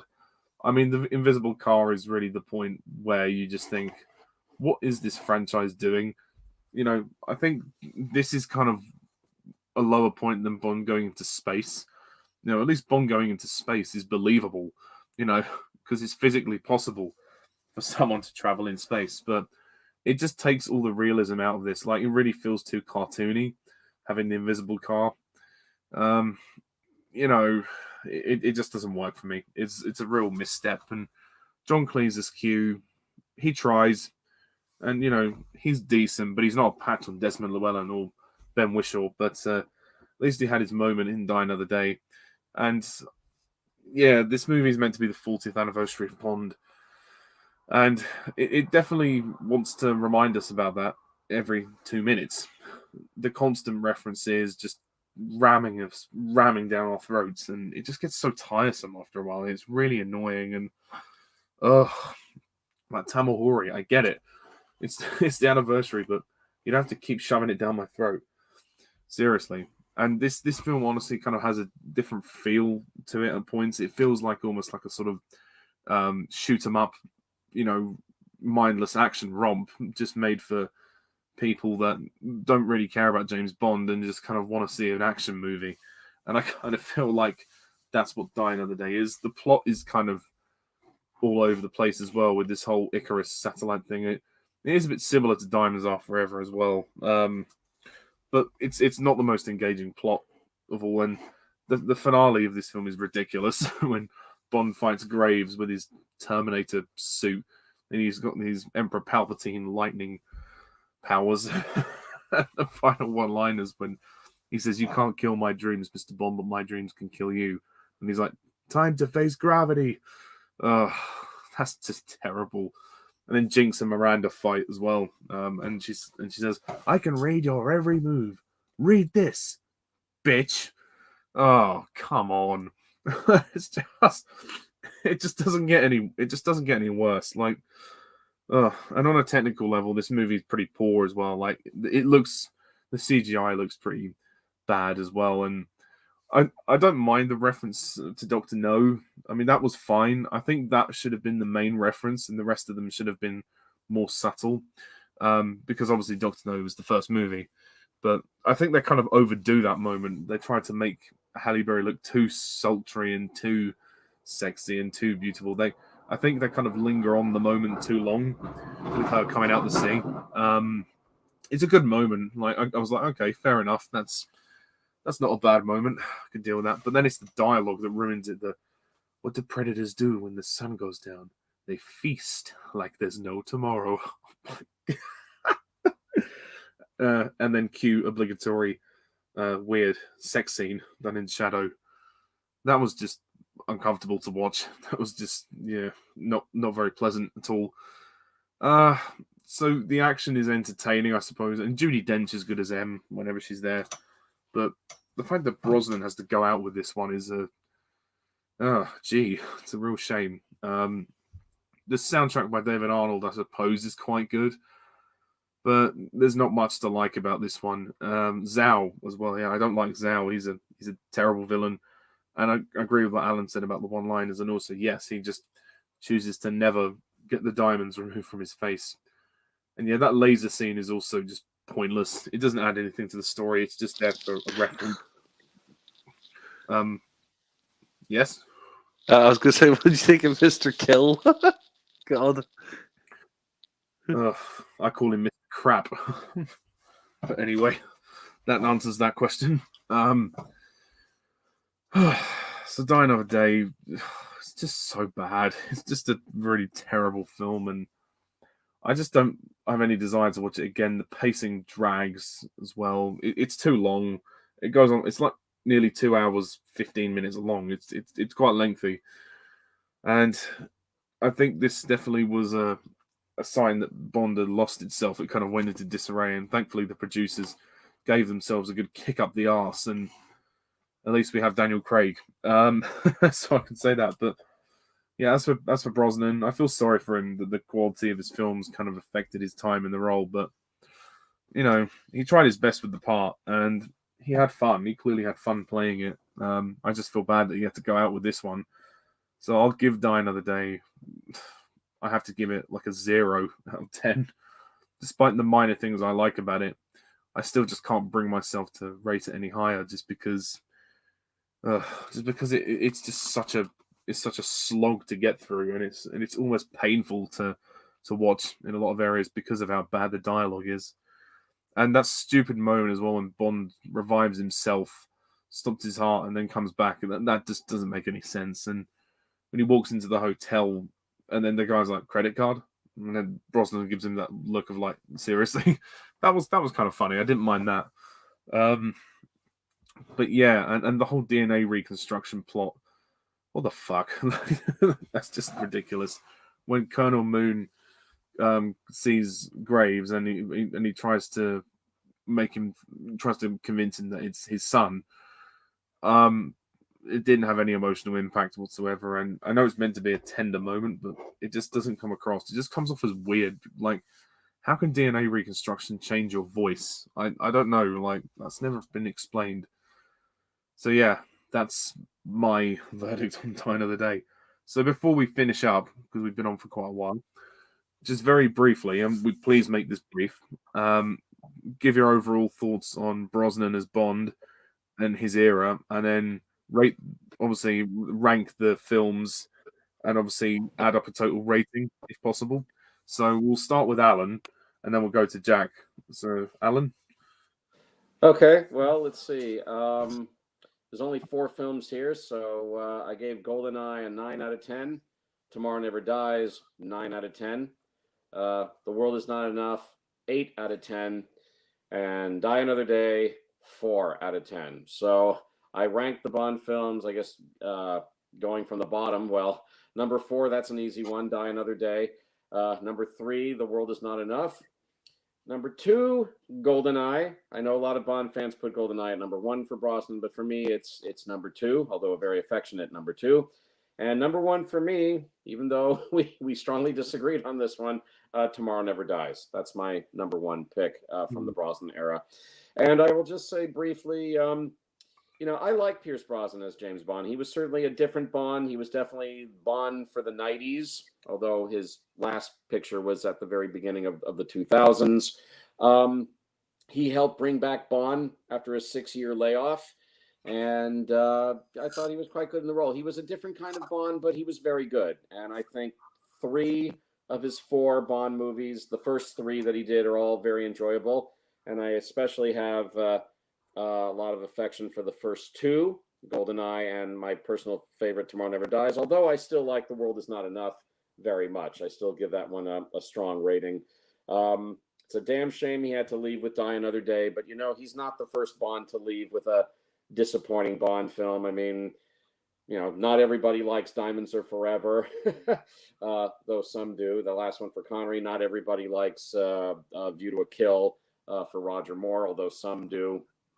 And not everybody likes License to Kill, which was Dalton's last one. And so Brosnan's not the first Bond to finish with a arguably bad Bond film. But for most of his era, I thought he was very good. I think 3 of his 4 Bond films are very enjoyable. And he had a really good run. That he did. So thank you very much, Pierce Brosnan, for your fine contribution to the James Bond film franchise. You were a very good Bond. Thank you very much, Alan. So we now move to Jack.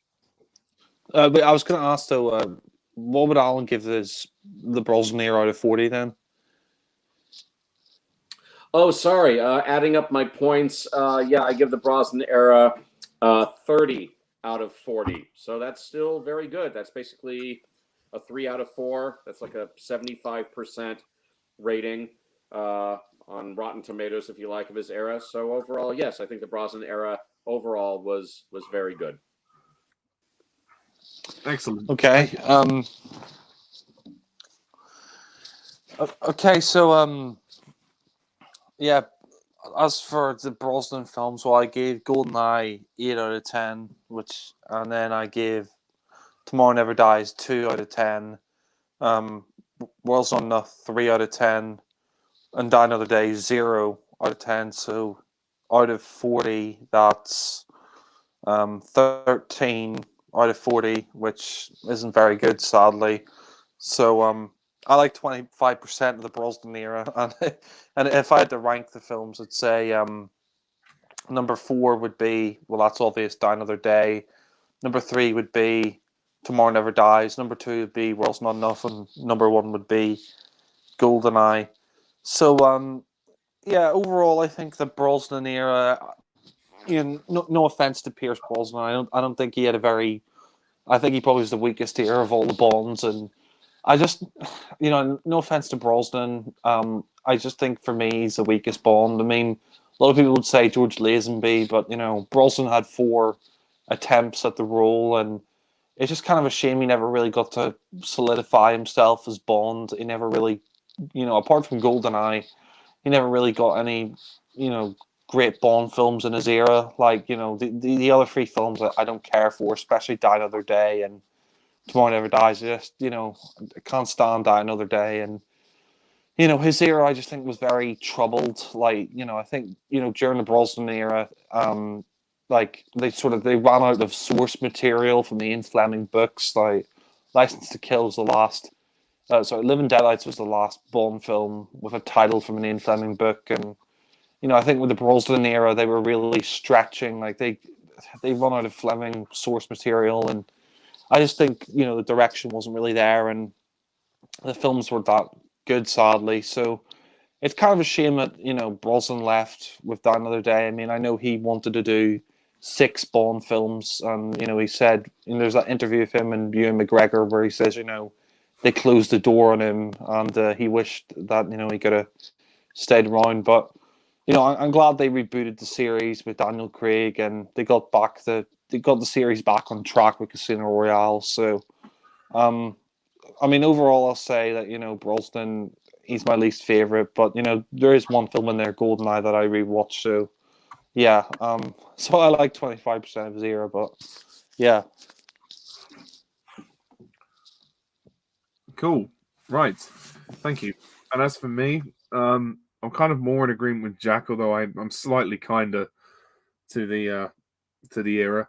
I think Brosnan's era is incredibly mixed. It's not very good, sadly, but there are good bits in there. Like I like GoldenEye very much, and parts of The World Is Not Enough. I do entertain me, so I put that one a little bit higher. But the other two films are pretty bad. I'm not going to make any allowances, which is a shame. But Brosnan himself, I do believe it. It wasn't all his fault. Any of the negative things from his era, but he isn't the Bond with the most conviction. I'll say that. But he's all right. He did okay. I can see why he was a obvious casting choice. But I just feel like the filmmaking surrounding him wasn't the best, sadly, and no wonder that he was. They decided to just reboot the series after Die Another Day, because I think that was kind of the tipping point for the franchise. But he should be grateful that he had 4 goes in the role and 4 movies that will always stand there forever, so he can always add that to his acting career and his legacy. As for the ranking, how I would rank them, I gave GoldenEye an 8 out of 10. Tomorrow Never Dies, I gave a 3 out of 10. The World's Not Enough, I gave a 5, and Die Another Day was a 0. So my total is 16 out of 40. So it's still a bit low, but it's higher than Jack's. I do appreciate Brosnan's contribution to the series, and clearly he got the series back on track. I mean, it's like Alan said in his original Brosnan reviews. Brosnan was a popular Bond. There's no denying that. He did bring the money in, so good on him. And obviously, there are a lot of women who probably liked looking at him in the films. And yeah, I mean, he's a decent guy and he's a decent actor. He was. I can see why they chose him for the role, but I'm actually glad the way it turned out, the way we ended up with Craig and the new direction of the series. But yeah, Pierce Brosnan, thank you very much. Anyway, that just about wraps it up. So, anything else you guys want to say before we call it a night? No, I'm good. Yeah, I just want to say for the Craig reflection, Mel, we may see you later this year, but maybe next year, depends on when the film's released and the COVID thing. But we will do the Craig reflection once we've all seen No Time to Die, which we don't know when that's going to come out, but yeah. I mean, at the moment, No Time to Die is scheduled for October 2021. If that changes, then we'll just have to wait until we can see it. So it's going to be a while before we can do the Daniel Craig reflection, but rest assured we will be back and we will do that at some point. It's pointless to do the other films without doing No Time to Die. So, yeah. Okay, I think that's probably it. So thank you very much, everybody, for watching and listening. Sorry we went on for such a long time, but hope it was a good discussion for you all. Thanks very much to Jack and to Alan. And until next time, I'm Mr. Talis11. This is Jack. This is Alan. See you soon. Bye for now. Bye.